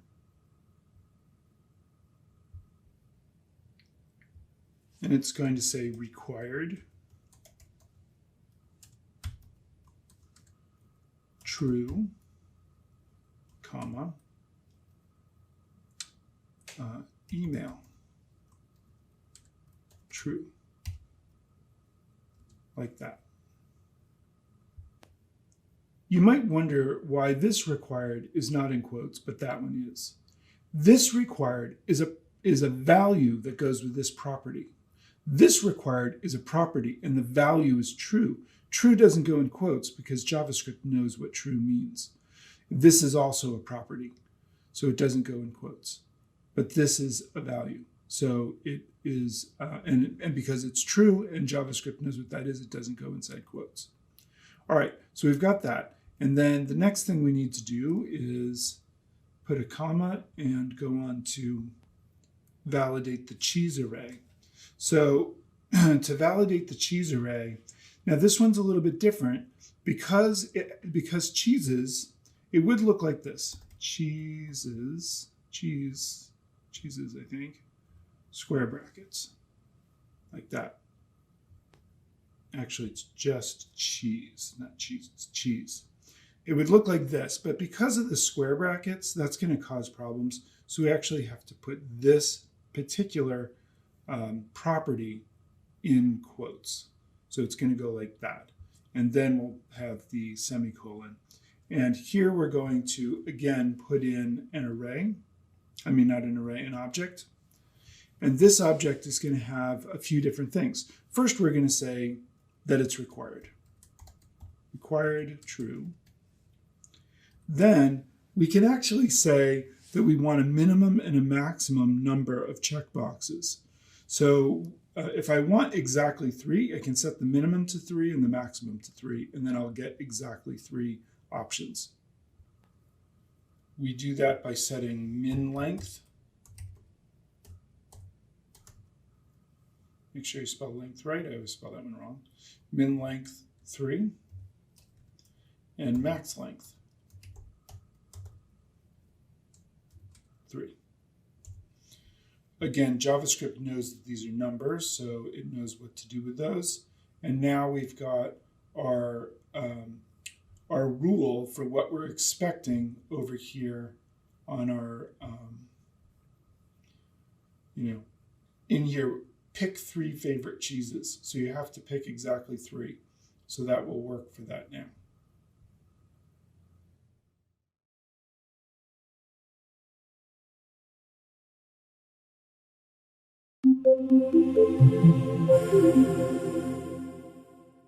In the previous video, we got our script started. We hooked up our jQuery and our jQuery plugin. We started writing our script here. And the next thing that we need to do is we need to add a check for the phone number. Now, phone numbers are funny things because phone numbers are different in different countries around the world. So it depends on where you are and what type of phone number you want to validate. Now, if you go to the jQuery validator website, there's this additional methods plugin that you could add. And this additional methods, one of the things that it includes in there, I believe, is a method for checking US phone numbers. But also, one of the things that's really neat about the jQuery validator plugin is you can add your own regular expressions for it to check against as well. So I have a regular expression that I use for checking US phone numbers, and you could find one for checking phone numbers in a different country if you wanted to. But I'm just going to paste it in here, and I'll provide this for you so that you have access to this one.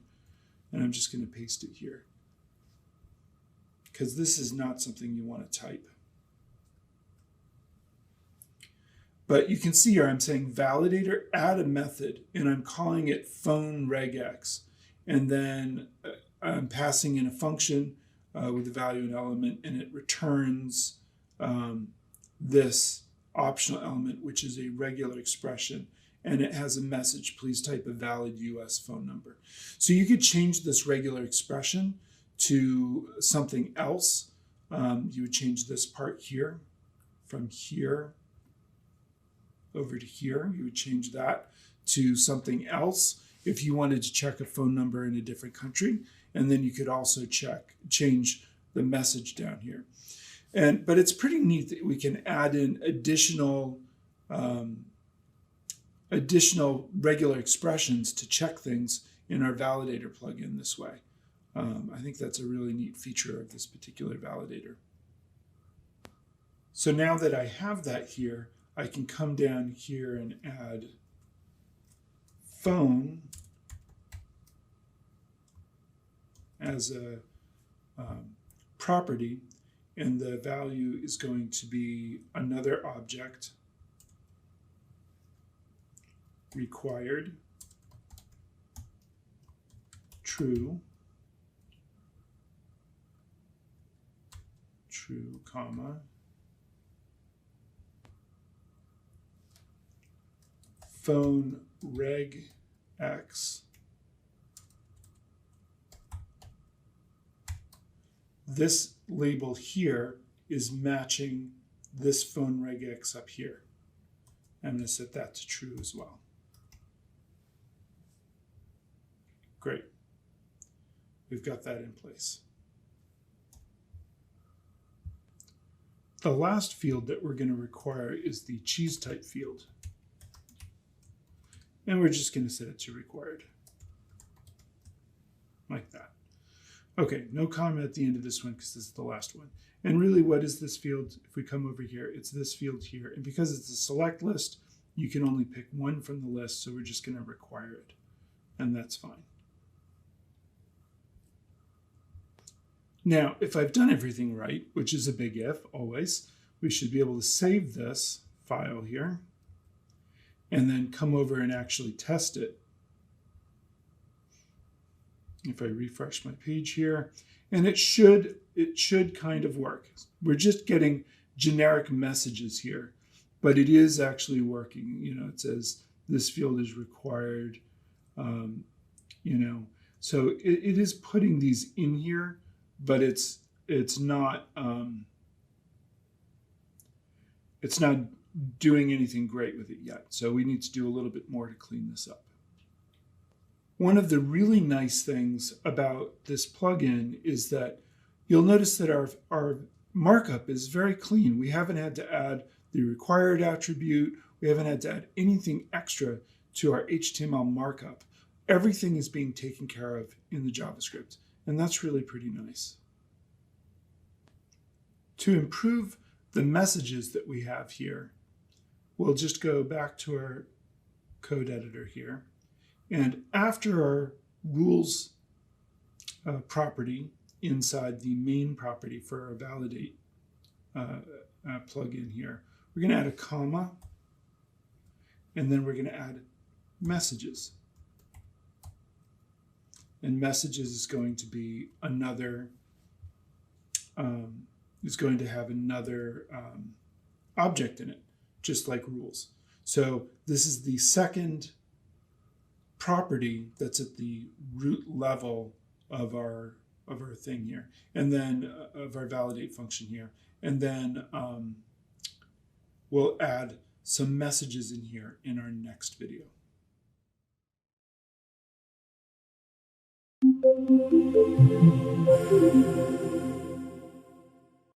Now we're ready to add some messages in that will be custom for our design here for our page. And so the first one's going to be for the name field. And I'm just going to put in something like, "Hi there. Please provide your name." Something like that. And you can set these messages to be whatever you want them to be. And that's one of the really nice things about this plugin, is that you have full control over all of the features. The next one will be email, the email property. And again, because we're doing two things here, we need two messages for the email. So that's going to hold an object. And the first message is going to be for the required property. And we'll say it, say something like, "You must provide an email."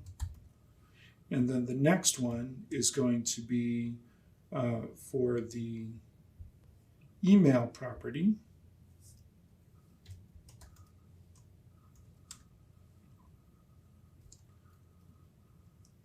"A valid email address, please." Something like that. And then we've got a comma.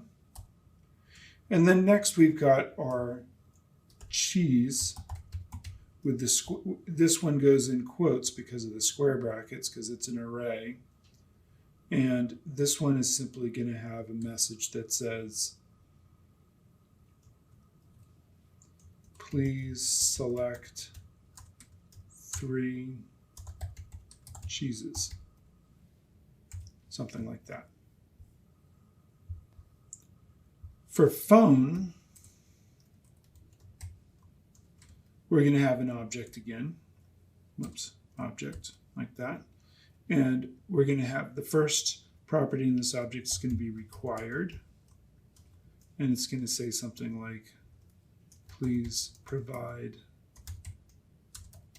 a phone number.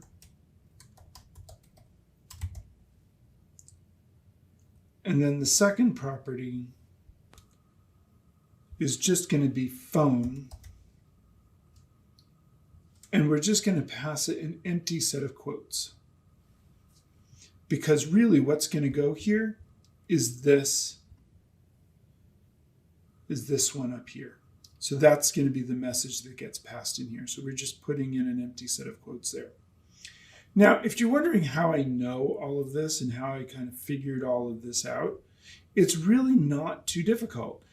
Over on the jQuery Validator plugin website, if you go to documentation, I did all of this in just an evening of looking through the documentation on this website. They provide examples, they provide all sorts of really great information about how it works. And you just have to poke through and look at some of the different methods and things that you can do, things you can check, and all of this different kind of stuff. It's all in here. And you could find lots of things that that I haven't done in this example, and you can play around with them and do some fun, interesting things here. Let's go back to our code editor and add one more for cheese type.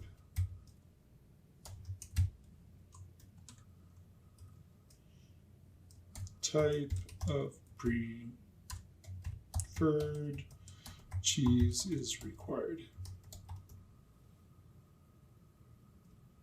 Exclamation point. And there we go. Now we have our messages. At this point, our validator should be working and we should have some messages going and it should all be good. Let's give it a try, assuming that I typed all of this right. And maybe I didn't. Sometimes I make mistakes. We all do. So if you make a mistake, go back and check everything. But I'm going to just refresh this and then click send it. And you'll see that my messages are coming up in here. Down here it says select 3 cheeses. Notice if I start checking these, once I've got to 3, that message goes away. And you could go from here and inspect these and see what classes are being attached to these messages and style them and do all of that right from here. But I want to show you one more feature that I think is kind of neat for this particular plugin, and we'll do that in the next video.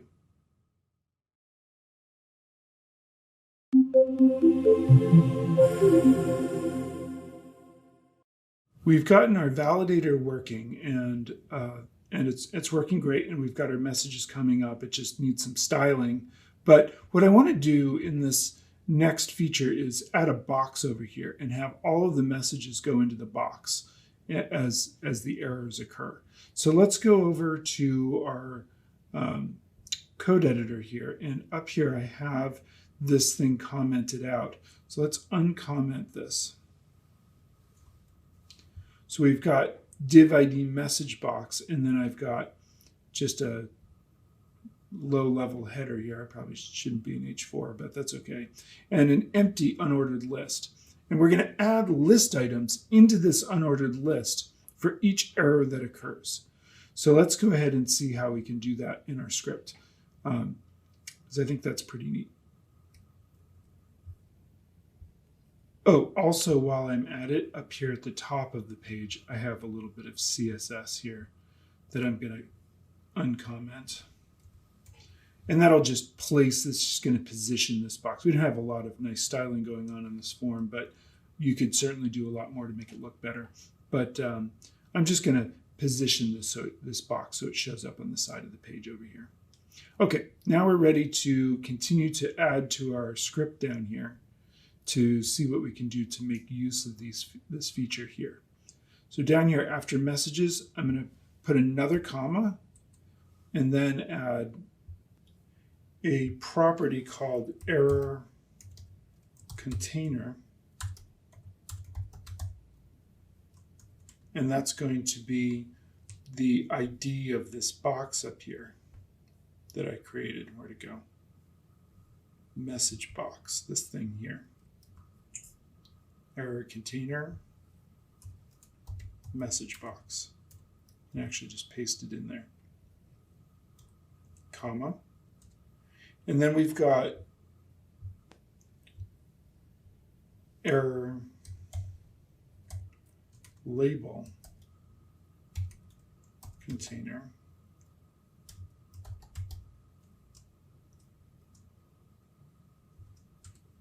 And that's going to be, and I'm realizing I forgot to put the pound sign in here. Don't forget the pound sign. Pound message box.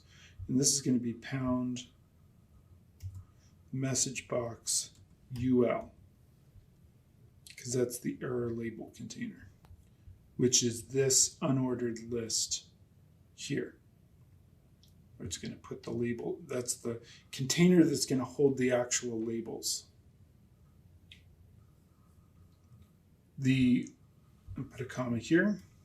The wrapper for the container is going to be list items, like that. Again, how did I figure this out? Working with the documentation on the Validator plugin website. You know, I was poking around in there, I was like, oh, that'd be kind of a neat thing to do. And it's really not that difficult to figure out. I spent an evening with it.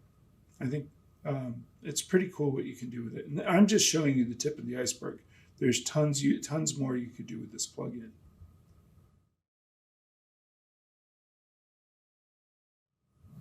Let's try it out. Save the file, make sure everything's saved, and then come back and let's try it again over here.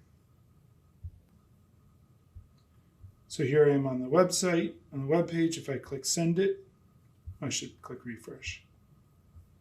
Send it. Now I'm getting my error box over here. Looks kind of funny, but that's okay. But it's showing my errors over here. And as you fill this out, Bill, notice the error for the name went away. If I put it in something that's not an email address, it'll say a valid email address, please, at somewhere.com. That goes away. For phone number, I can do some random phone number. And it's going to want notice it's saying type a valid US phone number now.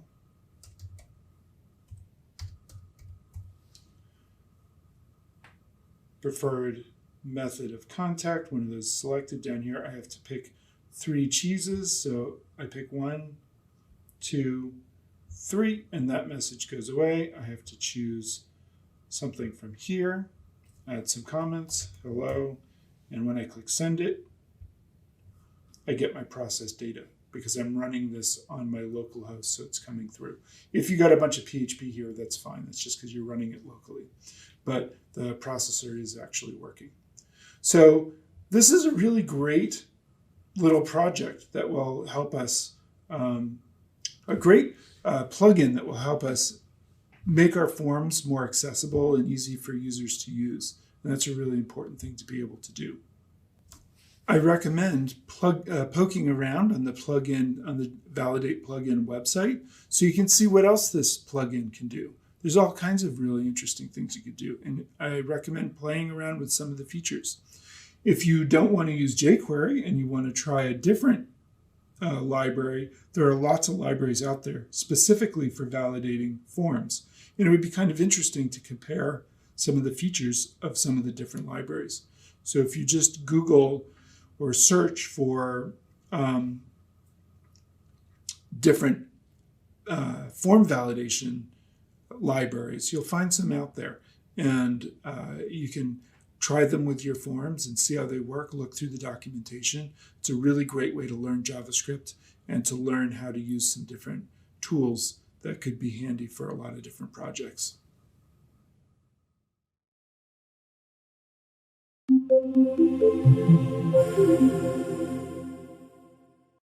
Hello, and welcome to our second module in our 4th course on JavaScript. In this module, we'll look at prototypical inheritance, which is a fantastic and powerful feature of JavaScript that's frequently misunderstood. With a strong understanding of how prototypical inheritance works, you'll really be able to push your JavaScript skills to the next level. Plus, we'll start working on a project that we're going to complete in the 3rd module of this course. I think you're going to get a lot out of the planning process, and it'll really help you learn how to plan a more complex script. So let's dive in and get going on this. I think you're going to get a lot out of it.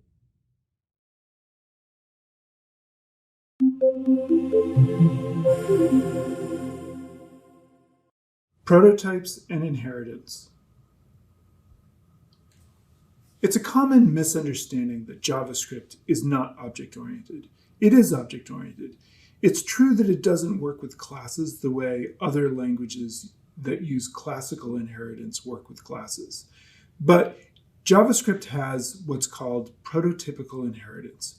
And the functions in JavaScript are very powerful. And between the prototypical inheritance and the use of the functions in JavaScript, you can mimic a lot of the same features that you can get in other languages that have classical inheritance. And you can do all of that in JavaScript, and it's very powerful. Now, JavaScript does have a class keyword now, but really that's just what we call syntactic sugar that will make it easier to work with the prototypical inheritance. We're not going to use the class keyword in this course, but it's worth knowing that it's out there. I put on this in this video here, this picture of these different pockets, because I think it's a good representation of what classes could represent. We have an object that is a pocket, but a pocket could look really different. It has some similar features in that you can put stuff in a pocket and that it has some common functionality, but it could have different features or look a little bit different in different places and different scenarios. So I like that image there as a reminder of what a class could be, which is an object that has similar properties to another object or to a parent object, but then has its own unique properties as well. Let's look at an example where we can create a prototype that then we can use as sort of a template to then make a new version that will inherit from that prototype, but the new version will have its own features. And we'll use the iPhone example here. And by the way, I think it's worth giving credit to this article over here, which I will provide a link to. It's a good article and worth reading in its own right, but sort of some of the ideas came out of this article, although I went my own direction with it. But I wanted to give credit to this author, Andrew Chung, here for coming up with this idea, because I'm using it to explain this here. So make a new HTML file, and over here I have a new HTML file, and you're just going to add this script in here. So I have an HTML file that I've made, and I just have an H1 here demonstrating prototypes and inheritance, and then I'm going to paste in here, the amp will produce a ampersand. I'm going to paste this content in here. Whoops. That was the link to the article. Here's the content I'm going to paste in here. Okay, so I'm just going to tab that in properly.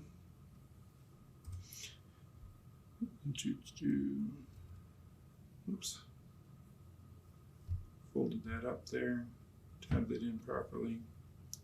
You're going to have to type this, but I'm pasting it in. But I've created a function here called iPhone, and it's a constructor. It's basically an empty object here, and that's just got nothing in it. And then I'm adding things in using this prototype keyword that adds these features into this object, into the iPhone object here. And it's got Face ID, and this is and this holds a function, so it's a method because this is a function that belongs to the object, so we call that a method.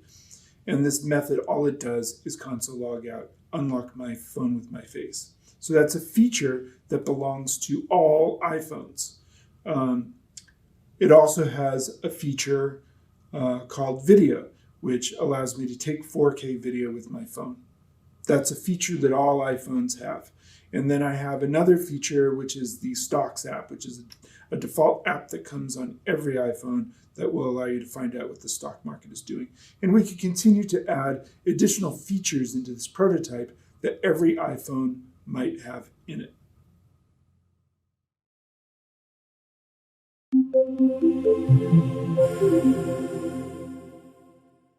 Now you can add to the script we're going to create an object called my phone, which is going to be a new iPhone. So we can add that to our script over here.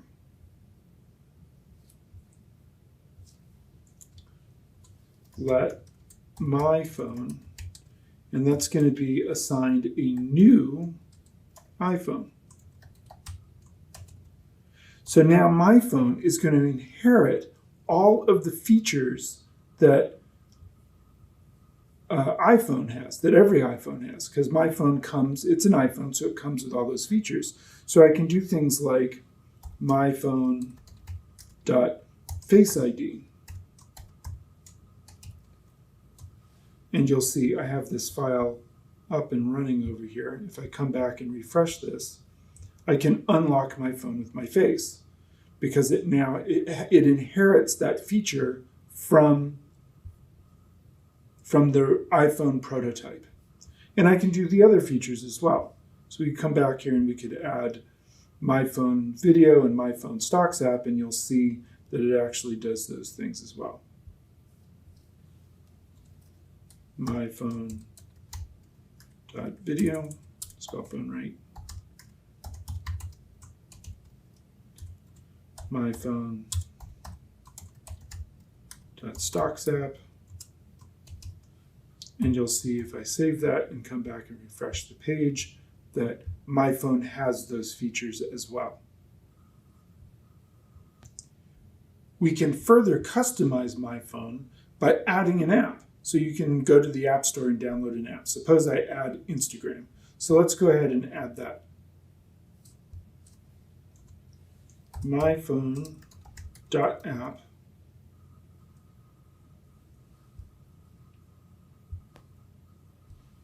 equals Instagram.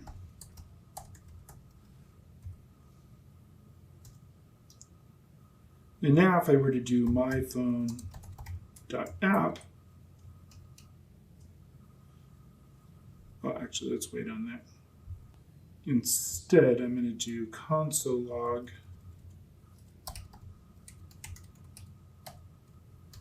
my phone.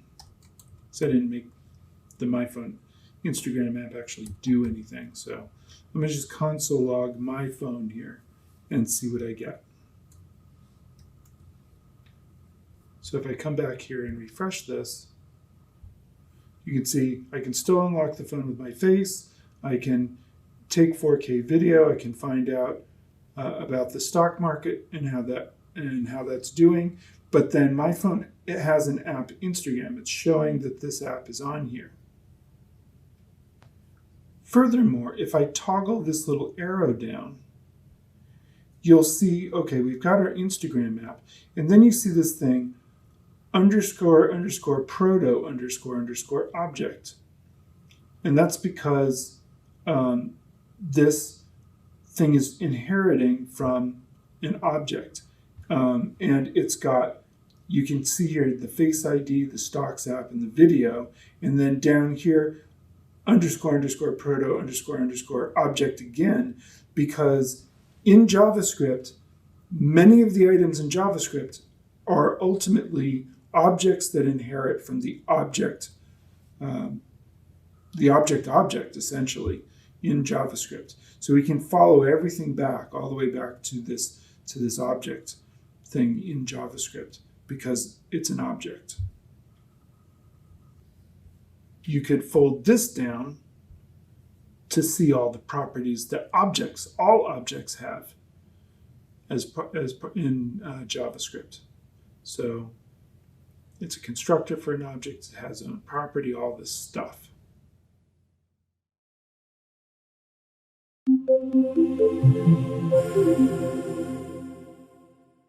One important feature of prototypal inheritance is that you can override it. So for example, I could take my iPhone Stocks app and override that app with the Pro version.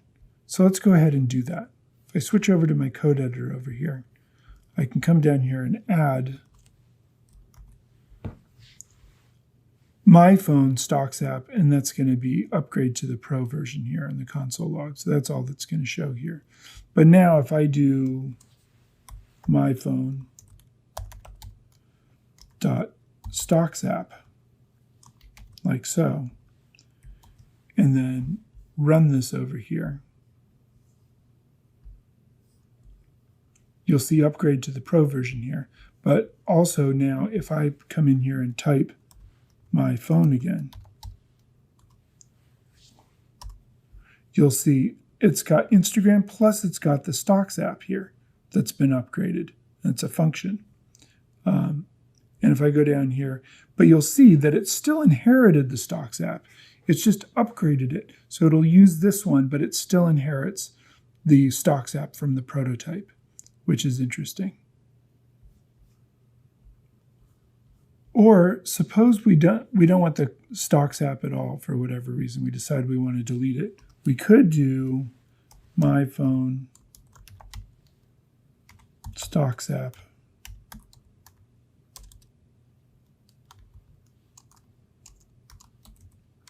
equals undefined. And that basically leaves it as an undefined variable. I'm going to comment that one out.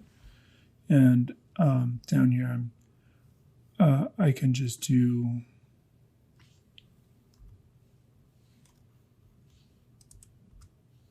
console.log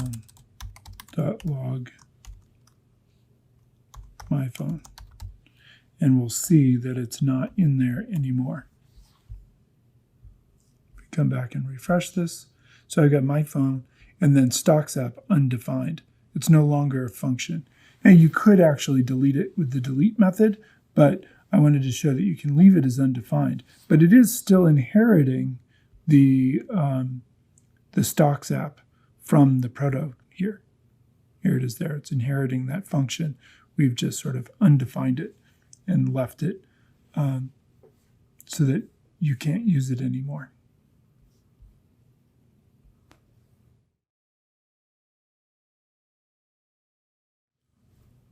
What is proto?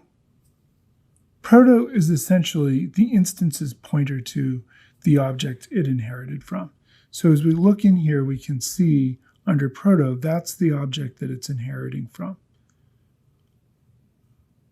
And then down here, we can see object. Now, this is worth doing as well. If we go into our page here and just make, for a moment, just a basic array, just like we did in the very early parts of the first course in the specialization. If I come in here and say var my animals equals square bracket chicken dog turtle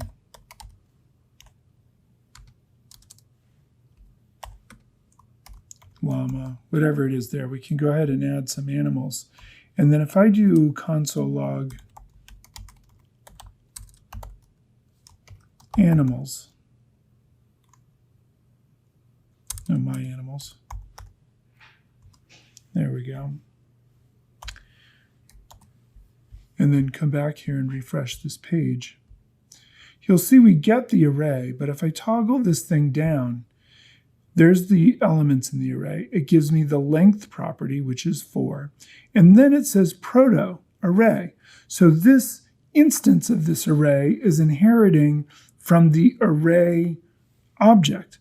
And if we go into the array object, we'll notice that there are a whole bunch of array methods. And we've been using those methods since the very early part of this course.